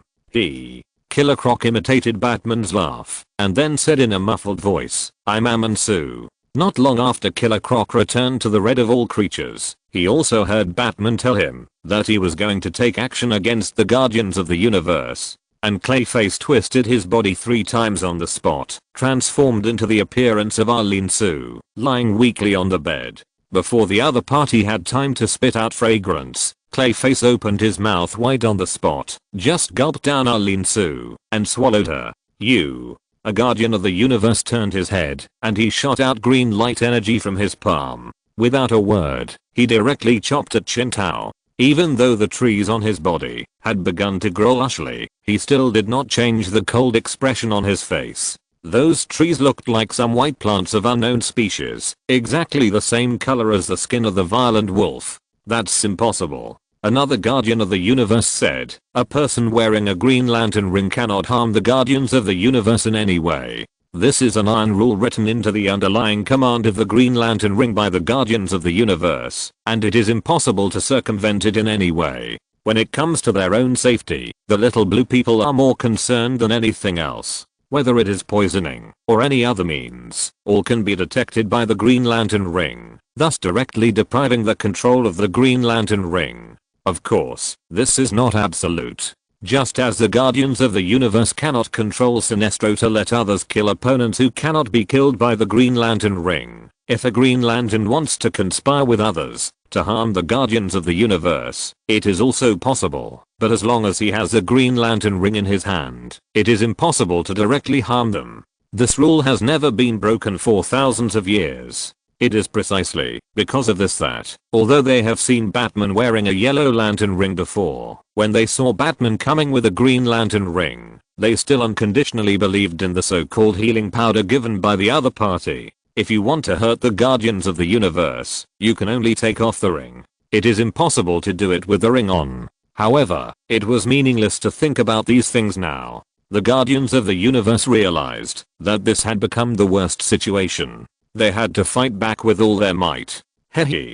The thoughts of a guardian of the universe stopped for a moment, and he lowered his head dully. For tens of millions of years, his face had never had any expression, but now he had a look of shock and fear. A bloody hand stretched out from his chest, and then the guardian of the universe turned his head with difficulty and saw a large ball of blood that looked like a burning flame floating behind him. Finally, Atrocitus said. He wanted to shed tears, but he had become a red light, and his internal organs had long been gone, so he couldn't shed a single tear. He could only gush out burning blood from his eye sockets as tears. You are the rebel. The guardian of the universe who was pierced in the chest by Atrocitus said intermittently. Dare to disobey the Green Lantern Corps the next second. Atrocitus tore the immortal life in his palm into pieces. He opened his fangs and bit the other's body, then chewed it to pieces. You should repent every day in hell for what you did to my wife and daughter. If you hadn't created the machine hunter, trying to use that kind of emotionless thing to so-called protect the entire universe, bisector. Atrocitus knew that the culprit who caused all that was Kirana. He was a user of blood magic, and mastered a prophecy that was more perfect than the Book of OA. But this did not prevent him from being full of resentment towards the guardians of the universe. For so many years, he has always been immersed in anger and unable to extricate himself. Compared with those Red Lantern Corps colleagues who were still mad dogs, Atrocitus's anger was no less than his. The self-cultivation he showed in front of the Teen Titans was just his effort to build a blood pool that could restore the sanity of the other members of the Red Lantern Corps. What was the purpose of building the blood pool? Of course, it was to enhance the Red Lantern Corps ability and help him to kill the Guardians of the Universe. And now, the opportunity to kill the little blue man for revenge is right in front of him. How can Atrocitus not be crazy? He grinned and unconsciously revealed the same crazy laugh as Batman, making a sound like howling. Hey hey hey hey hey, woohoo ha ha ha ha, kill you all, kill you all. Sinestro was stunned and looked at all this in front of him. He turned his head and looked at Batman. What are you doing? No, wait, how did you do it? When he was a Green Lantern, with Sinestro's temperament, he certainly had the intention to kill the Guardians of the Universe more than once. In other words, Sinestro was not a soft-hearted person from the beginning. At the beginning, when he was still an ordinary archaeologist on the planet Karuga, just like what happened at the beginning of many heroic stories, a dying Green Lantern fell in front of him. But unlike the heroic stories, the Green Lantern did not die just like that, and then entrusted the ring to Sinestro. The Green Lantern asked Sinestro to return the ring to him, so that he could heal his injuries, but Sinestro ignored him. He just sat there with the ring, and watched the Green Lantern slowly bleed to death, and then made himself the new Green Lantern. And it was because of trying to kill the little blue man that Sinestro knew that it was impossible to kill the Guardians of the Universe with the Green Lantern ring forged by the Guardians of the Universe. But at this moment, a miracle happened in front of him, and the person who created this miracle, ha ha ha ha ha ha. Sinestro saw Batman laughing wildly and catching a Guardian of the Universe who was trying to escape, like a happy baby catching a fun toy. He lifted the other person above his head and laughed in the posture of Simba, the Lion King, with his bright red gums and white teeth exposed to the air. Not far away, Atrocitus was still tearing the Guardian of the Universe apart, and Batman also opened his mouth, and in the eyes of the little blue man, he opened his mouth to him.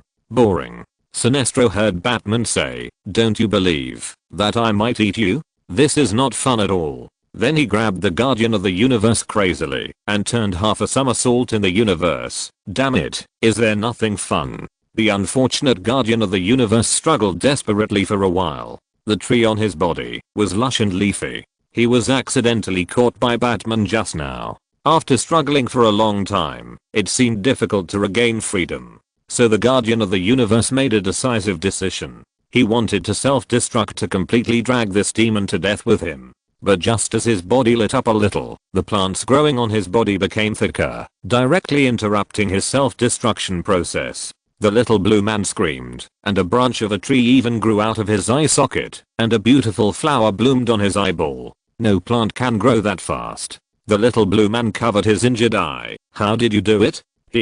So then I'll tell you. Sinestro's ears perked up, waiting for Batman to explain how he made this drug. I won't tell you, idiot. Aha, then to think about these things. Then Sinestro and the little blue men heard Batman's words. Want to hear a joke?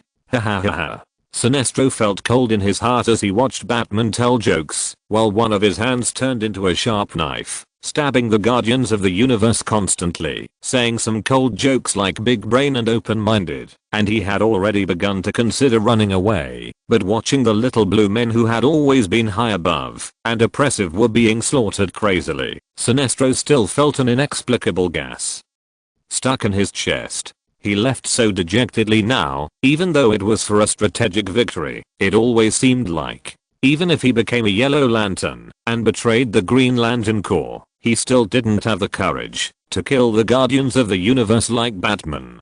Damn it. Sinestro saw a Guardian of the Universe with a missing arm floating next to him, and he could crush the other party to death by just stretching out his hand. Then when he realized this, he couldn't bear it anymore. With a pop, the yellow blood of the Guardians of the Universe poured over Sinestro's head, and he couldn't help laughing like Batman, who was laughing wildly in the blood of the Guardians of the Universe. Kill the little blue man. Cool. Damn it, he had wanted to do that a long time ago. Over the years, Sinestro had killed the Guardians of the Universe hundreds of times in his heart for the things they had done. Betrayal of Coral Quarrigat. Note, that is a Green Lantern who once tried to liberate Apocalypse and take Apocalypse from Darkseid. After his battle, the Guardians of the Universe sold him to Darkseid and made peace with Darkseid, and those acts of sacrificing Green Lantern at will.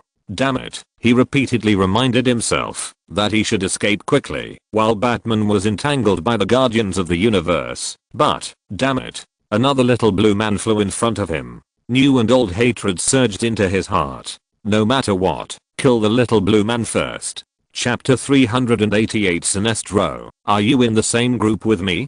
Hehe. Hehe. You know, it feels so good. Use the power of fear to slaughter those Guardians of the Universe wantonly. Sinestro has been a Green Lantern for too long and has been subservient to the Guardians of the Universe that he doesn't agree with from the bottom of his heart for too long. The once fearless archaeologist has been gone for too long. No matter how thorny Sinestro is and how many times he has argued with the Guardians of the Universe. But the fact is that, as long as the Guardians of the Universe want, they can deprive Sinestro of his ring at any time and turn him back to mortal. Therefore, when facing the Guardians of the Universe, Sinestro is always the weaker party, and for the weak, there is never any bottom line, only constant compromise. Sinestro can threaten the Guardians of the Universe with his resignation countless times, but even he knows that such threats are just talk. If a threat cannot really happen, it is equivalent to nothing. Just like fresh blood flowing into long forgotten muscles, the perception is restored, the atrophied tissue is rejuvenated, and once again, it is constantly renewed. But this is not to guard against Batman, but to guard against the two people beside him. Sinestro looked at Mongo and Akira with flickering eyes. Mongo did not hide his malice. He was facing the Green Lantern Central Energy Battery, and it was quite close. The branches growing from the Guardians of the Universe prevented the Guardians of the Universe from self-destructing, and also weakened their ability to release and manipulate the Green Lantern energy in a short period of time. Sinestro slowly turned his eyes away. And Batman. Sinestro slowly thickened the protective shield composed of the yellow light energy surrounding the Green Lantern Central Energy Battery. Therefore, now, after Sinestro completely got rid of the Green Lantern Corps and realized all this, it became a great humiliation for him. Although Sinestro was emotional and killed just now, he still keenly noticed that Batman seemed to be deliberately making things difficult for his two Yellow Lantern Corps leaders who had their own intentions. However, now that the Guardians of the Universe have been slaughtered, the situation is different. He heard Batman say, unwilling to accept the guidance of the superior among them, so focused on the wrong task, completely unaware that you are gathering forces to fight against them. The Guardians of the Universe implanted the fear of losing the Green Lantern ring and no longer being able to bring justice to the universe into Sinestro's heart and used it to manipulate him to make him do things he would not do. This feels like putting a person in a cage and playing with him like a monkey. The Green Lantern Corps is still fighting. Sinestro, spreading their fading light. So you attacked, and all those who wore the Green Lantern ring were defeated. I will praise you for what you did, if you put aside all your positions, personal inclinations, and those unhelpful moral condemnations. but the branches growing from them seemed to be controlled by Batman. He deliberately weakened the Guardians of the Universe close to Sinestro and himself, and quietly released the combat power of some of the Guardians of the Universe around Mongo and Akilo. Akiro carried a corpse of a Guardian of the Universe and spat out the remains in his mouth. He was the weakest among the people present, so he stood the farthest from the others, in a position where he could escape at any time, but he still formed a horn with Mongo, blocking one of Sinestro's escape directions. Otherwise, with the fighting power of the Guardians of the Universe, even if Sinestro wanted to kill them, he would never be able to do it so easily. This is also the reason why the two of them did not take advantage of Sinestro's attack on the Green Lantern Central Energy Battery. They fought with the Guardians of the Universe around them who still had the strength to fight, and had no ability to rush to Sinestro's surroundings, let alone snatch the Green Lantern Central Energy Battery that Sinestro protected like a treasure. When Sinestro came to his senses, he saw dozens of little blue men's bodies floating quietly in the universe, and Batman had restrained the crazy smile on his face, with his hands behind his back, not knowing whether he was looking at the battlefield below, or at the endless starry sky. Sinestro couldn't remember how many times he had sought rebirth in his life. Reborn from every failure, supporting himself from the ashes and ruins. The area of the universe they were in was still affected by the gravity of the OA star. The other party now had his back to him, looking up at the starry sky, and then looking down at the OA star under his feet, making some meaningless sad gestures. Although Batman's back was wide open, Sinestro had no intention of attacking him. In short, Sinestro gritted his teeth. He was now surrounded by two colleagues and Batman in the shape of a finished product. The situation was very bad. He didn't dare to move, and didn't think about running away. Sinestro knew that he couldn't run away. If he had retreated immediately and decisively when Batman slaughtered the Guardians of the Universe, he might have had a chance to leave, but now the opportunity was fleeting. Turning around and running away would only kill him faster. The current situation has become a fight between trapped beasts. Sinestro's eyes were fierce, and Batman continued to talk. But this carnival has opened a gap. If no one replaces a Green Lantern, the entire universe will sink into incomparable chaos. Sinestro listened to Batman's words while paying attention to the two traitors of the Yellow Lantern Corps. He saw the other party slightly raised his chin and nodded to the Green Lantern Corps members who were gradually defeated below. And on the battlefield where yellow and green intersected, a red shadow was flying above. It was Atrocitus, the Lord of Red Lanterns. Maybe Atrocitus was not the strongest among the many members of the Lantern Corps, but facing the ordinary Green Lanterns and Yellow Lanterns below, Atrocitus's single strength was crushing to them. If those lanterns were in good condition, they might be able to join forces to stop Atrocitus, but they had already been exhausted in the long battle, and the powerful Supreme Green Lantern had been destroyed by the concentrated fire of many Yellow Lantern Corps. Without a strong leader, no one could stop Atrocitus. He kept flying around on the battlefield, occasionally interrupting the Yellow Lantern and Green Lantern's hands and feet who still wanted to attack, and stop the battle with indiscriminate attacks.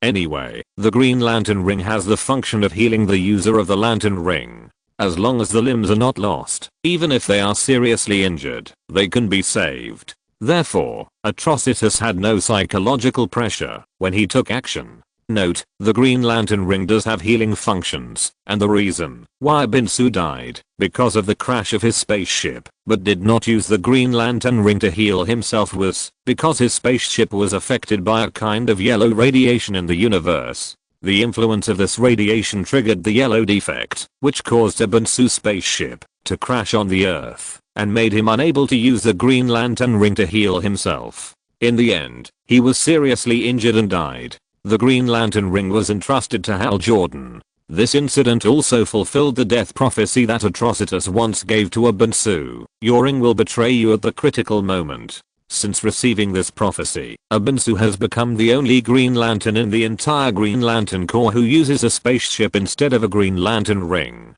to travel in the universe, but still could not escape the fate of his own death. Sinestro also noticed the actions of Atrocitus below. He had realized that Atrocitus was clearing the interferers outside the field. After he dealt with the green and yellow lights below, it was time for Batman to take action. He knew he shouldn't wait any longer. Batman was waiting for Atrocitus to return and join forces with him to attack. He had to decide which direction to take the green light central energy battery to escape before then.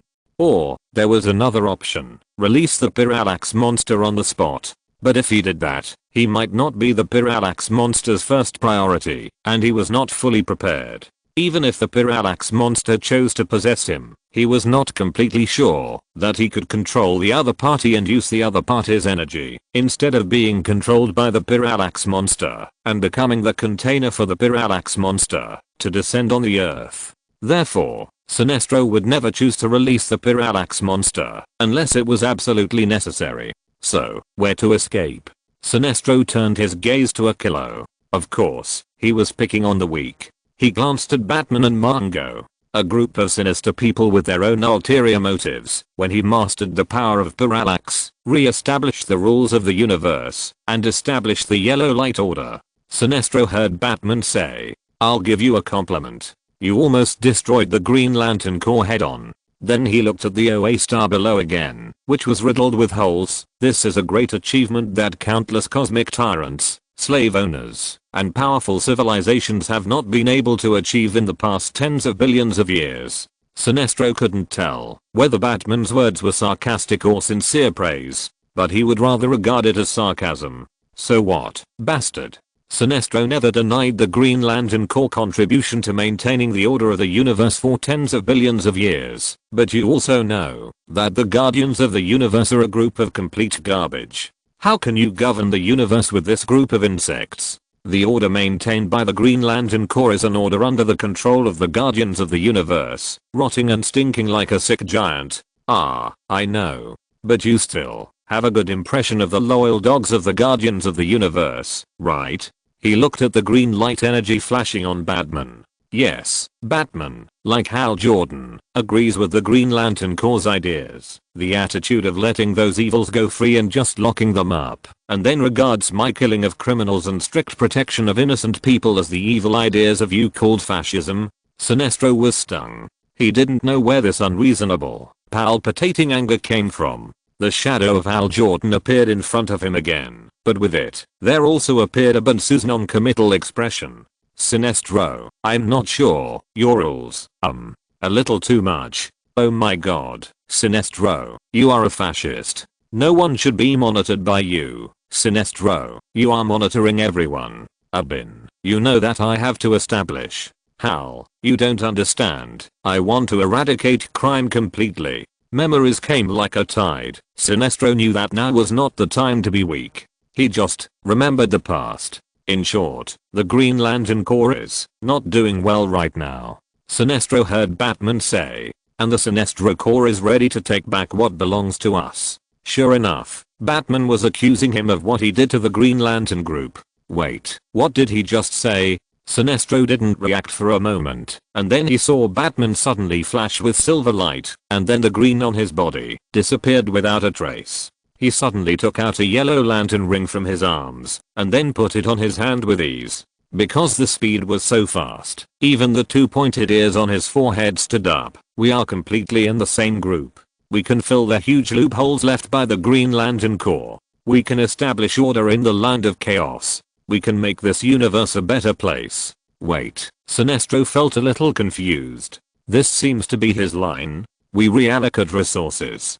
To be honest, the Green Lantern Corps is a little too pedantic. I don't see why we can't serve our people while pursuing greater goals. Think about it. We are going to announce to the entire universe that we have replaced the Green Lantern Corps. They may think that the order of the entire universe has collapsed, but we can assure them that this will not happen at all. Power will be transferred smoothly, and every creature in the universe will control its fear and believe in you. Believe in Sinestro. The destruction of the Green Lantern Corps will, admittedly, cause some chaos. Some people will believe that it is the fault of the Yellow Lantern Corps, but the order of the universe will be re-established, thanks to us, the Yellow Lantern Corps. Before Sinestro could fully react, he saw a fanatical expression on Batman's face, and he shouted loudly, "Long live the Sinestro Corps! Now is a century. The Green Lanterns have given up their places.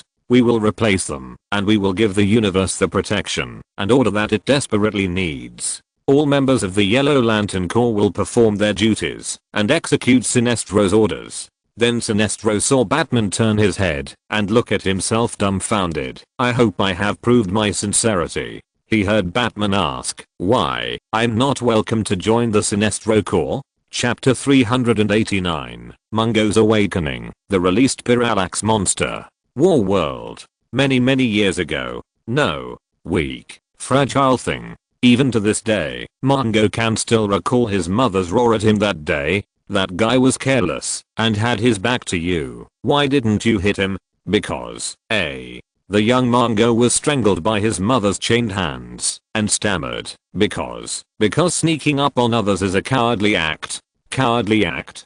Are you kidding? Mungo's mother punched and kicked, so that day, young Mungo and his mother disappeared in the wind. He only heard his mother say, "Our story doesn't end here." He heard his mother's voice with intense hatred. "I follow the way of the war tribe more than any warrior here. My son will learn this way, and we will definitely take revenge on you." Many powerful people in the universe will show their extraordinariness in their childhood, such as Lady Styx and Mungo. Even at a young age, the future cosmic tyrant's physical fitness surpassed that of ordinary people. However, on the day of slaughter, you are judged as the weakest. In order to strengthen our tribe, you and your mother will spend the rest of your lives in the wastelands of Galagosian.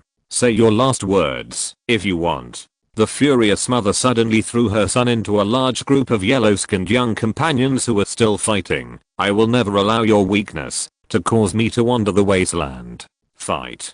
Charge up and fight." Mungo's mother did not speak. She just watched coldly as the mother of Mungo's opponent continued to chatter. "When he comes of age, he will kill his father, take away Mungo's name, and take me into Mungo's castle, and you and your soft-hearted little chain will become dry bones in the wastelands of Galagosian." This is the story of Mungo, and it is also the beginning of the story of the legendary cosmic tyrant. No. The young Mungo looked up and saw the hideous face of his former companion. "It's almost over, weakling. Soon you won't have to fight anymore." The voice of the opponent's mother rang in Mungo's mother's ears. On the field, Mungo was beaten by his opponent without any resistance. He fell into the dust with a dusty face. "Shut up.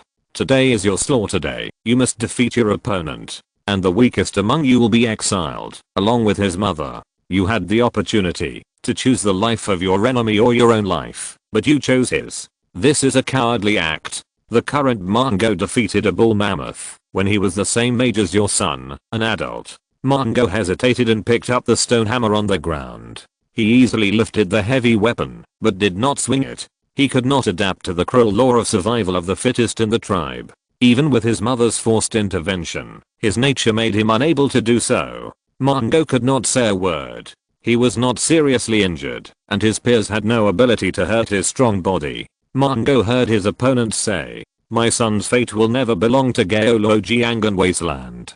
Power should not be used to hurt people of the same tribe. This is." She cursed at the mother of Mungo's opponent and bit her face until the warriors of the tribe rushed over, picked her up, and dragged her away. Mungo's mother said these words with a solemn oath, and then she turned around and left decisively without waiting for the warriors of the tribe to take action. "My son is the son of Mungo. Mungo would never condescend to a coarse creature like you, nor would he give birth to a weak little chain like your son." He climbed onto its back, killed it, and pulled out its stinger, which he then wore on his arm. When the mammoth's tribe came to seek revenge on him, they were slaughtered until they acknowledged him as a member of the tribe. She shouted angrily, "Use your teeth. Use your fists. Tear them to pieces." In the tribal square, in the primitive tribe surrounded by a large number of alien spacecraft wreckage, young Mungo listened to the announcement of the tribe members. "You will die in exile. Your son is too soft-hearted. Look at him, hesitating." He just stared blankly at what was happening in front of him. He was too young to understand why he was treated like this. Mungo looked at Sinestro's back. She showed the situation on the field to the mother of Mungo. "Look how my son subdued your son. He showed no mercy. He will be the only son of Mungo in this group. He will make the Chak-Galeng tribe stronger and trample on all other tribes." The mother of Mungo looked at the young Mungo falling to the ground. She could no longer bear it. She rushed over and fought with the mother of Margot's opponent. "Weak little pig, you will never live in the castle." Margot's mother said to the mother of Margot's opponent. "He is the son of Margot." Soon he was knocked to the ground by the opponent's stick. The heavy blow that was enough to burst a person's brain only caused a little redness and swelling at the corner of Margot's mouth. But a private fight could not change the final result. "And my son will not die in exile. He is the son of Margot. He will find his own strength. On that day, all the debts he owes to me will be paid off." Margot heard his opponent's mother say to his mother, "Even if he survives by chance, both of you will be exiled today." The voice was full of pleasure. He has decided to hurt someone from behind and to use brutal force on his fellow Yellow Lanterns. Many years ago, a lesson taught him that he should not have mercy on the weak. When the enemy has his back to him, the best thing to do is to swing the weapon in his hand with all his strength and hit him on the back. Either become stronger or die and become a dry skeleton in the wilderness. There is no third option. Margot has long been aware of this. For so many years, he has practiced his philosophy with his life and the fate of the entire planet. In fact, Margot has hesitated. When Batman and Sinestro seem to have reached an alliance, should he choose to go all out at this moment? Should he seek help from Corona again? When facing the Black Death Emperor before, the part of Corona's immortal soul that escaped from his body proved that he had evil intentions. He is definitely not a good partner like the First Lantern. Does he still need to seek help from the other party? Although they were both exiles who made great contributions to the development of the emotional spectrum, Corona, who was once a member of the Guardians of the Universe, had a deeper understanding of the Green Lantern Central Energy Battery than the First Lantern, who only cooperated with the Guardians of the Universe, who captured the Iron Shark and the Parallax Monster, and then stuffed them into the Green Lantern Central Energy Battery, artificially creating yellow defects for the Green Lantern Corps, to facilitate the Guardians of the Universe to control them steadily. Who led all this? Corona. Some of the Guardians of the Universe were even his disciples. Do you really think that anyone who defected could kill the robot hunters in the pursuit of the Guardians of the Universe, or even hack into the entire robot hunter corps through just one robot hunter, and then control them to create the 666 Sector Massacre? Margot knew that Corona could do this. As long as he called for the other party's help, he would be able to open the Green Lantern Central Energy Battery without Sinestro's consent, and he didn't even need to get close. Corona participated in the manufacture of the Green Lantern Central Energy Battery. In his eyes, there was no secret in that thing, like paper. But, is it really worth it? Corona has evil intentions, and Margot knows that he has bad intentions. Will he continue to use this to try to invade his body, and then manipulate himself to help him revive? Corona even escaped from the hands of the Black Death Emperor, a man who escaped death. Is it really worth it to go against the grain with such a dangerous character? It's worth it. Margot lowered his eyelids. This is a risk that must be taken. Sometimes in order to win, he must cooperate with the Jackal. Of course, Margot thought. He still made other preparations. The mechanical Superman with the Green Lantern Ring of Mercy and the two assassins besides Sinestro were also ready. If Margot did not use Corona's power and randomly activated any of the trump cards hidden beside Sinestro, he would also be able to distract Batman and Sinestro, so that he would have the opportunity to seize the Green Lantern Central Energy Battery. At that time, he could use the method that Corona gave him before to open the Green Lantern Central Energy Battery. However, those were plans made to kill Sinestro. Today, he has the chance to choose between the life of his enemy or his own life. He will never choose Sinestro's. That would be a cowardly act. He must ensure that Sinestro's death plan is foolproof. Once he is forced to reveal one of the several gifts he prepared for Sinestro in advance, it is very likely to arouse Sinestro's vigilance. Once the other party is prepared, the probability of a successful murder will be greatly reduced. Margot can never accept this. Only when Sinestro dies will he have a chance to compete for the control of the Yellow Lantern Corps, just as Sinestro knows very well. Since Margot joined the Yellow Lantern Corps, his goal has been to become the master of the Yellow Lantern Corps, not like Batman. Not far away, Batman patted Sinestro on the shoulder. From now on, your relatives are my relatives, our common relatives. Let's start a business together, rectify the order of the universe, and by the way, bring the Earth under management. All the criminals will be hanged, all on streetlights, and the Green Lantern Corps and the Yellow Lantern Corps will jointly enforce the law. Mongo looked at Sinestro's expression. The other party was a little non-committal and a little suspicious. He knew that he couldn't wait any longer. No matter whether Batman really wanted to cooperate with Sinestro, or it was another fraudulent lie, for him, waiting was a slow death. Corona. He called in a low voice. I agree. Turn on the Green Lantern Central Energy Battery. Then he heard Corona's voice, which appeared in his mind through the yellow lantern ring in his hand. Are you sure? You know I have evil intentions. At this point, there was nothing to hide between the two of them. Corona attached his soul power to Mongo without Mongo's consent, which explained a lot of things. Corona understood, and Mongo also understood. But even so, are you still willing to let me attach to you? Yes, Mongo said. He looked at Sinestro and Batman who were talking happily. Once you release the Parallax monster, I must fight for the ownership of the Parallax monster with all my strength. If I win, with the help of the Parallax monster, I can expel the air influence. Corona knew that what the other party said was right. If the other party could really tame the Parallax monster with his willpower, then Corona really couldn't do anything to him. After all, he was still trapped in the cosmic egg, and was not in his prime. And if I lose? Mongo paused. He recalled his childhood wanderings in the wasteland, and then said, I will become a dry skeleton in the wasteland of Galogin. If you want to use this dry skeleton as a carrier of your body to do something, then it's up to you. That's the fate of a loser. His words moved Corona a little. It really surprises me, you freak who is crazy about power and authority. I really don't know which planet would breed a madman like you. But don't worry, if you don't die. Have you never thought that you will fail? He asked Mongo, and Mongo's eyes wandered over Batman, Sinestro and Akaro. Akaro, the beast in the jungle, was squinting his eyes, waiting for the next attack. Sinestro, the deliberate dictator, was considering an evil alliance with Batman. Batman, a crazy laugher, a scum with no bottom line. Why do you think you can defeat them head on and seize the Parallax monster? But Corona didn't ask this question out loud. He believed that Mongo had already made up his mind, so he said, you will find your own power. Corona said, and because of this awareness, I'm willing to give you a chance. He said, I will eventually come back, but I have never just planned to come back.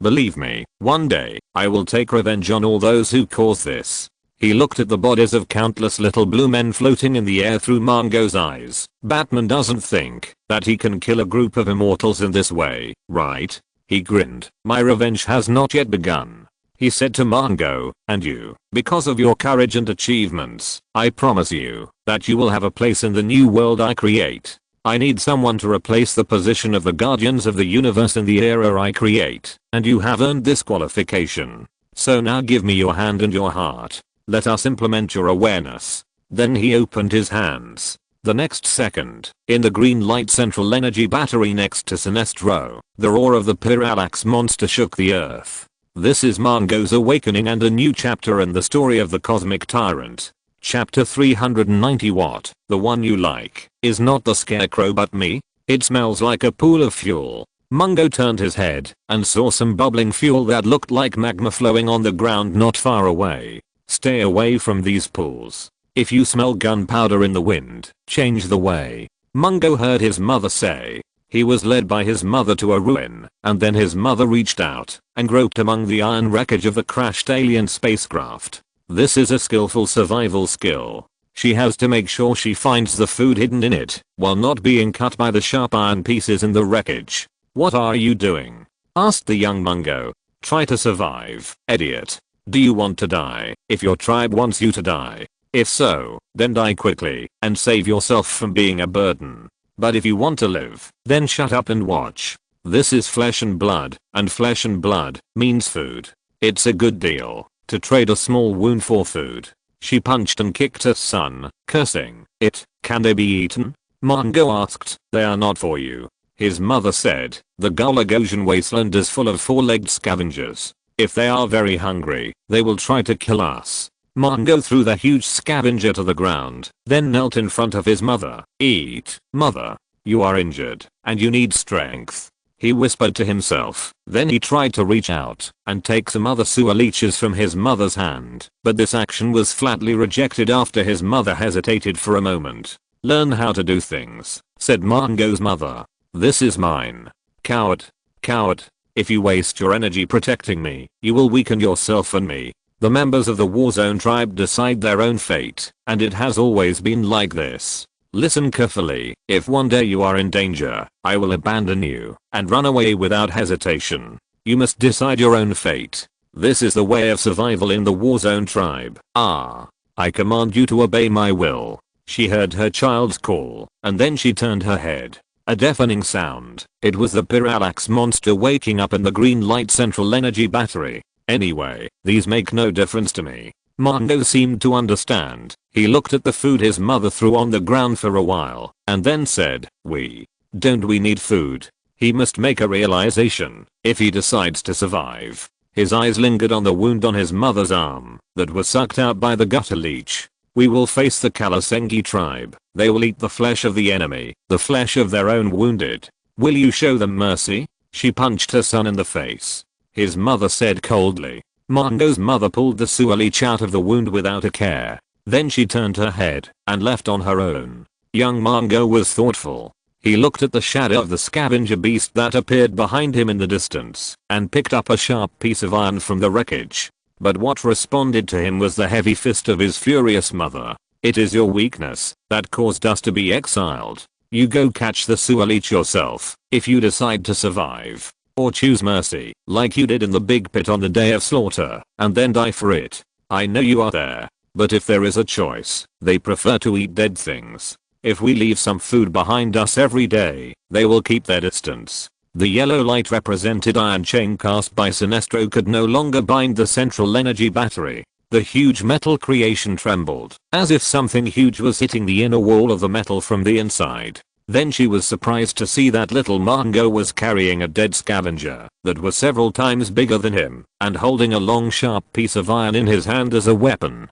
The Warzone tribe never protects others. Every move you make is a shame to me. Then she pulled out her arm, and a large group of leeches were wrapped around her arm. This was a piece of living flesh and blood. The leeches sucked her skin, but also sent their own lives to her hands. Then she tore off a piece of leech and threw it on the ground. The woman paused. She hesitated for a moment, but finally said these words to her child. "The Warzone tribe never protects the weak, and this is also the way we tolerate what others cannot tolerate."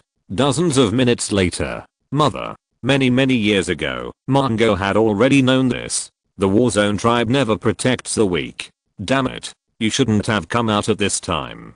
Sinestro hurriedly increased the output of the yellow light energy, and more yellow chains were wrapped around the green light central energy battery, trying to reinforce it to prevent Mongo's summons. At the same time, he was furious. He waved the light ring and shot a beam of light at Mongo, then turned to Akilo and scolded. "You are all bastards who want to rebel. Do you think you will have a good harvest after Mongo succeeds? Now you only have one chance, Akilo. Work with me to stop Mongo's behavior, otherwise we will both be finished." Akilo did not move. Sinestro cursed loudly, and finally, he said something that touched Akilo's heart. "As long as you don't actually rebel, I can still tolerate you, but do you think Mongo can? Damn it." In the end, Akilo had to admit that Sinestro was right. He hurriedly shot 2 attacks at Mongo, but it was too late. As Mongo did it, the chains that Sinestro had shattered and disintegrated.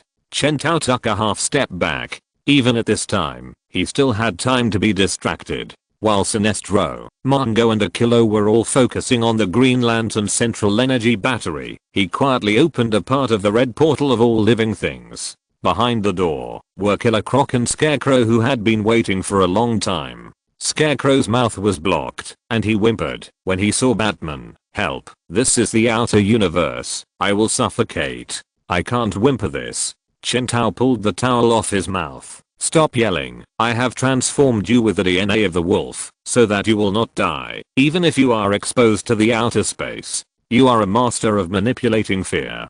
Dr. Clean, you understand the nature of fear better than Sinist and others. And with the parallax monster, you will really get to the root of fear. He said excitedly, you will become the master of the parallax monster and become a living aggregate of fear energy at the level of the universe. Don't worry, you will be the most powerful host of the parallax monster. He boasted to the poor Scarecrow, who was an ordinary criminal who was planning terrorist attacks in Gotham City a few weeks ago. Scarecrow didn't understand what he was talking about. Without his classic Scarecrow costume, Dr. Clean was a little timid, and he blinked his eyes. "Ah, me?" Scarecrow asked. Chen Tao didn't care. He quickly dressed the Scarecrow in his classic clothes. He didn't let him wear them before, because Clean's combat effectiveness often depends on the buff bonus given by the uniform he wears. Scarecrow is at least the stronger one among the second tier villains. If he is locked up with clothes and still thinks he is Scarecrow, he doesn't know how much trouble he will cause during his imprisonment. It is better to catch him first and then dress him at the scene. Under the huge power of Batman, Scarecrow has no power to fight back and can only surrender obediently. Soon, Chen Tao looked at the Scarecrow, who already looked like a real person, and nodded with satisfaction. Very good. As long as I push the Scarecrow out, he will have the opportunity to directly attract the parallax monster and then pull the other party into his body. As long as this best situation happens, then I can directly summon the ghost and reproduce the famous scene of the ghost and the parallax monster fighting in the comics. Chen Tao thought. As the spirit of God's vengeance, although Ghost is often defeated when facing real strong opponents, he is still undoubtedly a strong man in the first echelon of the magic side.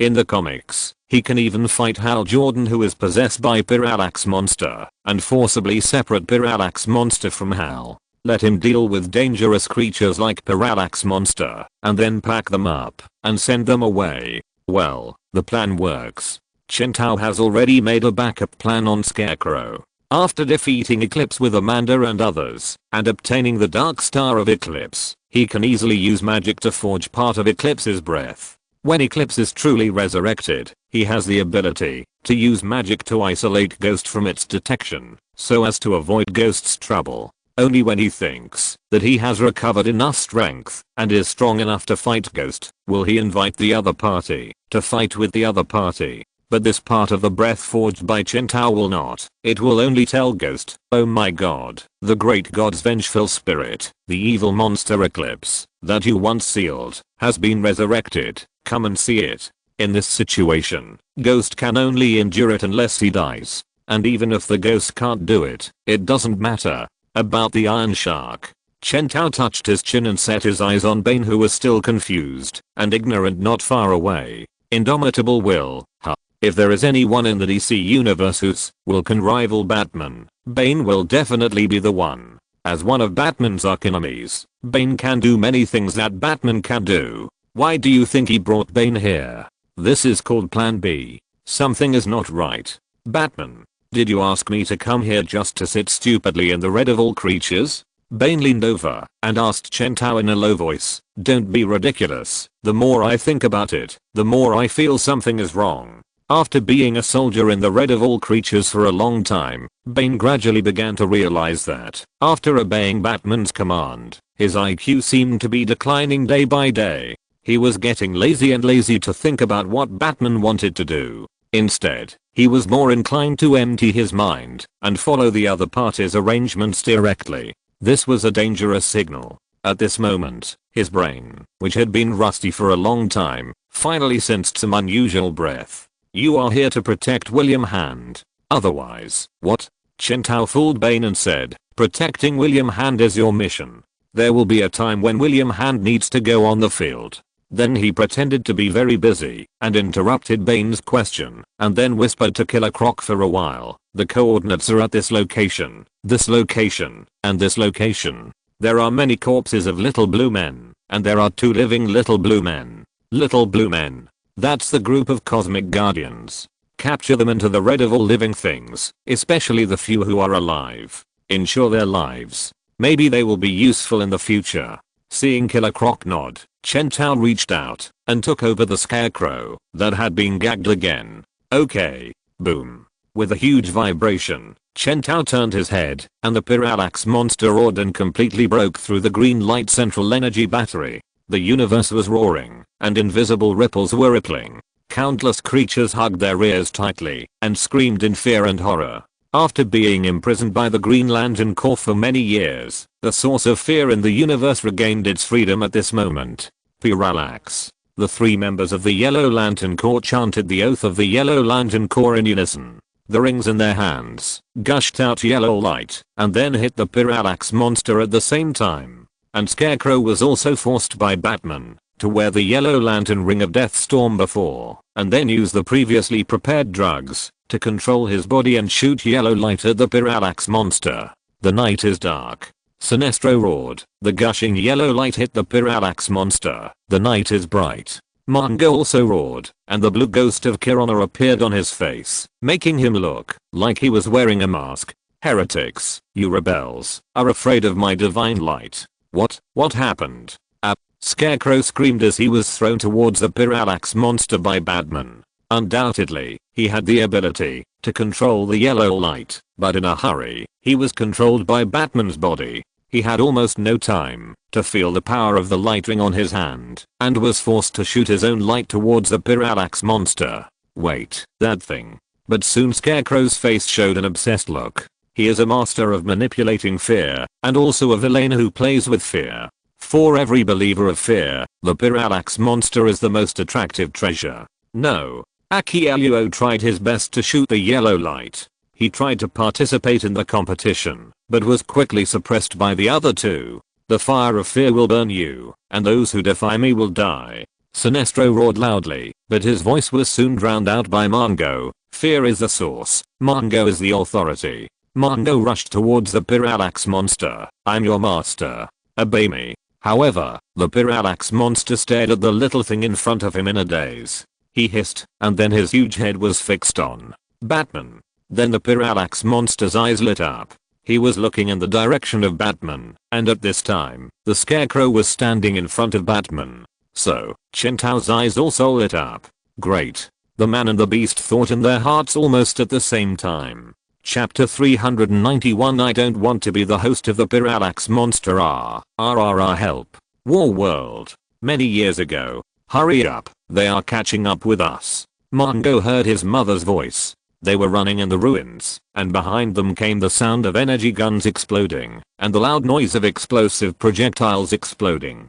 Mongo grabbed his mother's neck with his bare hands, lifted her up with his thin body, and then jumped out, avoiding the roaring flames. But even so, the 2 of them were blown away by the explosion, and fell to the ground, and the pursuers behind them soon caught up with them. The wasteland is not a place for weak Chakgaran people to survive. A group of Kalasengi people, holding energy guns and cold weapons taken from the crashed alien spacecraft nearby, surrounded the mother and son. The leader had 2 dead skulls on his shoulders as decoration, and his yellow skin was covered with patterns of iron chains. He said, this place belongs to the Kalasengi tribe. He told his mother, try to get into her. Mongo's mother was coughing softly. A lot of blood gushed out of her mouth, blocking her respiratory organs. I will force them to heal you. Look, cough cough cough. You can do it, strong. The Kalasengi people saw it, she said. However, at this moment, the roar of some beast interrupted his action.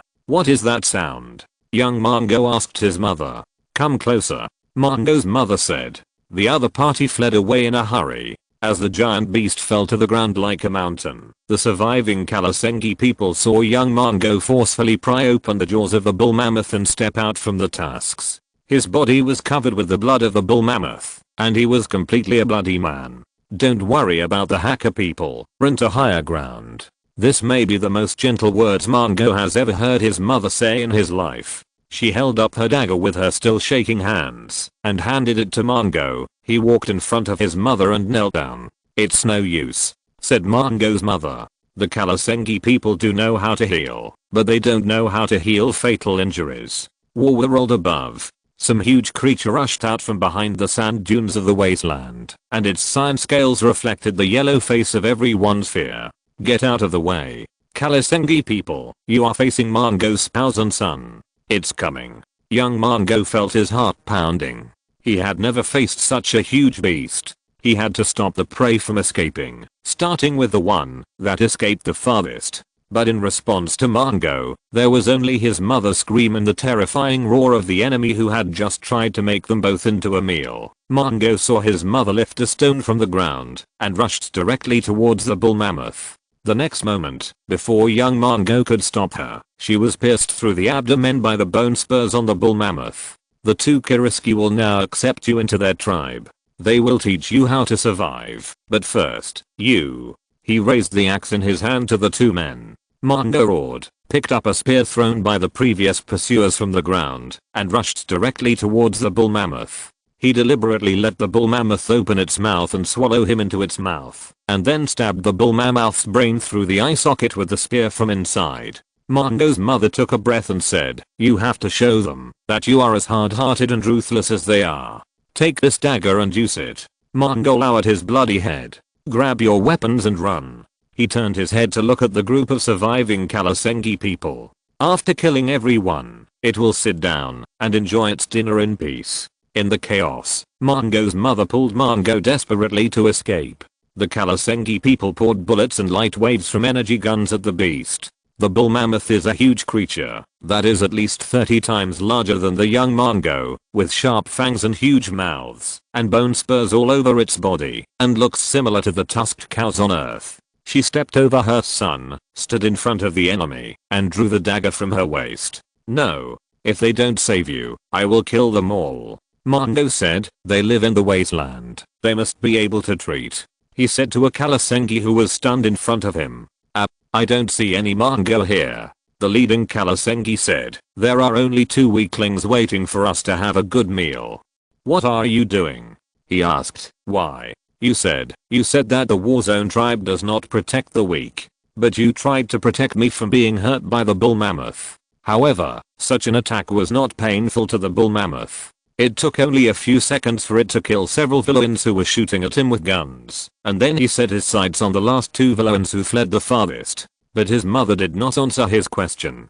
The dying woman only said, "The current Mongol chose me and favored me. Then, he made you a burden to me as a child, and then threw us into the wasteland to fend for ourselves." The surrounding Kalasengi people gathered around. They looked at the young king in silence. "Do it," his mother said. "You must kill the current Mongol and avenge us," she said. "So now, show others how cruel you are.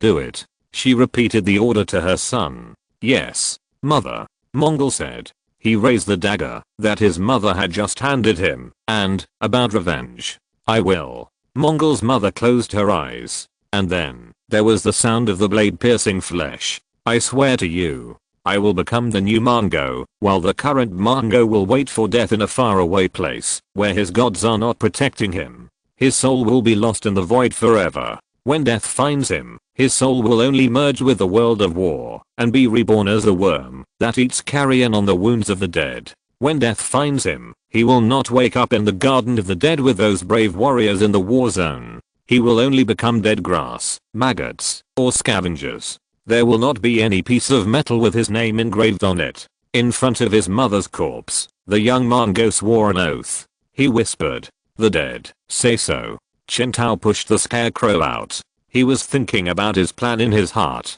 Parallax monster is definitely the first of the 7 great lamp beasts to possess others, and it is also the lamp beast that possesses the most characters, and has the highest ability and expressiveness. Even when the Parallax monster first possessed Hal, it raised the Parallax demon Hal to a multiverse level strongman. But this does not mean that Parallax is invincible. For the Lanterns, they are the physical embodiment of the emotional energy in the universe, so the strength they show after possessing others often depends on the strength of the host. When Parallax possessed Green Lantern Hal Jordan, he was almost able to fight all the heroes in the entire DC universe on his own, and almost restarted reality. Note, this refers to the DC event 0 Hour.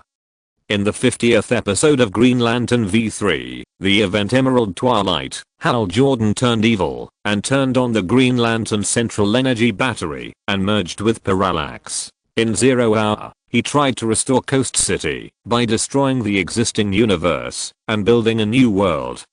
Even when the Ghost and Parallax fought for Hal's body, Parallax Hal fought against the Ghost while still being invincible in the Justice League and beat the Justice League to the ground. Note, from Green Lantern, Rebirth, Dr. Fate, and Zatanna's magic were ineffective because of fear. However, when Parallax possessed other people, this record was not so outrageous. For example, Gander, the Parallax monster, once possessed this little blue man who was expelled from the Guardians of the Universe because he still had emotions. Episode 5 of Green Lantern, Rebirth, but was defeated by Green Lantern Hal and 4 other Green Lanterns, a total of 5 Lanterns, who separated the Parallax monster from Gander and locked him in 4 Green Lantern furnaces. Although the Parallax monster Gander suppressed the 5 Lanterns for a time, in fact he only blocked the first round of attacks from the 5 Green Lanterns, which can be said to be very embarrassing. This is also one of the origins of the Green Lantern's famous stalk: Green Lanterns must be wiped out after 5.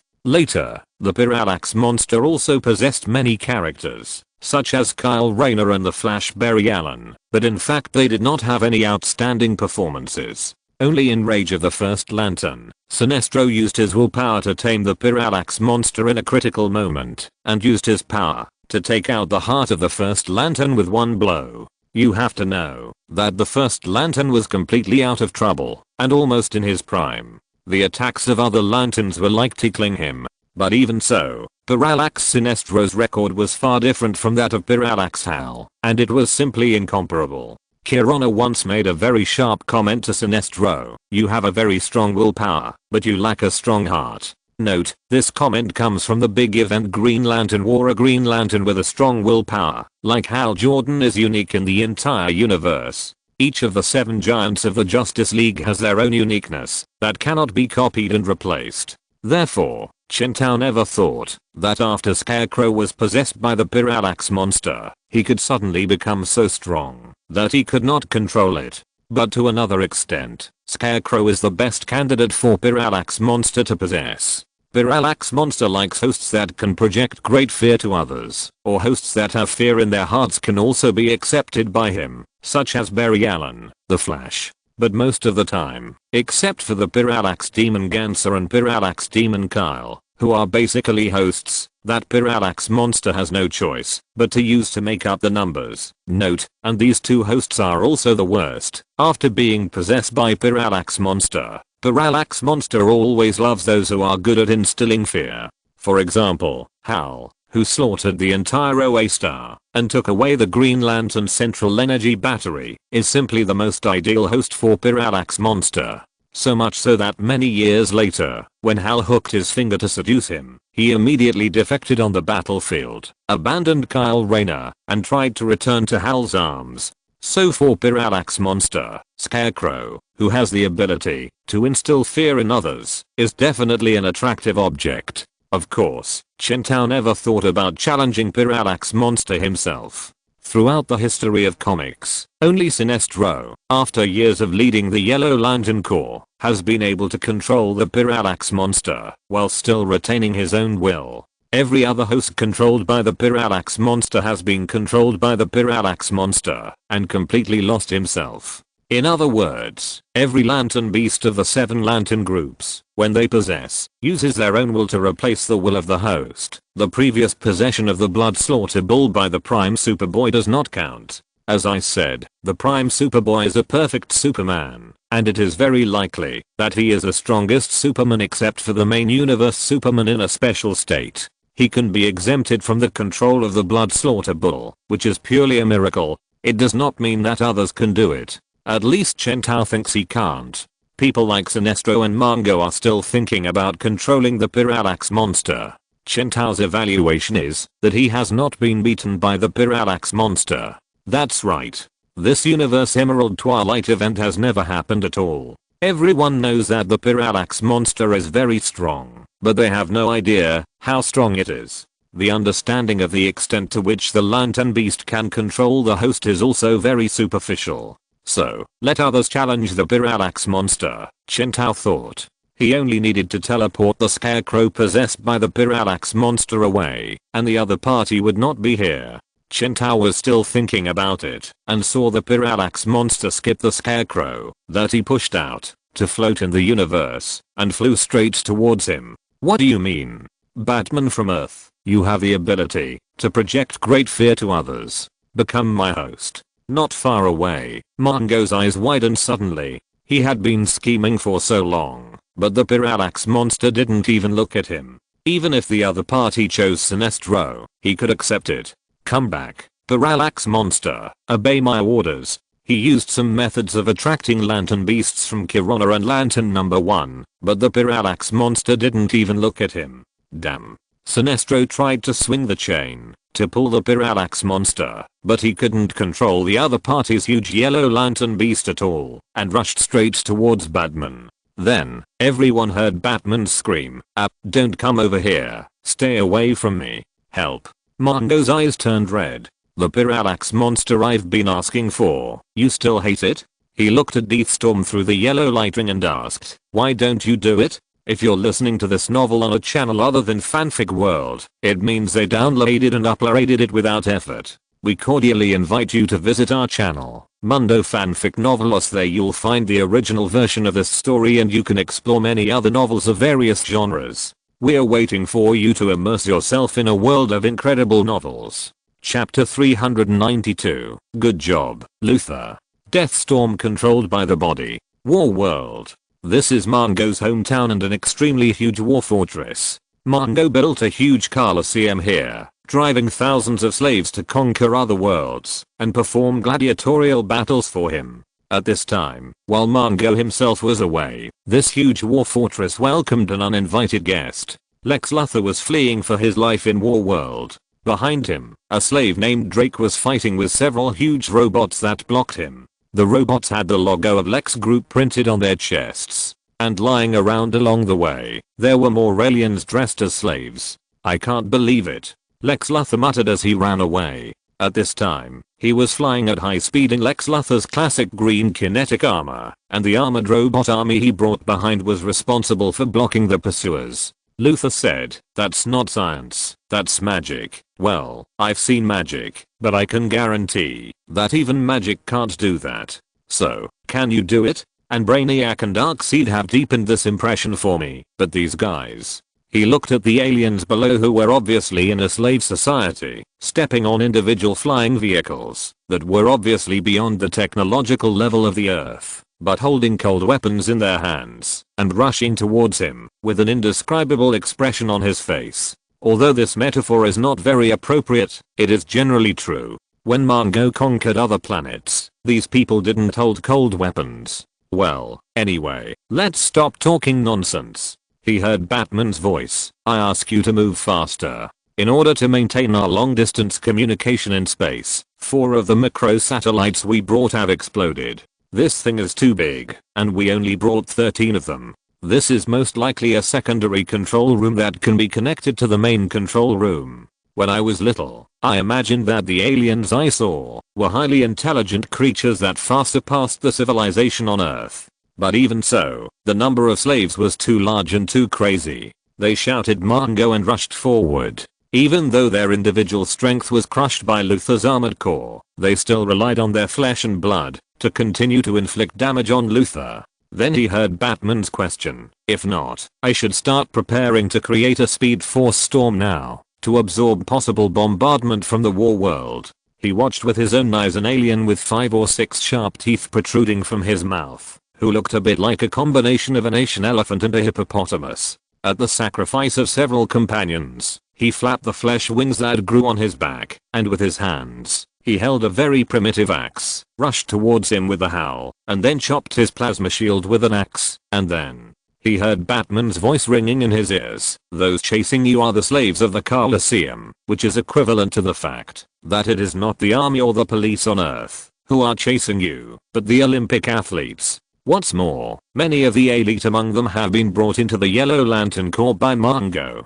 Luthor looked at a slave who could punch through steel plates and tear apart robots with just his fists and nodded slightly. Indeed, if they use high-powered weapons. An alien slave broke through the defense of his robots and rushed towards him directly, and then once again hit his head on the plasma shield opened by Luthor. But Luthor finally found his target. Its armor detected the signal band in a building not far away. If they are all destroyed by the aftermath of the battle, then I really can only let Killer Croc fly a plane through the red of all beings as a human megaphone. The rebound force of the shield bounced back and hit the protruding stone wall on the ground not far away like a piece of thrown jam and immediately burst into blood flowers. Luther said, "I know. Do you think I don't want to?" Luther said, "But I'm now controlling a war fortress that is larger than many planets. Do you think I only need to grope on the ground for a long time to pull out a wire and then I can use my amazing wisdom to directly take away Mongo's control of the war world?" But his death did not scare the slaves who came to besiege, but made them more excited. "What? Do you think they are just so-so?" He heard Batman say, "It doesn't matter if it doesn't work. I'm just confirming it. If..." But before Batman finished speaking, Luther heard a deafening roar from his side, and then all kinds of sounds rang out together, and suddenly there was no sound.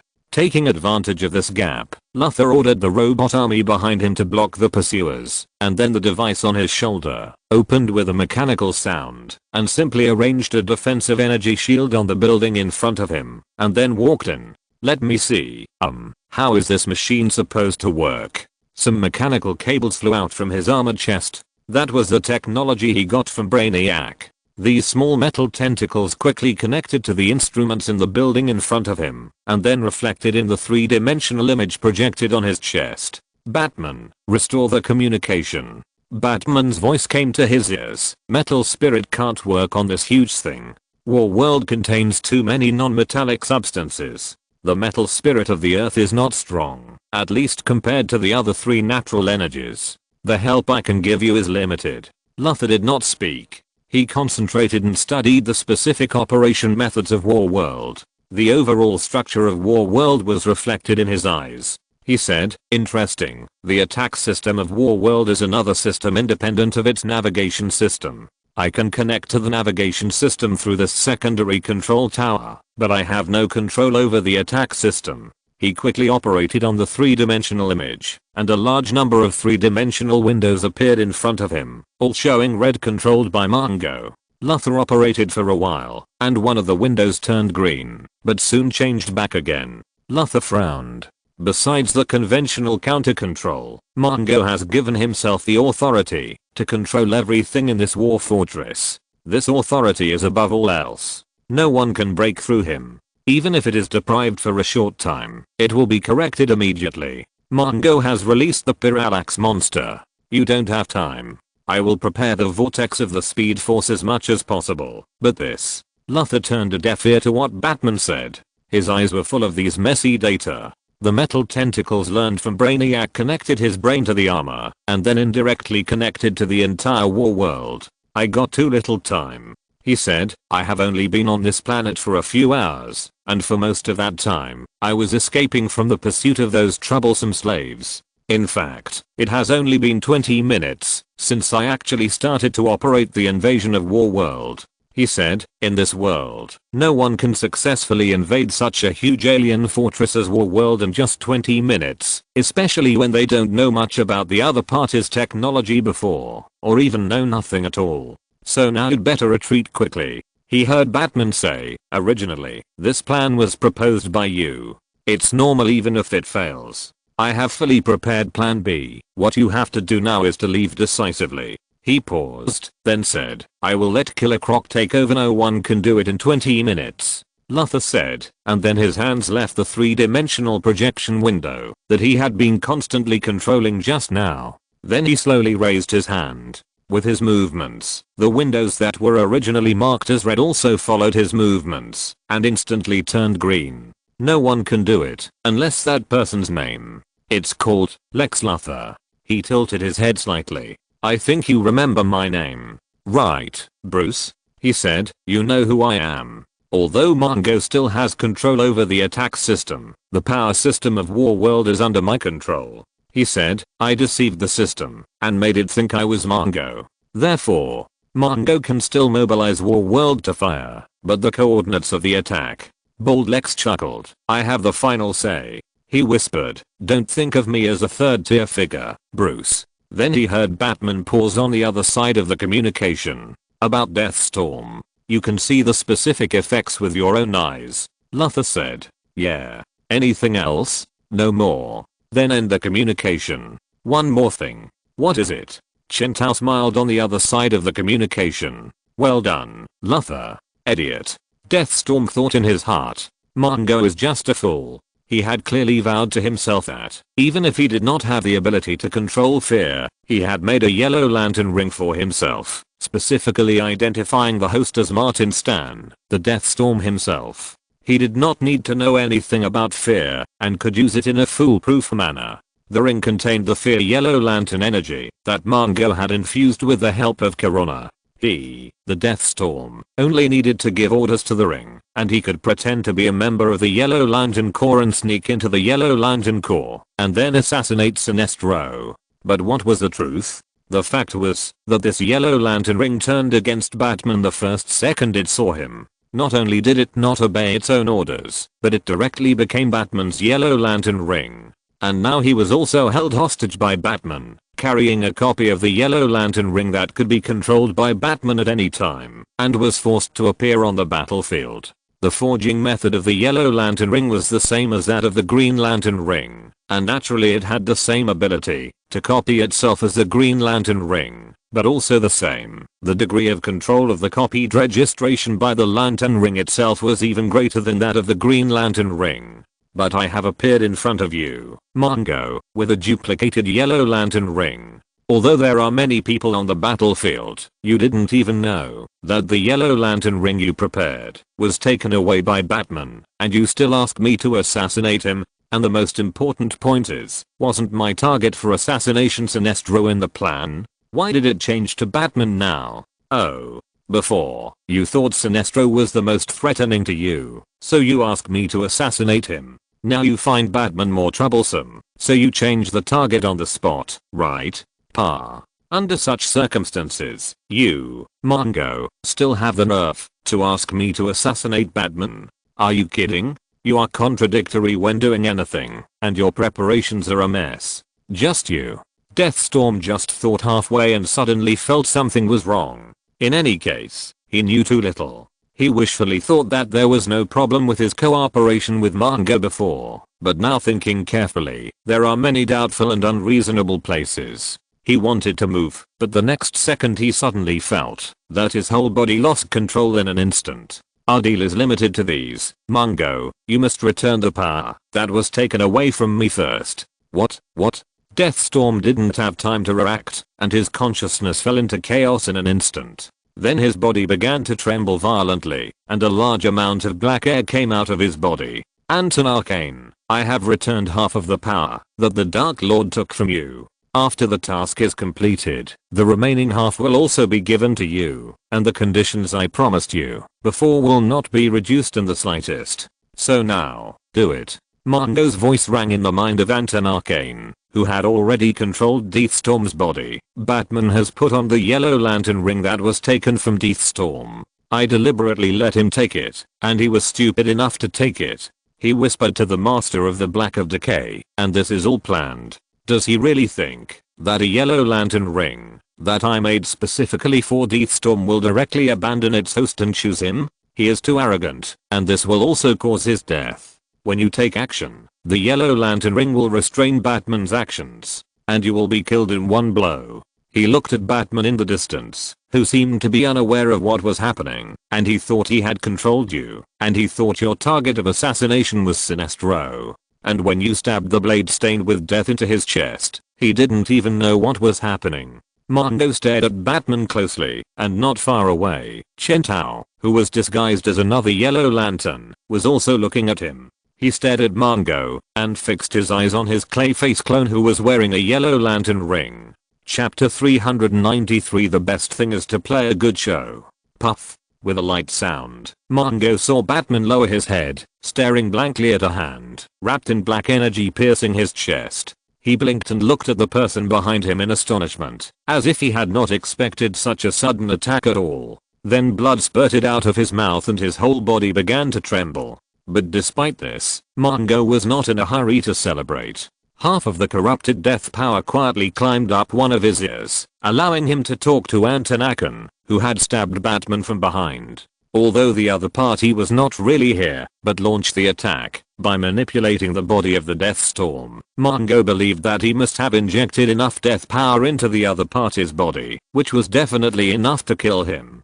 Did it succeed? He asked the other party. Success. You. This question briefly turned in Antanakan's head and was quickly forgotten. A frog that was skinned alive, except that a small finger was missing on one hand. On his face, which looked like a skeleton, there were pieces of dark purple smelly meat that had not yet completely rotted, and his mouth was full of incomplete teeth. This was the will of Antanakan. Prove it to me. At this time, in the spiritual space of the Deathstorm, seeing this scene, Mongo finally felt relieved. The power of the Black of Decay contains scavengers, such as flies, maggots and other corpse decomposers in nature. Therefore, these disgusting limbs are the proof that Batman's body has been completely eroded by the Black of Decay. Not far away, the Parallax monster couldn't help but stop and looked at Batman not far away in confusion, not sure whether he should go forward. The two-headed monster was purple all over. One head was completely the non-human monster head of the parasite demon, and the other showed Bane's black and white hood.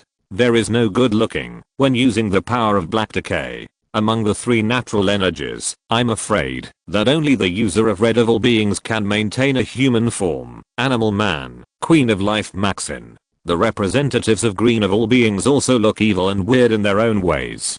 Bane has mastered so much Black Decay power. No matter what he becomes, Antanakan will not be surprised. The moment he saw this two-headed monster, he realized who the third consciousness that existed in Deathstorm's body at the same time was. Antanakan said. The opponent he had been thinking about day and night, the only two representatives in Black Decay who did not completely surrender to him. But how could the other party look like this? He heard Antanakan reply to him. Deathstorm pulled his palm out of Batman's chest, and Batman just floated quietly in the universe without any life. Mongo said. The other one was even more terrifying. If Antanakan's face looked a bit human, the other one looked like a two-headed monster. He sprayed a mouthful of yellow light energy towards Batman and Deathstorm beside him, and under the cover of this pure yellow light energy, a burst of black smoke suddenly appeared on Deathstorm's skull. Mongo only felt a buzzing in his head, and the next second, he did not feel Antanakan's information. Deathstorm Dr. Martin Stein huddled in the corner and trembled, while next to him, two consciousnesses were fighting not far from him. But this only lasted for half a second. Soon, the Parallax monster identified the object he wanted. He roared and continued to rush towards Batman. In an instant, he sensed the violent decay of the black power erupting on Batman's body, and a large number of insect limbs grew out of Batman's body, exuding a strong smell of evil. He had realized that Batman had left a backup plan for Deathstorm, but he was not worried. He planned to use the Black of Decay to warn Mongo first, and then quietly compete with Bane for control of the Deathstorm in this consciousness space. This would be a long process, until... But the next moment, the entire consciousness space turned purple. Antanakan looked up, and saw that the two-headed Bane monster in the consciousness space was infinitely enlarged, and in an instant it became a huge monster, looking down at him. This shouldn't be. All of them are foreign invaders of this body. How did they do this? Akan found that his connection with Mongo through the Black of Decay was cut off by someone. Then he used the Black of Decay power in the body of the Deathstorm as a springboard, and the little will projected from the earth into this body was directly blocked. The process was so fast that it was as if he had not invaded the Deathstorm, but invaded Bane's body. This simply didn't make sense. Everyone was an invader of the body of the Deathstorm, and it was impossible to say who was much stronger than who. Moreover, Bane was actually much weaker than himself in controlling the Black of Decay. Akan knew it very well, otherwise it would not be him chasing Bane, but Bane chasing him. What on earth is this? You made a mistake. Then he heard the voice of the two-headed monster. Indeed, part of this body belongs to Dr. Martenstein, but 99% of this body belongs to the other 143 parasitic demons. Then the next second, in Antanakan's dull eyes, the two-headed monster quickly grew a second head, a third, a fourth. And his figure became bigger and bigger as more and more heads grew. Bigger and bigger. Chen Tao had doubts when the yellow lantern ring flew to his hand. He never thought that he was some kind of dragon arrogant. The yellow lantern ring immediately abandoned its original owner and bowed to him when it saw him. Such a myth is too bullying for him to understand what the Lantern Ring is. Yes, the Lantern Ring will choose its own host. At most, the Green Lantern Corps has the planetary Green Lantern Mogo to help the Green Lantern Ring assist in positioning. Note, this setting is discussed in detail in Green Lantern War. In this major event, all Green Lanterns are controlled by Kelowna, and the planetary Lantern Mogo releases a large number of Green Lantern Rings he forged to recruit thugs for Kelowna in the entire universe. However, the host selection program of the ring chooses the host with strong willpower / good at manipulating fear will not be triggered after the ring officially recognizes the master. Otherwise, according to this logic, the Lantern with the Green Lantern Ring will not be able to meet another creature with stronger willpower than himself, and more suitable to be a Green Lantern in this life. Otherwise the Green Lantern Ring will abandon him, and choose a new Lantern, as soon as they meet. This is equivalent to a policeman walking on the street and seeing a person with higher morals than him, and the police uniform will immediately leave him and wear the other person. Wouldn't that be a mess? How can the Green Lantern Corps enforce the law across sectors? Mogo is bullying Batman because he has never been a lantern. He has only a vague understanding of what the Lantern Ring is, and it is not clear to what extent Mogo can control the Lantern Ring with the help of Kelowna. But Chen Tao has never been a lantern, but he has read comics. Of course, if you really want to find a reason, there are many clues that Deathstorm's Lantern Ring has turned against you. For example, Deathstorm is a combination of a living person and a dead person. He is half dead, so the Lantern Ring's recognition of its master is not so absolute. People always deceive themselves. Once they take a fact in front of them as a truth, it is easy to deceive themselves. It may seem stupid to be a wise man in hindsight, but this is often the weakness that every creature will make, and this is exactly what Mogo wants. But he is not a fool, and he will not simply pin his hopes on Batman's self-deception. This plan is more based on his control over the Yellow Lantern Ring. He can sense Batman's status through the Yellow Lantern Ring, and manipulating a Lantern Ring requires willpower, which is not something that an emotionless creature or a clone or a fake person can pretend. It was precisely because Batman had worn the Yellow Lantern Ring many times since he came here and used it repeatedly that he was extremely sure that the one wearing the Yellow Lantern Ring at this time was Batman himself, especially this point, which was absolutely true. Although the behavior of the Parallax monster chasing the other party made Mogo very angry, it also proved to some extent that it was Batman himself. For the Parallax monster, what he pursued was always his own will. Even if the Lantern Ring might make mistakes, the Lantern Beast would never make mistakes. It was precisely because of these 2 points that Mogo asked Antanakan to carry out the assassination. His decision was based on a bold action, carried out after careful verification, which must be foolproof. As for Chen Tao, his way of dealing with it was very simple, that is, to chop off his own head. Literally, the Bat of Killing has the DNA of the Xanians, although this bloodline is not pure, so it cannot give him the abnormal self-healing ability of dripping blood and rebirth like the original wolf. But there is no obstacle to playing such a good trick as taking a good show. Chen Tao has already tested the state after synchronizing the Bat of Killing in the laboratory. In fact, he was a little worried at first. After all, although the Violent Wolf was famous for his abnormal self-healing ability, although his self-healing characteristic was the remaining limbs would grow from the piece of flesh with the larger amount of flesh. But it was not without the situation that the Violent Wolf was unfortunately chopped into pieces. As a result, a Violent Wolf grew on each piece of his chopped body. The Violent Wolves fought each other until the last Violent Wolf, and the Violent Wolf that survived claimed that he was the original Violent Wolf.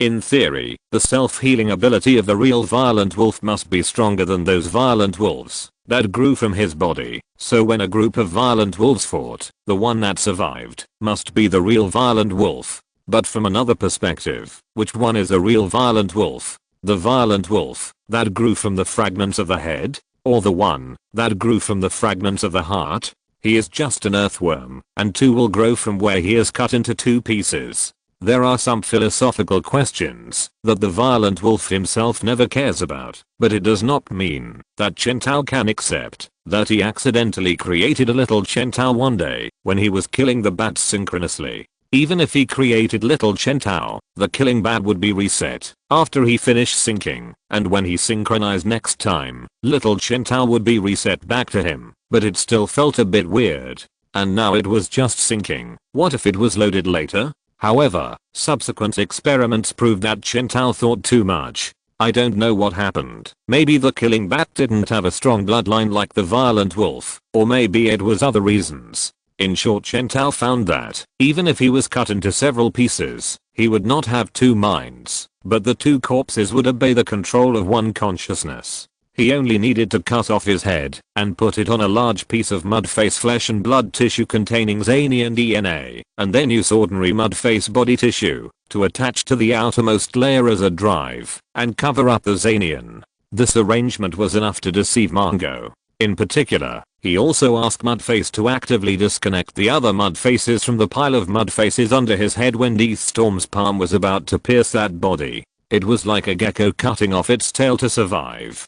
Deathstorm's attack pierced a pile of bodies that were no longer controlled by Mudface's will. No matter how serious the pollution of the Black of Decay was, it would eventually pollute the loneliness. Seeing that Mongo finally launched the Deathstorm as a backup, he was relieved. The Batman of Killer was at least a Class A Batman. It was hard for him to maintain it for such a long time. On the Earth, Gorilla Grodd and Turtle were twitching constantly. Martian Manhunter, Shazam and several other newly joined heroes were lying there. The electric current of the Speed Force passed through their bodies, and several new heroes who joined the Justice League nearby screamed in pain, especially the one called Black Lightning. It was embarrassing that his superpower was to discharge electricity, but he still screamed like that. Martian Manhunter and Shazam were bored, as if nothing had happened. Asking is just a habit.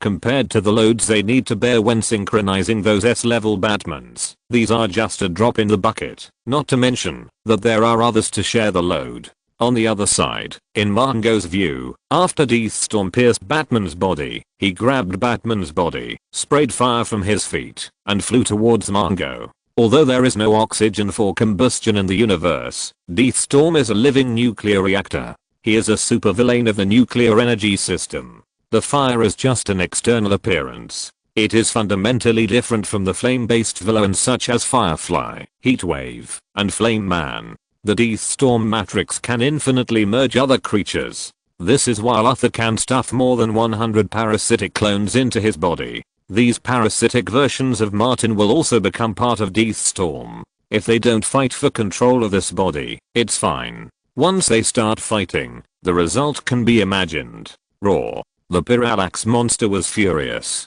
Seeing Batman being taken away, he followed. Mongo suppressed his pounding heart. Well done. At this moment, he had no time to think about anything else. All he could see was the Parallax monsters following Deathstorm. Even the furious Sinestro not far away had disappeared from his sight. He silently chanted, "The war tribe only believes in one rule, to be the hunter, or to be the prey. The dead said so." Chapter 394. Now is the time to show courage and will. I'm Sinestro. My hometown, Karuga, is a beautiful planet with extremely developed civilization, including cultural industries. When I was young, I often saw many TV shows and stories in which vicious villains would use such reasons to whitewash their actions. How do you define evil? What I do is just really valuable all the efforts I make for it are worthy of attention. I used to think that these so-called self-justifications were ridiculous and boring, and I never thought that I would become such a person one day. For me, no matter what it is, as long as it is beneficial to Karuga and the civilization of the entire universe, no matter how shocking and unconventional it seems, it should be done, including but not limited to sacrificing innocent people, depriving people of their personal freedom, and of course, creating the Yellow Lantern Corps and seizing the Green Lantern Corps rule over the universe. Whether it is beneficial to the universe and the planet is the only truth to judge. Whether an action is just, and I have always regarded it as my creed in life. Although my beliefs are not accepted by my wife, the so-called belief is something that will be carried out to the end without hesitation regardless of whether anyone understands it or not. But it is not like this now. If I can bring the Parallax monster back to Karuga, I have 10,000 ways to slowly cook this monster of fear. It's terrible. Sinestro hopes that one day, the Yellow Lantern can bring greater order to the universe, and Hal and his fellow Green Lanterns will agree with what he does from the bottom of their hearts. At that time. The reason is also very simple, because Sinestro knows that his fellow Green Lanterns are all a group of good people. Sinestro did not think of killing Batman, just as he trapped Hal Jordan and his former Green Lantern Corps colleagues in the Phantom Zone instead of killing them all. Sinestro was in a trance again, and Abinsu's hesitant face flashed before his eyes, followed by Alinsu's sobbing expression. Even when Hal Jordan had a big quarrel with him, and decided to join the rebellion of those who opposed him, Sinestro never regarded Hal Jordan as a real enemy. Batman is dead. But now everything is ruined. He once swore never to let the woman he loved cry. They will bring hope, peace, and order to countless universes and planets, spread all the beauty of the world to the entire universe, and most importantly, they will be brothers. He once swore to Abinsu, he would be worthy of the ring on his hand, and bring justice and order to the universe. No matter how powerful Parallax is, it still needs a host. After all, he is a beast, a collection of emotions, not an intelligent creature with all emotions. But he broke his promise. Even in the most intense battle, they still cherish each other. Sinestro looked at Batman's body floating in the universe with his peripheral vision. He can travel in the universe with Hal Jordan again, just like when Abinsu took him with him many years ago. And the saddest thing in the world is this, they will always be best friends, even though Hal played a role in all this. It's strange that some people have been together for half a lifetime, but still have different dreams, while some people can feel like old friends after a short time together. And good people don't deserve to die, right? He is also a good person. He is doing the right thing. I never doubted that I could win the final victory in this tug-of-war with the Parallax monster. As long as I have time, I will be able to slowly and thoroughly control the Parallax monster and turn his power of fear into the cornerstone of my establishment of a new order in the universe. He is also likely to break his promise. Sinestro regained some of his sanity and focused more on the current problem. If the Parallax monster possessed Mongo, Sinestro could imagine what would happen.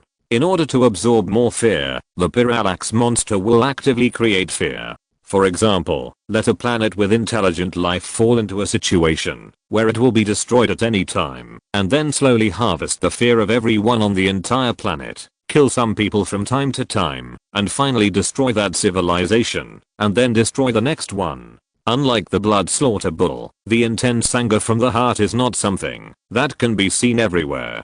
For the blood slaughter bull, what he needs is the extreme anger that can make him full, not millions of ordinary anger that cannot meet the standard. But for the fearful Parallax monster, there are not so many requirements. He only needs fear, no matter how small the fear is. For Parallax, the fear gained by creating order is far less than the fear gained by creating chaos. Moreover, fear is just a tool in Sinestro's hand, not the ultimate goal. His goal is fundamentally different from that of monster like Parallax that feeds on fear. After destroying one planet after another, Parallax will become stronger and stronger, and it will threaten more and more planets. Without the suppression of the Green Lantern Corps, the entire universe, hundreds of sectors will collapse because of fear, which will strengthen the power of Parallax. And all this is the sin of Sinestro. Abinsu, tell me, what should I do? Sinestro's head was covered with cold sweat. He kept building a large number of yellow light barriers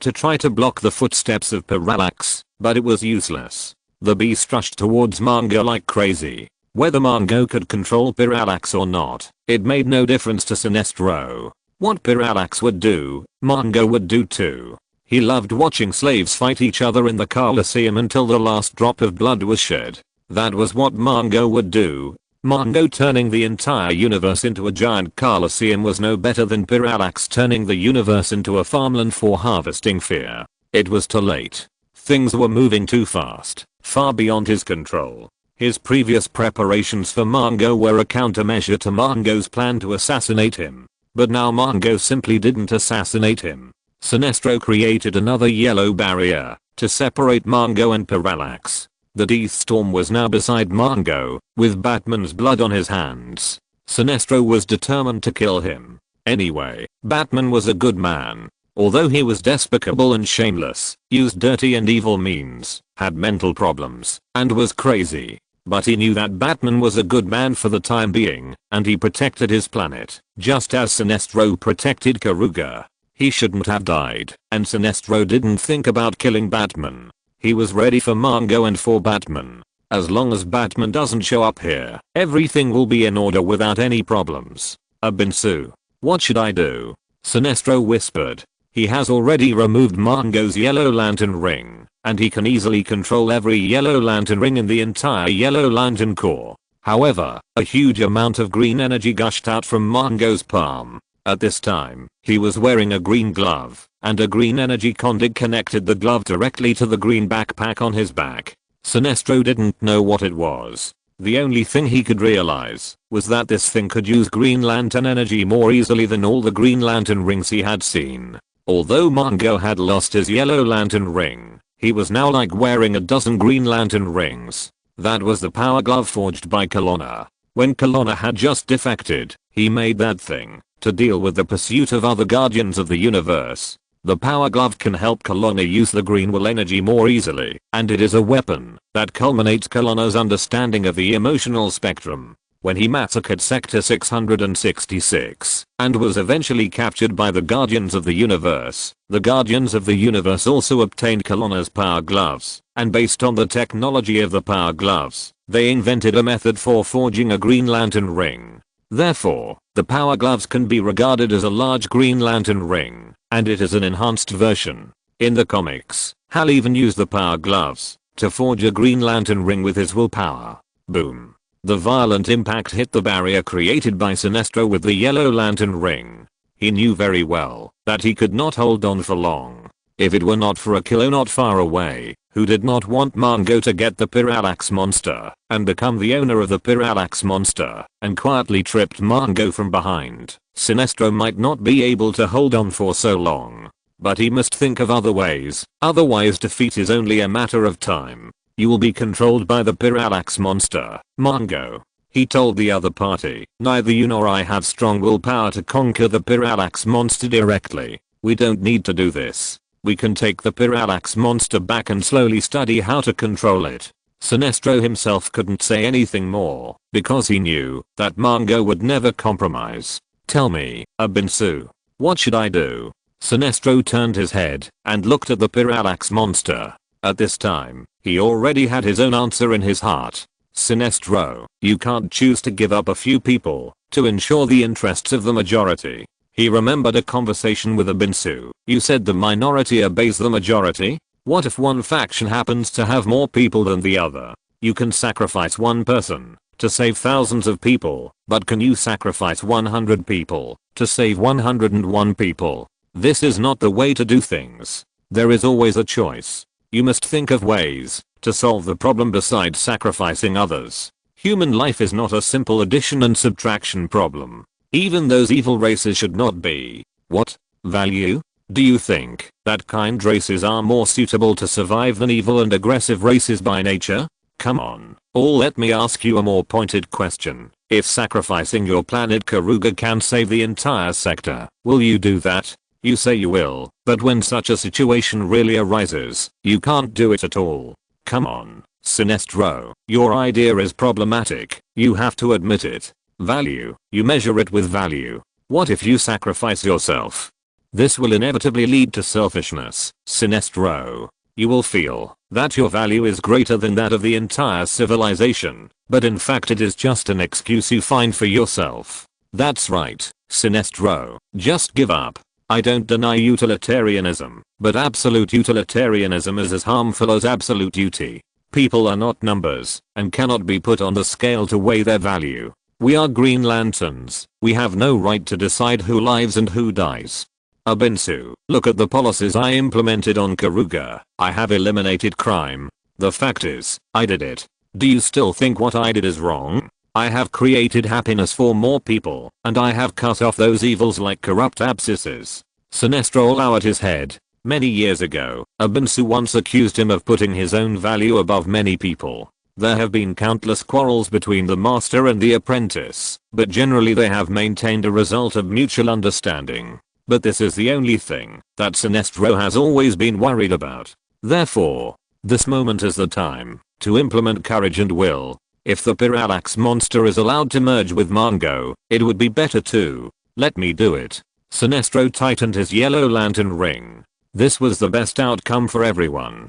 I won't let you do this, Sinestro. However, at this moment, he heard Mongo's voice, as if he had guessed what he wanted to do. Have you forgotten? I provided you with the device that exiled people to the Phantom Zone. How could you be so stupid as to use what I'd provided to exile yourself? The hot green light surrounded Mongo's figure, and Sinestro always felt like laughing. He was so familiar with those greens, but in the end he stood on the opposite side of that color, and what was even more ridiculous was that the guy who was manipulating that color now was an ambitious man like Mongo. He said loudly, "You don't understand who you are dealing with, Sinestro, and Batman too. People's value is determined by strength." He heard Mongo say, "You are too weak, you don't deserve the power of the Parallax monster, and you don't understand how much I'm willing to pay for all this." The shadow of Kirana's dark blue soul appeared on Mongo's face, like a dark blue mask covering it.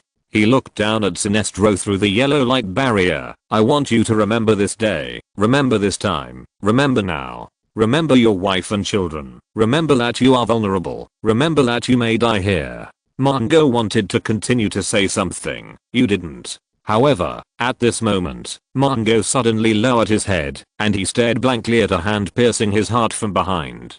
"Too much nonsense," he heard the person behind him say. Chapter 395, Mongo's Sudden Death, A-Level Batman Warbat. Mongo looked down at the dagger piercing his chest. He tilted his head slightly, and saw Batman standing behind him. He heard the other party sigh. "Why did you bother?" he heard Batman say. Half of Mongo's face revealed the ghost of Kelowna. The blue soul roared and screamed, trying desperately to break free from Mongo's body, but was tightly bound to it by an invisible force. Kelowna cursed at him. He finally realized that he was fooled. He was stupid enough to believe Mongo, and poured all the soul energy he had accumulated for so long into Mongo's body. A highly intelligent guardian of the universe who even played with the rules of the universe fell into the simplest scam. Mongo took advantage of his strong desire to escape, and hinted to him that, if things didn't work out, he might let Kelowna occupy his body, successfully playing him in the palm of his hand.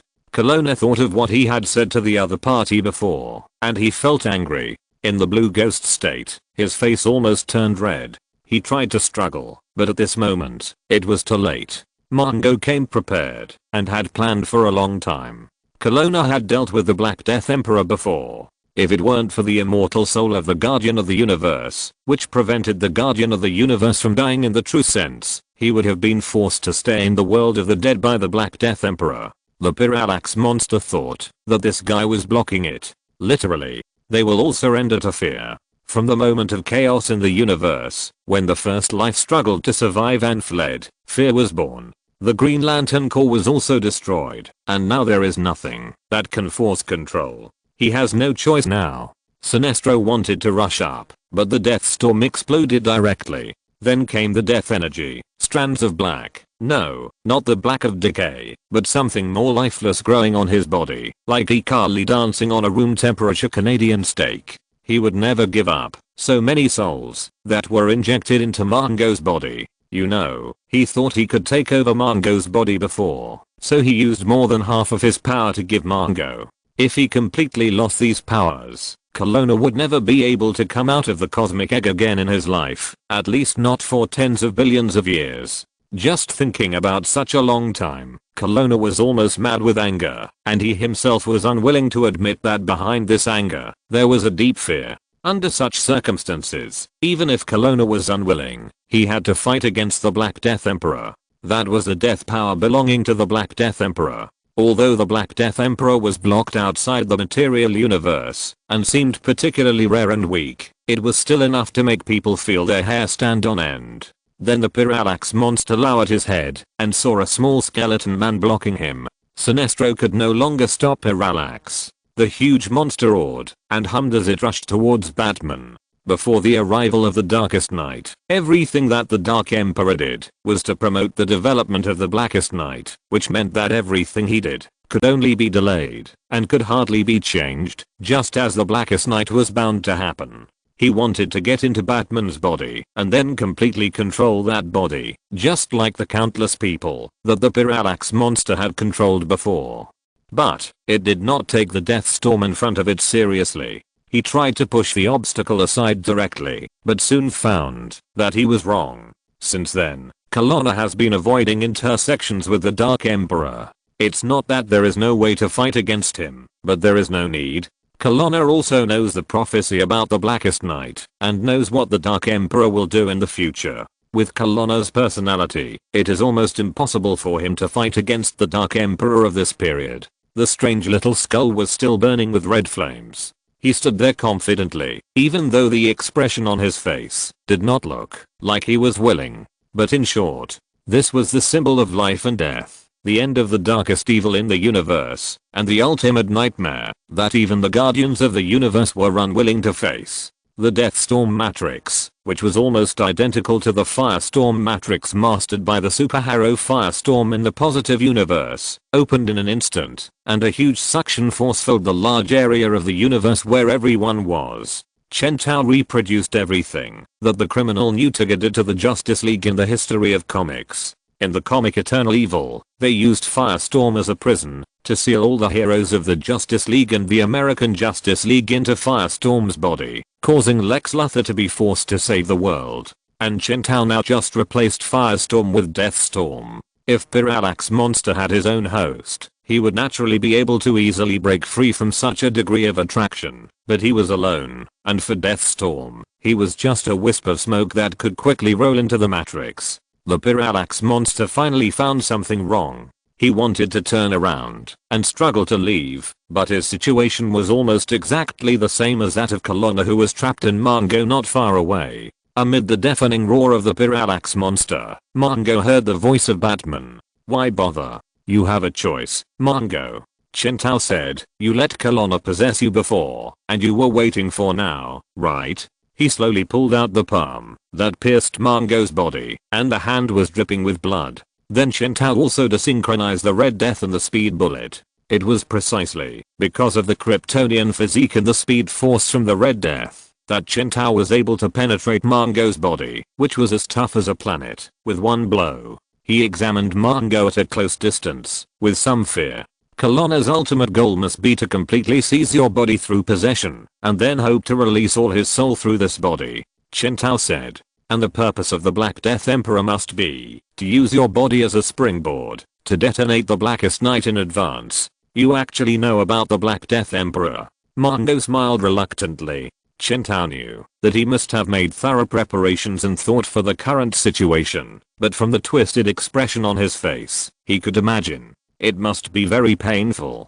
So Chen Tao looked at the opponent, whose half body was occupied by the dark blue energy of Corona, and the other half was stained by the Black Death Emperor. Only a little bit of the middle maintained Mongo's original yellow skin. He paused, then sighed and said, "How embarrassed, Mongo. But it is still the right idea, almost the best solution that a weak person can think of." Chen Tao commented, "If an ally has evil intentions, then pull out more allies and let them check and balance each other. But is it really worth it?" Mongo heard Batman's voice. He heard Batman ask in a low voice, "Is it really that important for you to capture the Parallax Monster and become the leader of the Yellow Lantern Corps? You are fully capable of escaping, Mongo. The war world is under your control. Neither I nor Sinestro will risk being bombarded by the war world and try to forcibly keep your life. As long as you are willing to give up the Parallax Monster, almost no one will care whether you escape or not. If you can capture the Parallax Monster and become the leader of the Yellow Lantern Corps, it would be great, but if not, then leave decisively.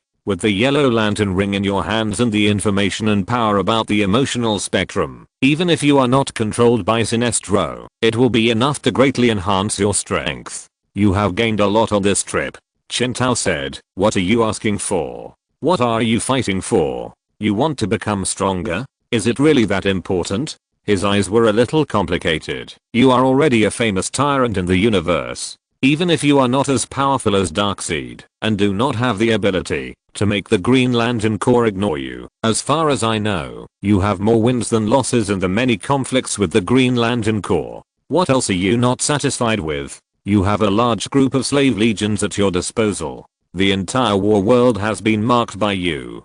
No one will dare to resist you, and there are not even people who think so. No one can restrain you anymore. Only you attack other planets, and no one has ever dared to attack you. As long as you take a step back, you can completely get away with it. So why fight like this, even at the cost of turning yourself into this? Mongo did not answer Batman's words. He first lowered his head, looking at the orchid soul power belonging to Kirona on half of his body with some mockery, and then said slowly, "Because I want to become stronger, at all costs," he said. He bowed his head slightly, and bowed to Chen Tao. "Thank you for helping me capture the Parallax monster, and thank you for cooperating with my plan. You are very smart, Batman. You know exactly what I'm going to do." "An reason?" Mongo raised his head slightly. Many years ago, in the wasteland, where he and his mother were exiled, the young Mongo sobbed softly in the dark night. His mother scolded him beside him, and then repeatedly told him that she would abandon him if he encountered danger. She told Mongo the code of conduct of the war tribe, and she did her best to do what she should teach her children, to help his weak children survive on this planet. Therefore, Mongo said, "The reason is, tears cannot stop the blade," he said. He remembered the horrified eyes of the enemy tribe when they saw him. He thought of revenge, what he had done, and too many stories of old friends. Then he bowed his head and murmured to himself in a low voice, "Otherwise, what a gentle world it would be." He said so. Then he spread out his palms to Batman. "I know you saw through what I did, but you still obeyed my plan. I don't understand why, but no matter what your plan is, it's stupid." He opened his palms, and there was some grayish white dust in his hands. Those were some nanorobots that Chen Tao had just stuffed into his body. "That kind of thing is useless to me. As a warrior, you should bite and kill your enemies with the most despicable means. As long as you kill the enemy, you win, but you didn't do that." Mongo's voice gradually overlapped with the voice of Mongo's mother countless years ago. "It's a very simple truth. Either I live or you live, and you chose my life. For this respect, I will give you a death that belongs to a warrior." He whispered to himself, and as he talked to himself, the death power of the Black Death Emperor eroded the middle part belonging to Mongo bit by bit, and Kirona on the other side of his body had to pour his power into the remaining flesh and blood of Mongo. Amid Kirona's endless cursing, Mongo's voice came, "Thus says the dead." Boom. Boom. Boom. Mongo's heart was beating non-stop. It was the strong heart of the cosmic overlord, and at this moment, the beating sound was slowing down and eventually disappearing. Mongo's brain stopped working, and his originally yellow face showed the color of a rotten corpse. His face turned blue, and his muscles shrank, but he looked more and more dangerous. He vomited a mouthful of dirty blood, and his life completely stopped, and something more terrifying awakened on the corpse. Kirona was forced to do his best to prevent the Black Death Emperor from completely controlling this body while cursing. Then Mongo floated in the air and stopped moving completely. Then, he opened his grey eyes, and his eyes were not human-like and terrifying. At the same time, Chen Tao also heard the voice of Alfred Protocol. "Warning. Warning. Anchored item detected. Obtained. Mongo's blood of death." Introduction. Mongo used to be a child who couldn't bear to hurt his opponent, but after experiencing the death of his mother, he has completely transformed into a bloody and cruel tyrant. He deeply hated himself for causing his mother to wander in the wilderness and eventually die. So in front of his mother's body, he swore that he would always pursue powerful power and never fail, even if he died in the process of pursuing power. He was determined to actively sink into cruelty and become himself, and give up kindness forever. He decided that he could give up anything in the process of pursuing power, including life and dignity. So he did that today. You may be able to use it to summon the Batman of a parallel universe. However, could the existence that was summoned because of giving up mercy be something compassionate? So said the dead. Warning, downloading files that can target Batman. Warbat danger level. Chapter 396. Things can't get any worse, can they? Nonsense. Converted crisis energy. 465. Crisis energy units you currently hold. 1894. For every Batman, his father Thomas Wayne and his mother Martha Wayne have undoubtedly had a huge impact on his life. In the main universe, they have the best qualities in the world. They are righteous people and moral role models. They passed their kindness to their son Bruce and eventually created the Batman who never lost himself in the darkness. But in a certain dark multiverse, they are not such good people. In that universe, Bruce Wayne's parents are the leaders of the Court of Owls. They rule the entire Gotham with blood and terror. When Bruce was 8 years old, he began to kill people with the help of his butler Alfred. His father told him, "It's okay, son, you can kill whoever you want, because you are the son of Thomas Wayne." Therefore, from a young age, Bruce Wayne became a complete game player, treating everyone except Thomas, Martha, and Alfred as NPCs in the game. As he grew older, the entire Gotham City became Master Wayne's playground. In order to find more fun, he dressed himself up as a big bat and vented his chaotic emotions on the streets. Soon, Thomas Wayne's head was hung on the gargoyle, and Martha was dragged to hang on the street lamp. Superman used her pearl necklace to hang her alive in the corner of the gutter in Crime Alley. He succeeded. He gradually changed his appearance and bloodline. He was called Mongo by the alien natives. He once again experienced the joy of having powerful power to do whatever he wanted, but he could no longer laugh, no matter how bad he was. The Wayne Group maintained its hegemony for many years, and Master Bruce Wayne played the game for many years. Until one day, the powerful hegemony was destroyed by another stronger force. Therefore, from the day his parents died, Bruce finally grew up. From that day on, he never smiled again. He realized a truth: humans have limits. Therefore, he stopped being a human. Another Martha comfortably lived in the luxurious room of the previous Martha and inherited all the jewelry and clothes. The entire Wayne Group was destroyed, and only Master Bruce Wayne escaped from the Earth, activated the wormhole of space jump, and flew into the universe.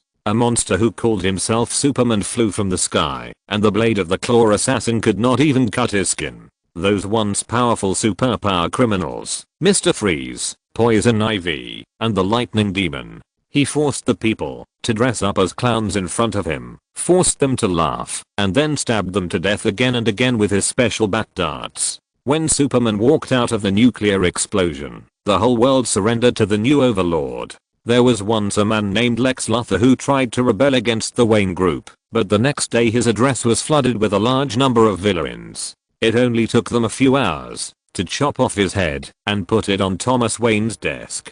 Bruce used the blood of the alien boy for experiments. He returned to Earth and pretended to join Superman. After a long visit, he finally found something called kryptonite. Using this special weapon against Superman, he backstabbed him and then fought with Superman. He still loves his parents. After seeing the strong bodies of these aliens, Bruce Wayne finally discovered that the real powerful force lies not in humans themselves, but in aliens. Later, Luthor's head was hung on the gargoyle of Wayne Tower in Gotham to remind everyone not to go against the Wayne family. He stayed in the war world for several years, constantly doing experiments, trying to transform himself into a real alien. He even killed people for the reason of not eating beef. He believed in a truth: the strong can do whatever they want to the weak, and in the whole of Gotham, and even in the United States, no one is more powerful than the Wayne Group. Countless criminals and superpowered villains surrendered to the Wayne Group, which controlled all aspects of Gotham and radiated to the whole of the United States with Gotham as the center.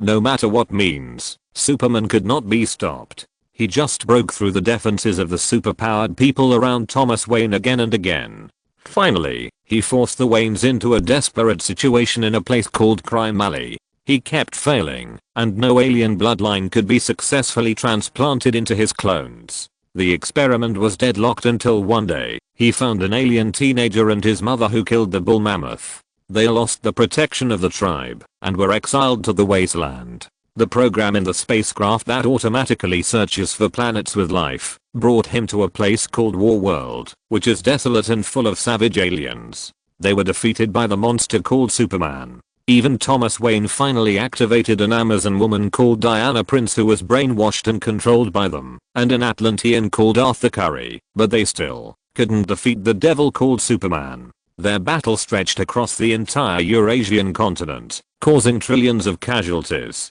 Superman died, but the balance of the Eurasian plate was also destroyed by the battle between the two of them. Bruce Wayne could only watch helplessly as the entire planet turned into a restless active volcanic area, or watch the continental plates sink to the bottom of the sea. But so what? The strong survive. Both his father and Superman, who destroyed his family with absolute force, taught him this truth. So at the end of everything, Mongo drove the war world and looked at the earth that was about to be destroyed from afar, and behind him were countless earthlings who surrendered to him. They were the strong ones he selected, so they had the right to live. That's how things should be, isn't it? Chen Tao quickly read the introduction of the War Bat, and then he soon realized something. The War Bat can manipulate the war world, and if he is not wrong, but he has no intention to think about this for the time being. Chen Tao looked at Mongo, who had an unfinished circular icon on his chest. Although he was confident that he would not be surprised by anything, his face was still a little ugly. Of course, Mongo would not be a black lamp corpse. According to the prophecy, William Hand would be the first black lamp corpse to appear in the universe. Therefore, Chen Tao can be sure that the current Black Death Emperor is far from reaching the state of spreading death to the entire universe in the darkest night, and even almost descending into the material universe. However, with Mongo as a carrier, the Black Death Emperor is no longer powerless to the material universe as he was when he just tore open the space and peeped into the material universe in the form of a giant skeleton. Mongo, I really underestimated you, Chen Tao thought. When he saw Mongo running over with half of Kelowna's half of the ghost blue soul mask, he immediately realized that Mongo could no longer fully control his body. He used his body as a bargaining chip to induce Kelowna to increase the stakes. Just like the stock market, Kelowna had invested too much in Mongo. When he saw the Black Death Emperor, he might have retreated because he did not want to confront the Black Death Emperor. However, Mongo increased the leverage. Under the temptation of being able to bypass the Black Death Emperor and completely control Mongo, and thus directly release himself in one step, Kelowna chose a full hand and then trapped himself. Kelowna originally thought that Mongo surrendered to me, but he never expected that he did, but not just one. As for Chen Tao, he vaguely guessed what Mongo wanted to do, and the subsequent events indirectly proved his guess. Mongo might not be sure whether Batman was finished, but it didn't matter. This flaw behind him made no difference to him, whether he sold it to Batman or to Sinestro. As long as he used his own death to attract the Black Death Emperor and use it to balance Kelowna's power, it would be a success for Mongo. So Chen Tao followed Mongo's behavior. For the current situation, it is not a good thing to let Kelowna completely occupy Mongo's body. Trouble is trouble. The things Kelowna did in the comics after his resurrection were not much better than the Black Death Emperor. That is, the big event Green Lantern War. It is beneficial for both Chen Tao and Mongo to prevent them from completely controlling Mongo. In addition, there is a more important reason. He quietly opened a little space of the red of all living things with his fingers, and then communicated with Killer Croc in the depths. William Hand is ready at any time waiting to be summoned. Chen Tao touched his chin.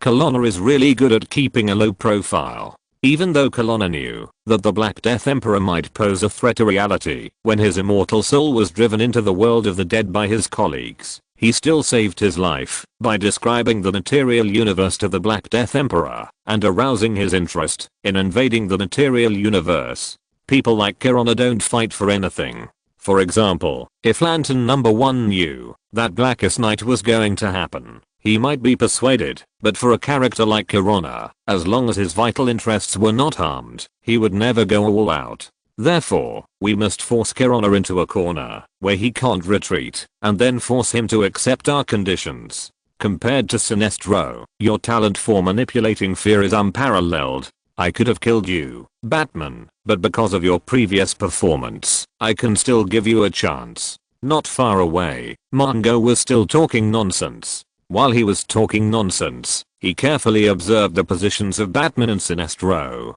Because he had just died, and the side controlled by Kelowna was still alive, Mongo's heart began to beat again, and even the big hole in his chest began to heal gradually. A normal person who was stabbed from behind by Chen Tao's supersonic Kryptonian hand knife would probably have his heart cut out, but Mongo was over 2 meters tall and his heart was about the size of a cow's heart, so such a wound was not enough to cause his limbs to fly. He tried to use words to alienate the relationship between Batman and Sinestro, but the direction of the attack quietly turned to Akiro, who was already retreating a little. When facing a group of wolves, of course, you should punch and kill the weakest one to prevent others from taking advantage of you, and then officially decide who is stronger.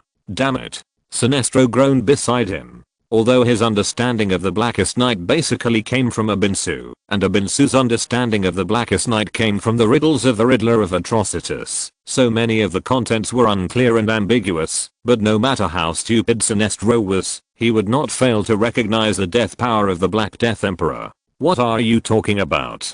The other half of Mongo's face is almost turning into a skeleton. He took a deep breath. He knew that it was time to discuss cooperation with Batman. He flew up quickly and turned to approach Batman. Batman, listen to me, Mongo. But before he finished speaking, he saw Mongo suddenly attack. Sinestro subconsciously created a barrier. He habitually thought that Mongo wanted to attack him. He had to protect Batman. When facing the ultimate nightmare that was most likely to create the Blackest Night, their interests were the same. However, the attack turned in the air and hit Akiro, who was watching the show. Flying backwards. Akiro was not a fool. Although such an attack was abrupt, he still tried his best to block it. Of course, he failed to block it completely, but he only suffered minor injuries. Minor injuries. Then Sinestro saw Akiro being quickly eroded by the power of death, and then he turned into a corpse on the spot. His grey body turned white, his pupils became turbid, and then he stood behind Mongo with his fangs bared, making a sharp and terrifying hissing sound.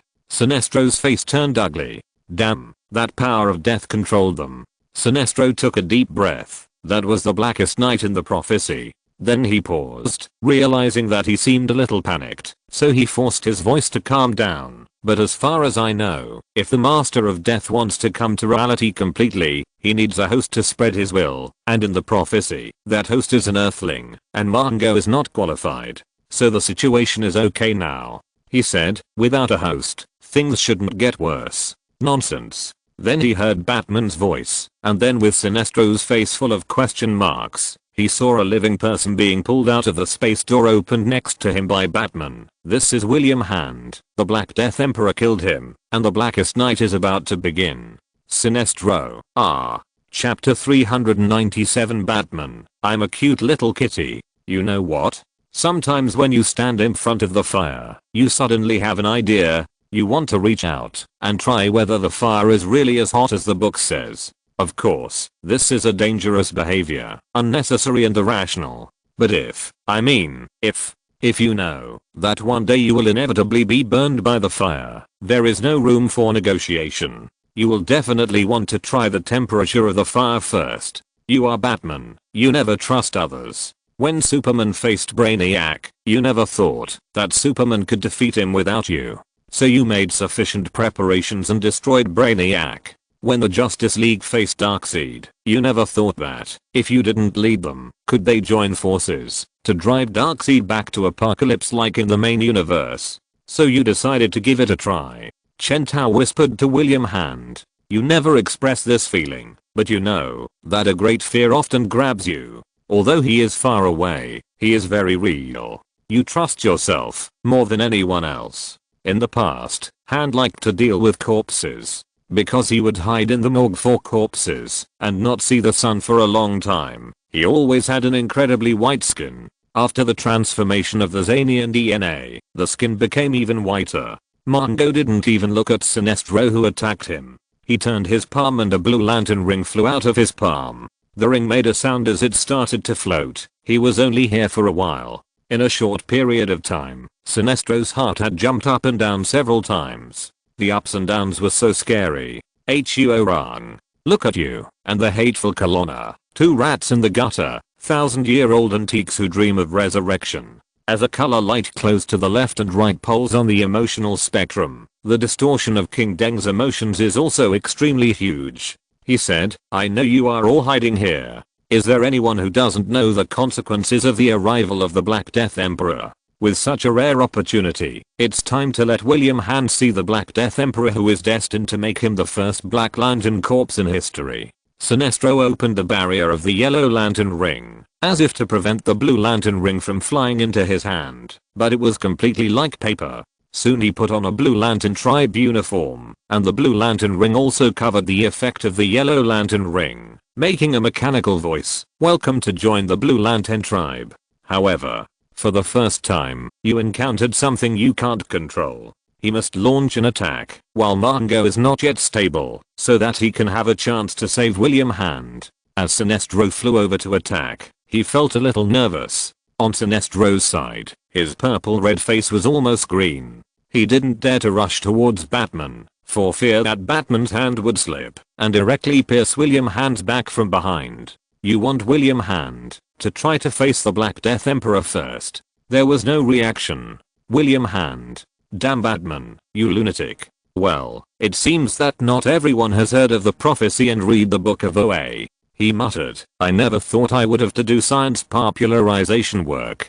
Sinestro was in no mood to care about the crazy Batman next to him. The yellow light ring on his hand lit up a yellow light, and then he rushed towards Margot directly and neatly. He tried to say something, but felt his tongue tied and couldn't say a word. He wanted to take back his comment that Batman was like the Earth version of Abinsu. The genuine Abinsu had never done such a thing. That made people not know how to comment. Zal Sinestro from Sector 1417. You have an unparalleled quality of compassion for others. But you couldn't beat Darkseid, so you released Superboy Prime, and you finally achieved your goal. I know you are listening. Just like in a boxing ring, an experienced old boxer will first extend his forearm to induce his opponent to attack, thereby testing the opponent's fist strength to think about how to deal with it. In order to prevent Kelowna, who was the most likely to flee from the battlefield among all the people who might protect William Hand from giving up, you even fulfilled Margot's plot to make Kelowna and the Black Death possess him at the same time. After hearing Batman's whispered reminder, William realized that he did not act according to the specific method agreed upon, so he immediately pretended to be at a loss, with an obsessive look in his eyes, looking at Margot, whose half-body was eroded by the power of the Black Death. Then, he slowly made a sound of crying.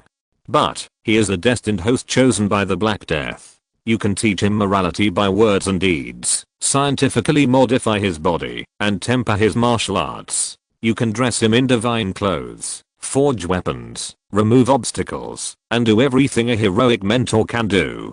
Don't stand there stupidly. Everyone who wears the Green Lantern ring will be forced to become compassionate, a compassionate sow, and will not know anything except compassion in their minds. The only thing you can't do is to face the Black Death on his behalf, just like you did on behalf of Superman and the Justice League. What? This time, whether it is Kelowna or Lantern number 1, they will be William Hand's bodyguards. They will be forced to be driven by you together with Sinestro, the master of the Yellow Lantern. Sinestro's original forward movement suddenly stopped.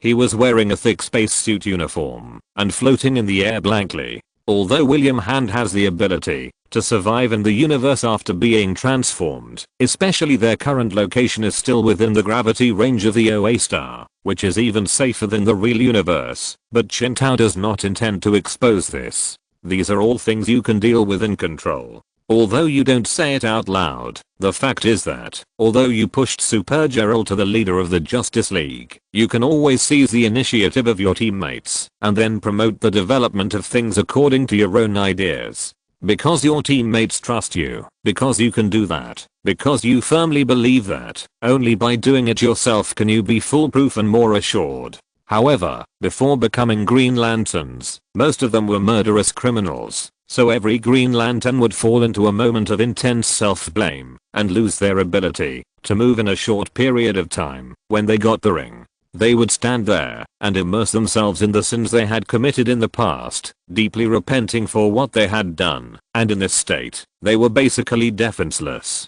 And what Margot wanted was such a short time. When Sinestro was controlled by the Green Lantern ring, Margot appeared in front of the other party almost in an instant. At this time, he was both the Black Death Emperor and Colonna, and he actually achieved a strange balance in an inexplicable way, which strengthened his strength. While Batman had no time to react, he only needed one finger to disembowel Sinestro, who had completely lost his will to fight, and kill him, turning him into his slave like Akiro.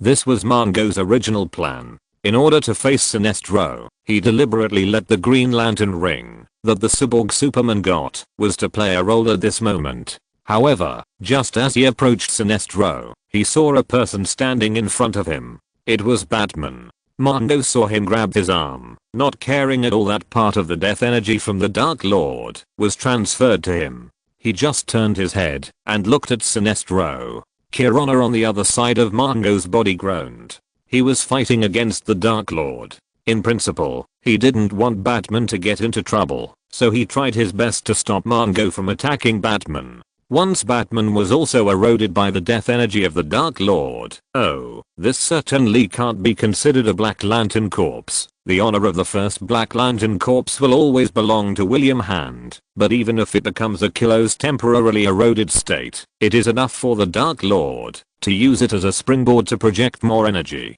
At that time, will Kirana give up Mongo's body, or continue to invest more soul energy to fight the Dark Lord to the end, and gamble that he can get back the soul power that has been trapped in Mongo? No, Sinestro. In short, Chen Tao muttered. He stretched out his foot and kicked Sinestro, who was holding his head in the same place. No way, this old man. Is he lying down so thoroughly? Chen Tao always felt that Sinestro was not the kind of character who could be knocked down by 2 or 3 hits. It seemed a bit too humorous and careless to be controlled by a Green Lantern ring so simply, but Chen Tao did not have the energy to think about these things. Not far away, William Hand, who had just been released by Batman, had not had time to float for a long time, and the figure of Killer Croc stretched out from behind him and directly pulled him back to the red of all living things. With the sound of the portal closing, William Hand disappeared again. Mongo looked at Batman's behavior indifferently, and then the pair of pale eyes with no pupils, only whites of the eyes, stared at Chen Tao. The Black Death Emperor is very angry, he said, putting it in an alternate dimension, will not protect him. Batman, the Black Death Emperor will find him sooner or later. But it must be after I'm dealt with. He said so. Just as I expected, Batman, I knew you wouldn't really give William Hand to the Dark Lord. He taunted in a low voice, you don't dare. He raised his fist, and Colonna's soul energy and the Dark Lord's death power were actually mobilized by him at the same time, accompanied by Colonna's reluctant groan. As Mongo's attacks continued to fall on Batman, Chen Tao's voice followed, are you sure? Mongo heard Batman say, Killer Croc. The portal of the red of all creatures opened, and Mongo suddenly stopped the car in an instant. He almost flattened William Hand's head with a fist. This behavior was almost like directly opening the Blackest Night, and then giving his body directly to the Dark Lord, who was in his prime in a short period of time. Mongo was about to retreat, but at the same time, the half of his body that was eroded by the Dark Lord felt the presence of William Hand and immediately became agitated.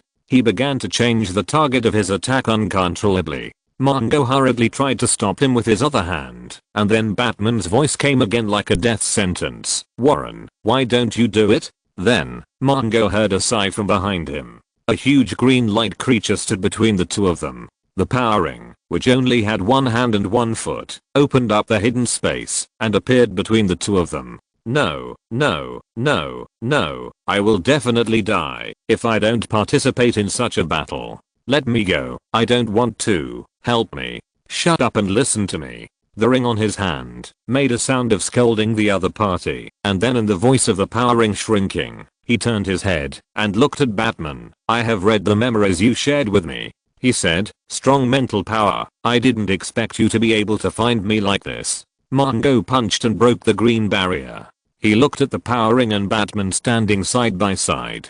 Don't pull that thing out. He gritted his teeth and said this word by word. Soon, he calmed down and looked down at the two of them. It's useless. Mongo said, your nanorobots are dying. Chen Tao didn't say anything. This was indeed the case.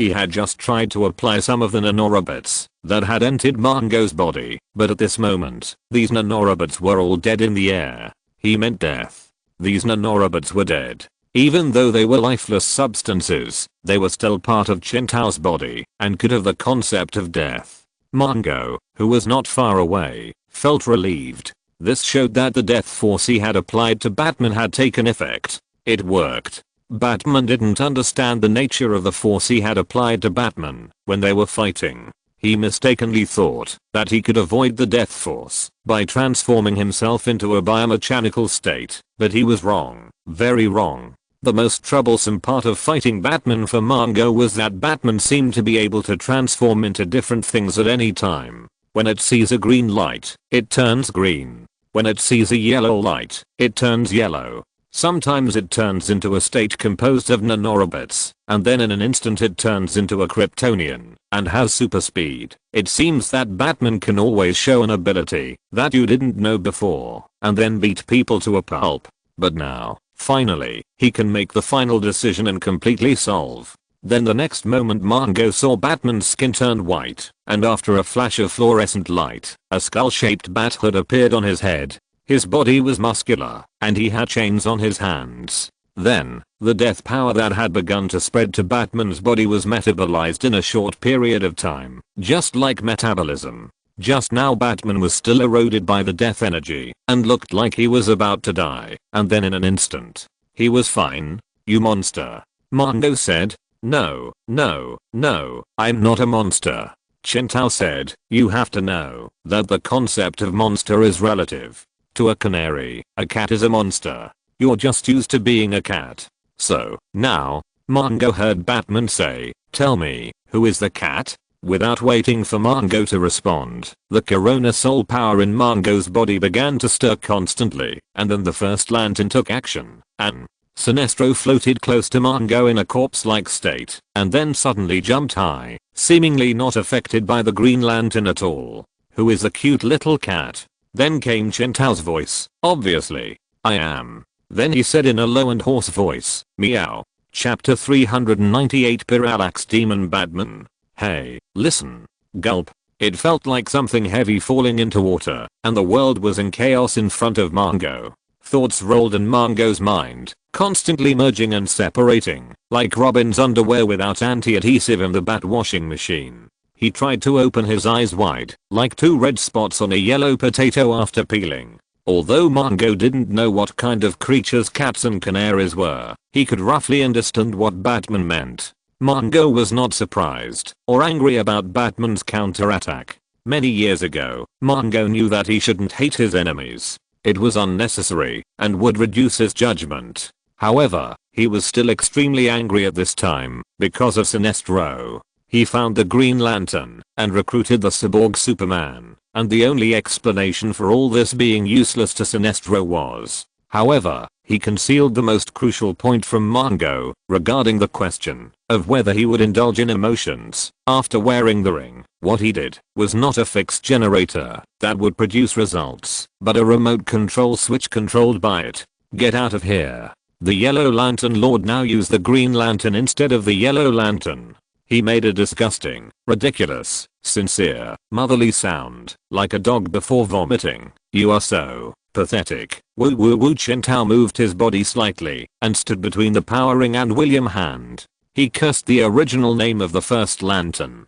Sinestro stood there with a very compassionate attitude, except for the basically solidified expression of pity on his face. He looked like a living object. The first lantern promised Mongo that he would help the other party transform the Green Lantern ring, so that the host would only indulge in the emotion of repentance when wearing it, and could not let go of the emotion of repentance, and continue to fight. Mongo raised his palm, and collided the green light energy wave emitted by the power glove in the power ring, and the energy of the collision overflowed. But for the first lantern, he didn't really care what happened in this universe. One of the important reasons why he had a falling out with the Guardians of the Universe was that the Guardians of the Universe destroyed his time-traveling lantern, making it impossible for him to continue traveling through the universe. Mongo used the power glove to slam a huge green shockwave at Sinestro. He had completely figured out the current situation. Therefore, Chen Tao had to consider the possibility that Lantern 1 might negotiate with the Dark Lord. Chen Tao was sure that if someone was willing to release Lantern 1 from the shadow cabinet, Lantern 1 would immediately turn his guns against him. There was a funny situation. None of the two people who were fighting now were members of the Green Lantern Corps, and they both had some hatred for the Green Lantern Corps, but they used pure Green Lantern energy to fight each other, which made them look more like Green Lanterns than anyone else. In essence, he had no sense of belonging to this universe. If he could find a new universe and continue his journey to save his hometown, Lantern 1 would leave without hesitation. Then, whether this universe was left to Dark Lord to start a Black Lantern Corps party or was destroyed by the Anti-Monitor, it had nothing to do with Lantern 1. Damn it, you are wrong, you idiot. Chen Tao hurriedly synchronized with Green Lantern Batman and then created a protective shield for William Han to protect him. The battlefield was too dangerous. He did have the idea of training William this time, but the aftermath of the battle was not long-sighted. It would be bad if he died accidentally. The First Lantern originally claimed to him that he was willing to betray Sinestro in order to get Marngo's promise to help him escape from the cage after the victory. For this, he was willing to offer the position of the Green Lantern tribe and help Marngo get the Green Lantern ring. At the critical moment, he would give Sinestro a fatal blow from behind and use the power of the ring to weaken Sinestro's fighting spirit. If Marngo still had the support of Kelowna at this time, he might be able to try to do something to Sinestro, but now Kelowna has also rebelled. Marngo set him up in advance and used him as a fuel battery to fight against the Black Death Emperor. Kelowna is now in trouble and is still wavering between abandoning sunk costs and continuing to invest. It's a pity that he will help him. Are you really going to help Batman? Although he used Batlaniac's spiritual power to share Atrocitus's prophecies about the Blackest Night with the First Lantern through the powering, and prove to the First Lantern that once the Blackest Night occurs, the entire universe will be dead and there will be no living creatures. He will most likely be imprisoned in the Shadow Cabinet forever, and will never get out in this life. This is how he won the help of the First Lantern. And the more important reason is, therefore, once he decides to betray, Sinestro can change his state according to his will. As an ancient monster trapped in a cage, compared to Kelowna who was trapped by Marngo, the First Lantern has more cards in his hands, because he has the powering, a physical agent. If he wants to use him, Chen Tao must clamp William hand at any time, just like holding the remote control of the vibrator tightly, so that he can start it at any time. Chen Tao thought. The current situation is to drive the First Lantern, to see how many gold coins he can explode, what he can do, and then continue to test Marngo. Is there any card that can pry open the battle situation? Marngo lowered his head. On the battlefield below, the Red Lantern Supergirl in a frenzy screamed, and then said a lot of meaningless Kryptonian language. Supergirl's vocabulary in this state is very poor, like that. But even so, Chen Tao could barely hear that she was shouting a signal of some kind of attack. Then, as she shouted, a large number of yellow light spots flew from the war fortress not far away, in the war world, and soon appeared on the battlefield.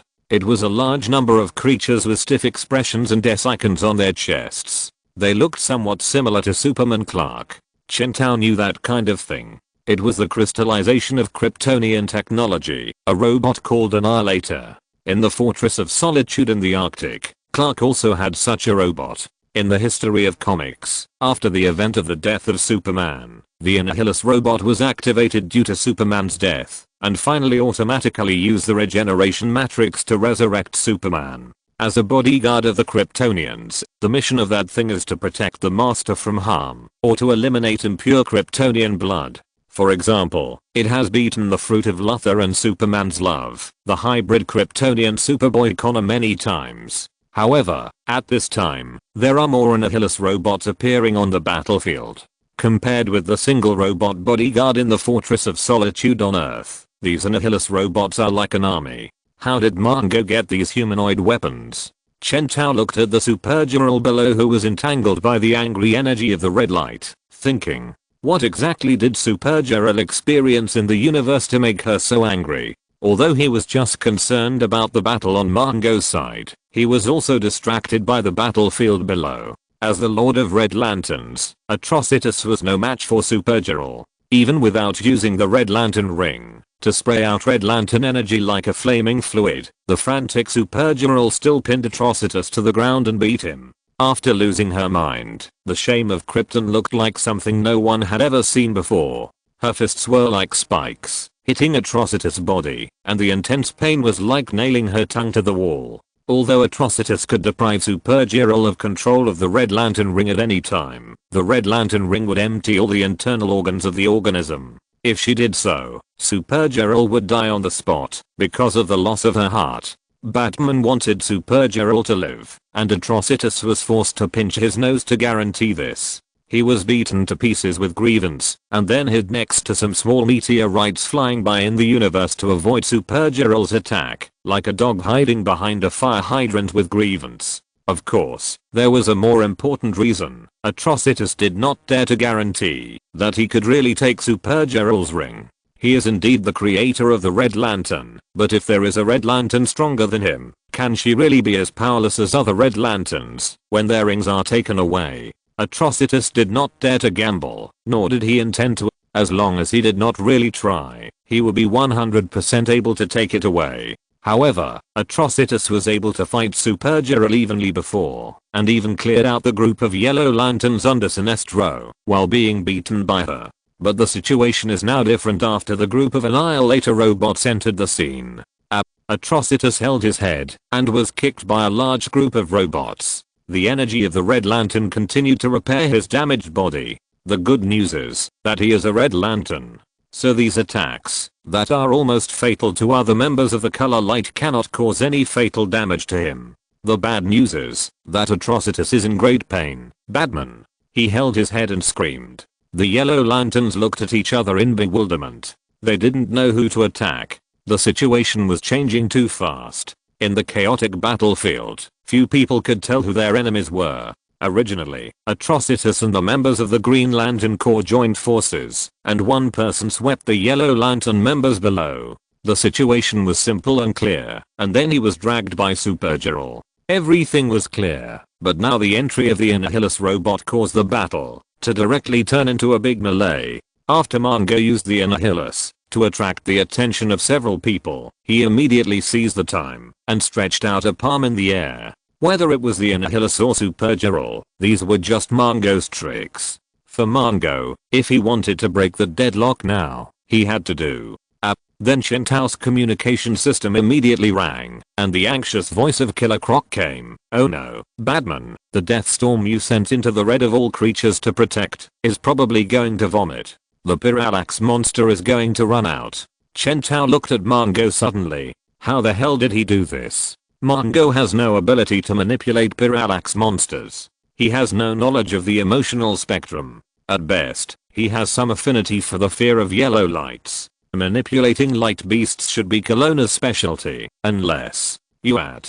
Then he saw Colonna's half-blue ghost face appear on Mongo's half-face, shaking with anger. You actually use the Black Death Emperor to plunder my power. Originally, Colonna possessed Mongo, and he was the leader. As a result, Mongo now has the back of the Black Death Emperor, and uses the power of the Black Death Emperor to kidnap Colonna. The worst thing is that Colonna chose to connect Mongo's spirit with his own spirit in order to completely take away Mongo's body. Now that the strength is reversed, this connection has become. I can feel you, Colonna. Mongo whispered. I can feel your thoughts and memories. So now, it becomes my power. In the red of all beings, Killer Croc was very nervous. Before coming, Batman showed them enough information. Killer Croc has been around for a long time.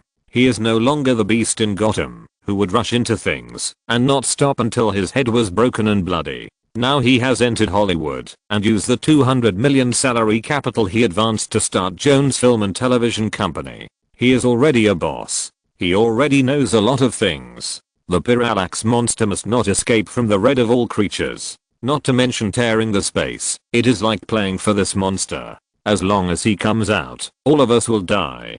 Killer Croc glanced at the people around him, especially a middle-aged bald old white man in a maid outfit, and then said, I have to release the Death Storm. He must spit out the Parallax monster in the material universe, not in the red of all creatures. The red of all creatures is a life network that connects many creatures. The Parallax Monster's chaos here will lead to a series of terrible consequences, and we can't afford it.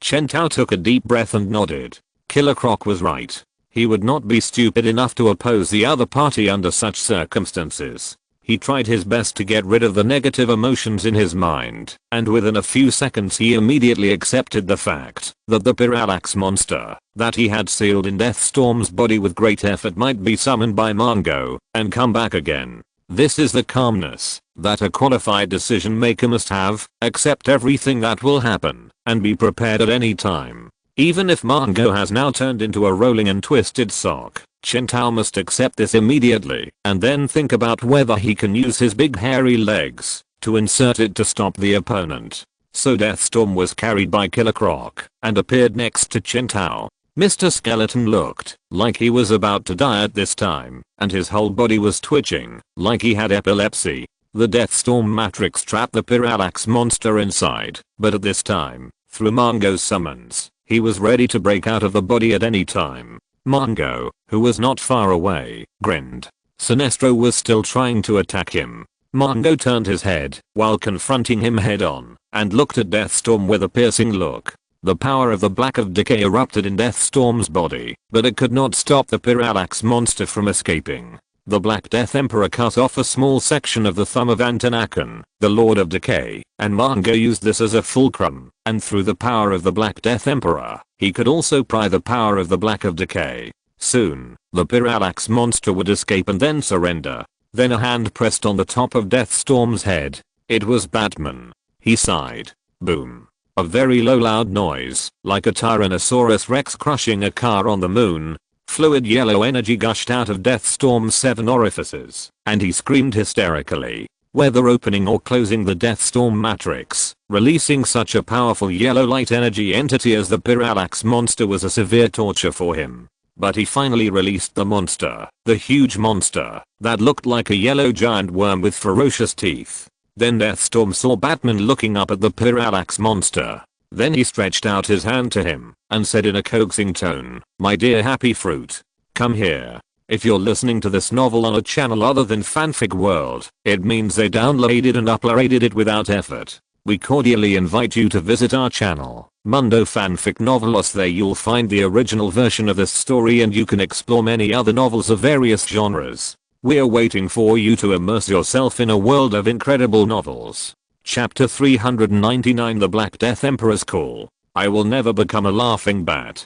Chen Tao was waiting. Unless it was necessary, he didn't want the Parallax Monster to possess him. When facing Darkseid, Chen Tao had a plan that he had abandoned, which was to absorb the blood-slaughtering bull into his body and use the power of the blood-slaughtering bull to pry himself into the powerful Batman to fight against Darkseid. But this dangerous plan was abandoned after he found Superboy Prime.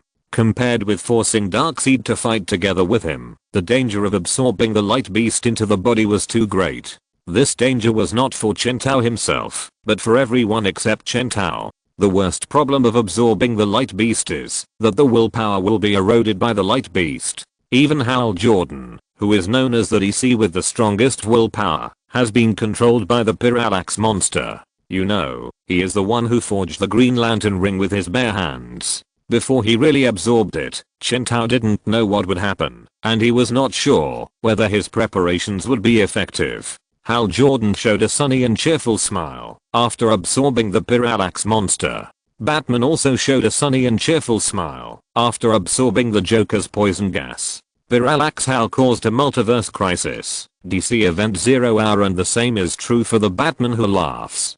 DC Event Dark Knight's Metal and its sequel Death Metal. So the Batman who laughs Parallax Hal and the Parallax Batman is similar.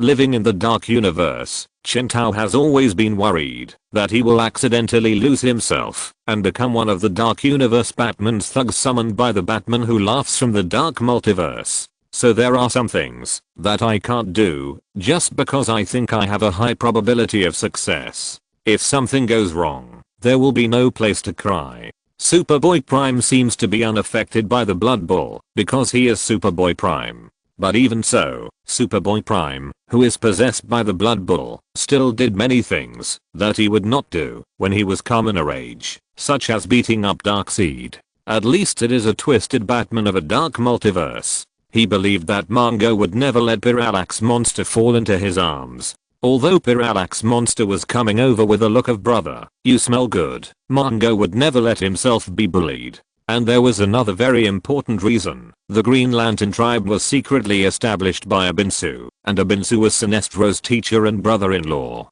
The retirement life he wanted was luxury cars, sunshine, beaches, and all kinds of tourists in Fiji. However, due to the prophecy of Atrocitus, Abinsu always knew that he was going to die. He must have thought about entrusting the Green Lantern tribe to a trustworthy person after his death. So for Chen Tao, deliberately letting Sinestro die tragically or deliberately driving him crazy and causing him to collapse were things he would never do, at least not when they were still teammates. And more importantly, sometimes, once you do it, you will lose yourself. Chen Tao subconsciously squinted his eyes and glanced at Sinestro in the Green Lantern state with a malicious look, which made the other party shudder. He was waiting for Mongo to react. Sinestro? But Chen Tao quickly retracted his gaze. Long ago, when Chen Tao first found out that his teammates died suddenly and he could get a synchronized Batman, Chen Tao never thought of sacrificing his teammates to gain strength, but chose to use his brain and find a way to solve the problem. The Green Lantern calls Lantern Beast, the living embodiment of willpower. Is Sinestro really controlled by the Green Lantern? Is he really so easily manipulated by the First Lantern? He would rather throw the strategic idea of absorbing the Lantern Beast into the body into the Bat computer and never break some bottom lines. These old things that should have been hiding in the corners of the gutter and moldy all jumped out. Who said that Sinestro would not be aware of what Abinsu had done? In particular, the First Lantern flirted with Mongo and allied with Sinestro, and directly participated in the transformation of the Green Lantern ring. Could it be that Sinestro really knew nothing about the First Lantern's double-faced behavior? So, Chen Tao was waiting for Mongo to forcefully try to drag Parallax away, waiting for Sinestro to launch his own preparations to take Parallax away, and then he took action at the last minute, sealing Parallax off again with one final blow. If Superboy Prime had calmed down a little, he would not have just caught Darkseid and beaten him, but would have beaten everyone present equally. So Chen Tao was waiting. The Green Lantern central energy battery was still quietly lying in the red of all beings. Killer Croc had stolen this precious treasure before. That was exactly what the Alfred Protocol had been protecting and preventing Chen Tao from becoming. What method would he use to find a way to regain control of Parallax? Either from Lantern number 1 or from Kelowna. Since he dared to release Parallax, he must have a way to take it away. Otherwise, for Mongo, it would be to help others. He would not be so stupid. Although American comic fans often joke that Batman has a set of tricks for his teammates, that is just a necessary preparation for Batman to prevent his teammates from falling. Which Batman would deliberately kill his teammates? The Laughing Bat. Even in the big event Babel note, the big event is that the Ninja Master stole Batman's plan against the Justice League, and then used Batman's plan to defeat the entire Justice League. The Ninja Master Leizao Ogu's plans for the League members that were almost fatal were also a magical modification of Batman's plan. Batman's own plan has always been to subdue teammates, not to kill them. Chen Tao doesn't quite believe it. Sinestro can even conquer the Parallax monster with willpower. Although there is indeed a dark history in the comics where he capsized in the gutter and was controlled by the Green Lantern, that was just the first kill. Chen Tao thinks that his bottom line is already very low. No matter what the circumstances, Batman will not kill his teammates for anything. But there are some things. Is there another evil thing trying to influence the Alfred Protocol to turn Chen Tao into something worse, and more depraved? And such intentions were stopped by some more positive, brighter, and better forces, so the Alfred Protocol forced him to protect him again and again, so that he would not become the Laughing Bat. In the original comic history, Sinestro never showed that he had obtained any heritage of the Green Lantern tribe or any related hints from Abinsu, but it does not mean that Abinsu never left anything to Sinestro. Chen Tao did not turn his head to look at Sinestro. That's Sinestro. If you want to put the Parallax monster in your body, at least synchronize the Sinestro version of Batman Sinestro before considering it. In the entire history of DC Comics, there is only one creature who successfully controlled the Parallax monster and did not let the other parties will dominate his body. But let's look at it from another perspective. If Chen Tao chooses to deliberately murder his teammates to strengthen himself, then what will the Alfred Protocol become of him? In the original comic history, before Sinestro had time to investigate the Green Lantern tribe established by Abinsu, he was sued by Hal Jordan 2OA, and then he was arrested on the spot and imprisoned in the Green Lantern Central Energy Battery, and then the main storyline of forming the Yellow Lantern Corps began. But now, due to the influence of Chen Tao, the first Lantern, Kelowna, he admitted Chen Tao would feel that the Alfred Protocol was full of malice. And it was definitely not like the Batman of the Dark Multiverse, who became the last survivor and destroyer of the entire universe in a dead ruin. In addition to the Parallax monster, there is a more dangerous weapon in the Green Lantern Central Energy Battery. If it doesn't work, Iron Shark. At this moment, Bane was sitting next to the Green Lantern Central Energy Battery like an old monk in meditation. Chen Tao deliberately did not let Bane participate in any battles from the beginning, but stayed there, waiting for this moment. Therefore, no matter how things turn out in the end, unless Sinestro gives Chen Tao a suddenly provoking and then dies on the spot, it will not be too out of control for Chen Tao. But can Sinestro die? Impossible. Chen Tao still has some confidence in the villains. In the Dark Multiverse, villains have their own positive buff of increasing the success rate of doing things, which makes them more dangerous and more reliable than heroes. So soon, as expected, when the yellow fear energy of the Parallax monster began to entangle Chen Tao's body, Mongo could no longer sit still. You dare. With a new round of cursing from the blue ghost mask of Corona on his half face, and the somewhat angry expression on the blurred face of the first lantern drawn by the power ring using the Green Lantern ring not far away. Soon, strands of death energy from the Black Death Emperor gathered on Mongo's body. Although it was in the pre-Blackest Night era before the Black Lantern ring was born, just like the so-called Green Lantern ring was just a weapon that used the green will energy and the emotional spectrum, the so-called Black Lantern ring was just a carrier that used the Black Lantern energy.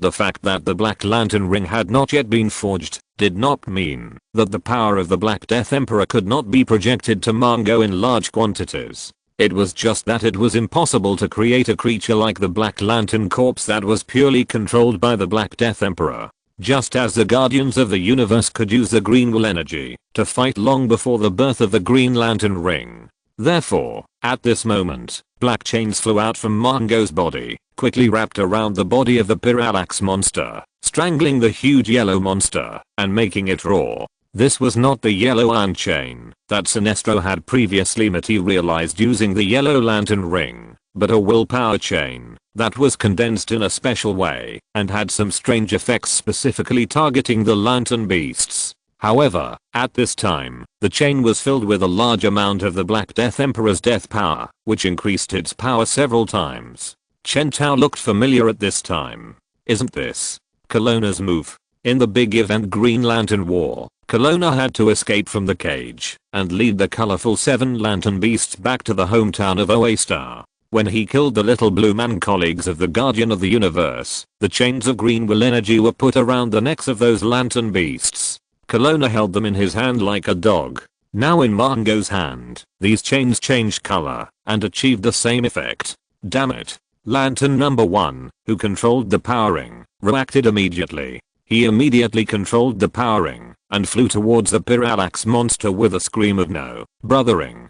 Be obedient. The power ring resisted too violently and he was too timid, so Lantern number 1 could only control the hand with the ring and punch himself. After using the ring fist, the power ring really fainted and stopped talking nonsense. Then Lantern number 1 controlled the body of the power ring and flew to the side of the iron chain. Let me see. The unconscious power ring stretched out his hand under his control, and then some green veins like meridians spread out from the power ring on the hand of the power ring. Chen Tao recognized those things. They looked similar to the Meridian Network creations containing the 7-color emotional spectrum used by Lantern number 1 in the comic The Fury of Lantern number 1, but now, these Meridian branches are all green, only the green of will, and no other colors. I can't do anything.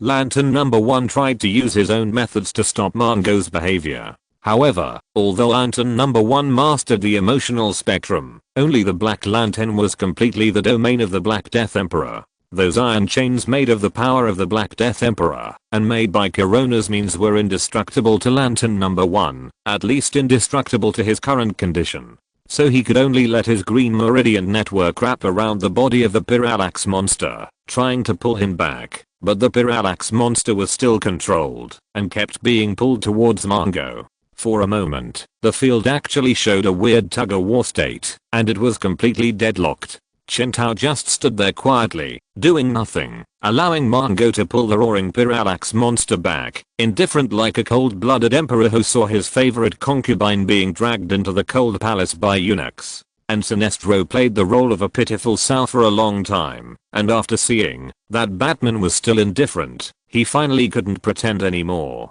He flew over with an expressionless face and stood next to the powering "I'll help you." This time he didn't say any nonsense about pity and acted decisively without even saying a word to Batman. Sinestro also knew very well that no matter what happened between him and Batman, the Parallax monster must not fall into Mongo's hands. This guy's no longer a pure living person. In his current state, he is the enemy of all living creatures. No matter how serious the dispute between him and Batman was, it was just an internal dispute between living creatures. They had the same attitude towards the dead. And, more importantly, Batman didn't seem to be so resistant to his proposal, which was one of the key points that Sinestro considered. Even if they got the Parallax monster back, they could still discuss the specifics. But when it came to Mongo, they had no room for negotiation. There was no other way except to take action. With Sinestro's help, the Green Meridian network of Lantern number 1 began to be mixed with yellow and cyan from the Blue Lantern.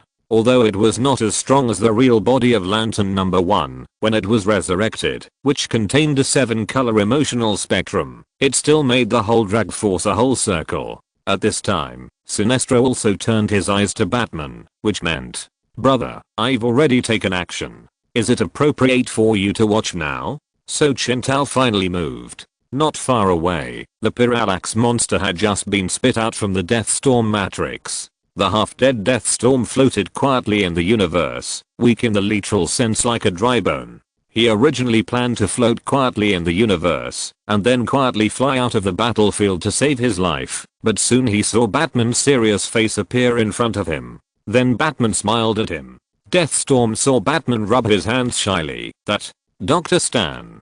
Didn't the Parallax monster come out again? Maybe. I need your help." Deathstorm's face turned green. "Come again." However, before he could speak, his face and Batman's face changed at the same time.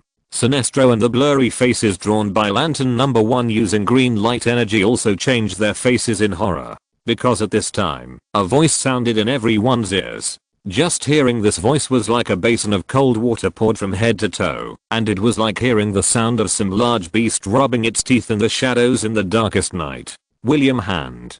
Chen Tao turned his head and saw William Hand, who was protected by his green light energy not far away, turned his head to look at him in panic, his eyes full of panic and confusion. Then the voice sounded again. "William." Crack, crack, crack, crack. The seemingly indestructible green light protection shield actually fell apart in an instant with the sound, leaving William Hand alone, standing naked in the snow, facing the enemy in front of him. He heard the voice whistling in the darkness and cold air. "You belong to me." Chapter 400. Batman's shadow overshadows the Dark Lord. Finally, there was this moment. Every cold, dark night, when the cruel wind raged, and the slow waves kept hitting the corroded and broken wood piles, William Hand always recalled the distant roar he had heard countless times. The terrified curses, then the terrible blows, the painful screams, the low groans, the dull gunshots, and then the silence. The salty taste, mixed with blood and sweat. The musty air was sucked into the heart and stomach containing fear, and the blood circulated from the heart to the neck, and then gushed out, and flowed on the chest. The dead man opened his hands desperately. Then he felt his jaw shatter like glass, as if a cold spear pierced his body. The artery finally couldn't stop the rush of blood, and it was a fatal injury. The Avenger. It was he who sneaked out of the bed, put on his clothes quietly, left the house, and came to the morgue of Hand Funeral Home. "Listen." Now is not the time to dwell in pain, nor is it the time to waste time, but only to sink awake. He opened the lids of the coffins that were parked there. No. The chaotic nightmare brought by a 5mm bullet that pierced his neck. At that time, no one would think he was a monster. Everyone would treat him as a normal person, and he could quietly enjoy the dead. There were too many things that could take away a life. Weapons made for a war that had never been fought. Guns, grenades, rockets, launchers, or things shouldn't be like this. What he did shouldn't be like this. More from the heart. Burning feeling. So happy.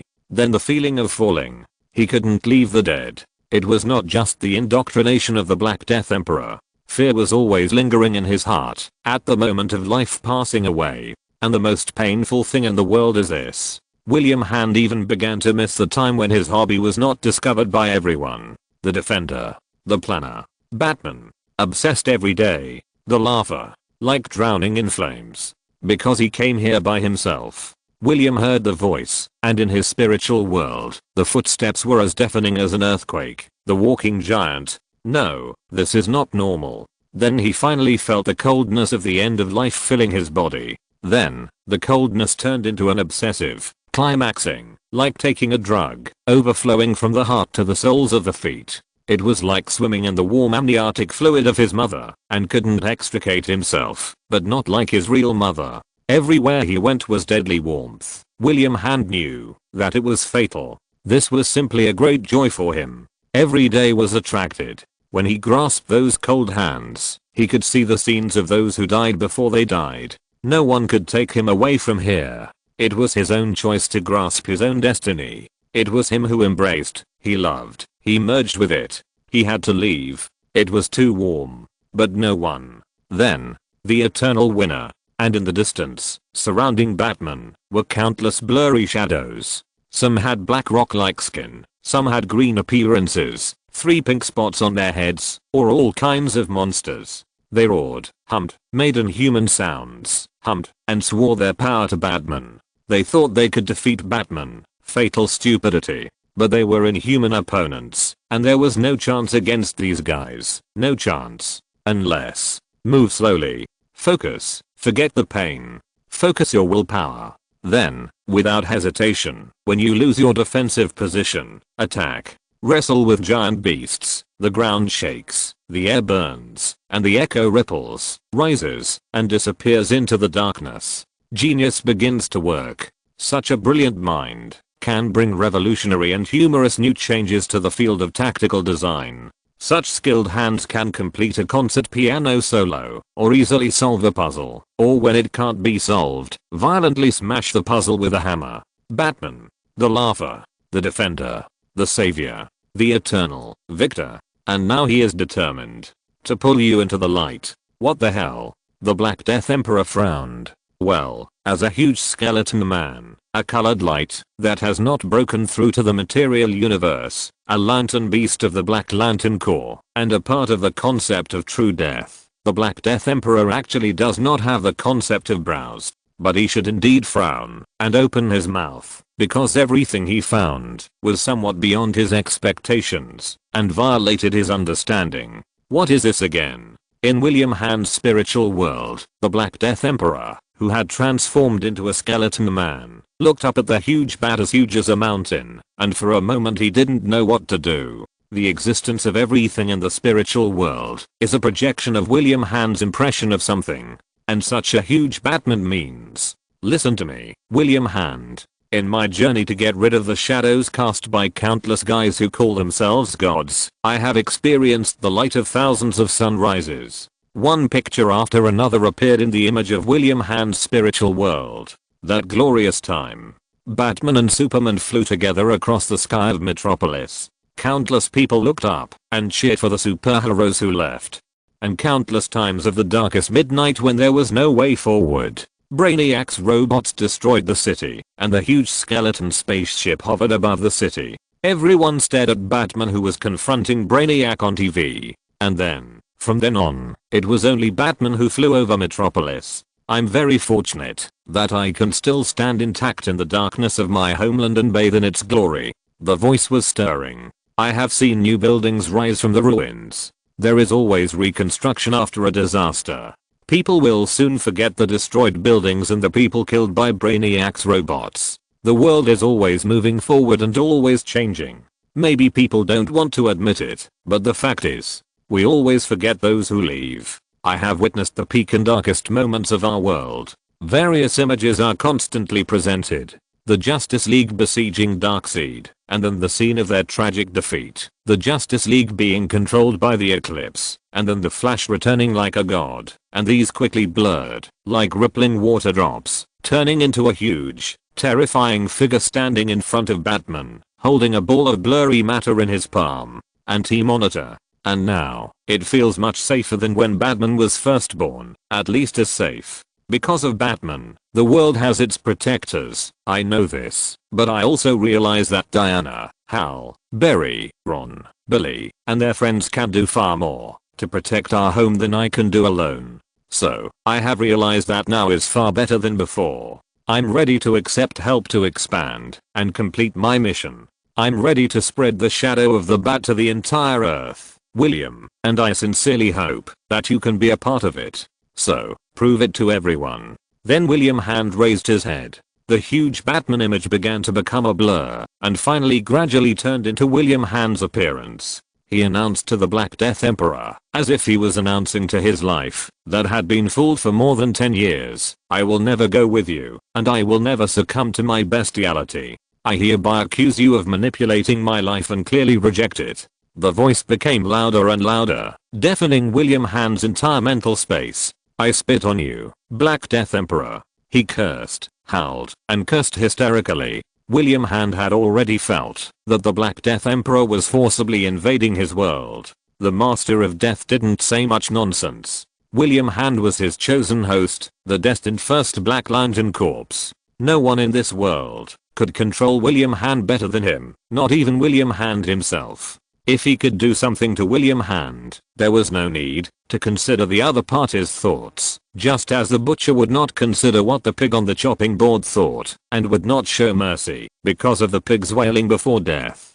No matter what kind of realization William Hand made, or what he planned to do, the Black Death Emperor instilled William Hand's will to like death, just to make him join the realm of death more spontaneously. And now he refuses. So what? Can anything be changed? People always refuse their own destiny, but people often know that destiny is called destiny because that thing will not change, because of personal will awakening or not. On the planet OA, Atrocitus turned his head and looked in the direction of William Hand.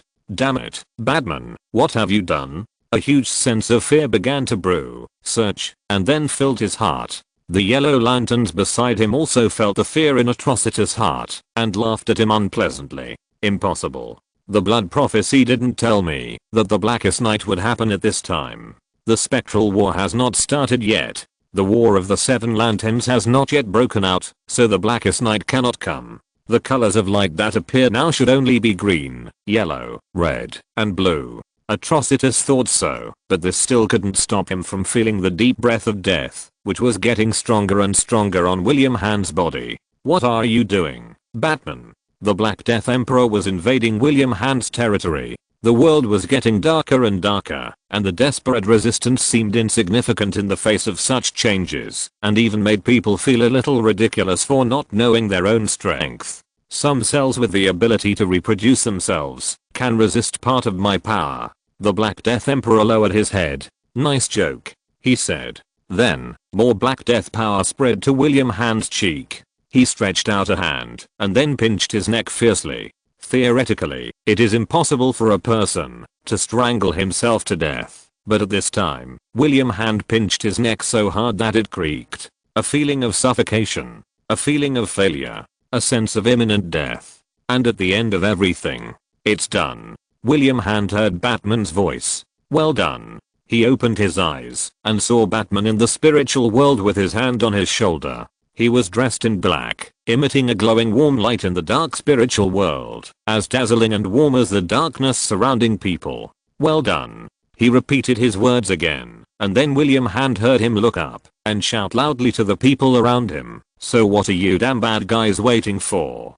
Don't you see that our children are working so hard? I warn you, if you don't come out and help our children, I'm going to be angry. Sizzle. In the real world, Sinestro, who seemed to be desperately using the Meridian-like network given by Lantern Number 1 to capture the Parallax monster, suddenly appeared next to Mongo. He suddenly pulled out the King Lantern ring on his hand and grabbed Mongo's hand. Faced with such an attack, Mongo reacted immediately. It was not that easy. Although he allowed Corona and the Black Death Emperor to enter his body at the same time, he played a perfect balance. It was still his will that dominated this body. As long as he successfully controlled the Parallax monster later, he would be able to reversely clamp the two forces that invaded his body. All of this was a gamble for Mongo. He was sure that he would not lose. He punched Sinestro in the face and had already planned the next series of attacks in his mind. But his fist stopped, and a large number of insect arthropods burst out from his eye sockets.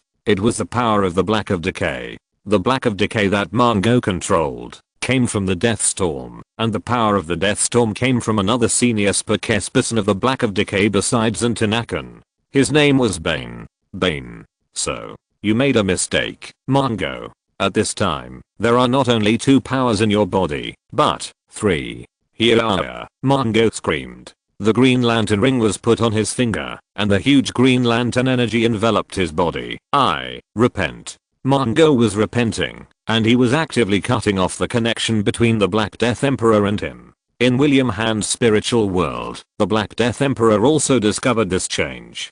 Following closely was the 7-color emotional spectrum, surrounded by white figures. Of course, the first Lantern Man could not appear here. His true body was still sealed in the Shadow Cabinet, but he could still use the divine powering to transform his true body in William Hand's spiritual space. The blue ghost of Kirana also appeared in William Hand's spiritual space. He was now almost tied to Mongo and forced to constantly fight against the Black Death Emperor. If the Black Death Emperor could come to William Hand's spiritual space, then Kirana should be able to do it. The first Lantern Man launched an attack on the Black Death Emperor without hesitation, and Kirana had to pinch his nose and follow along. So, watch it. William Hand turned his head and saw the image of Batman and put his hand on his shoulder. That's great. You're not fighting alone, William. Everyone is helping you. As he said this, his shadow became very long. It grew until it covered the entire skeleton of the Black Death Emperor.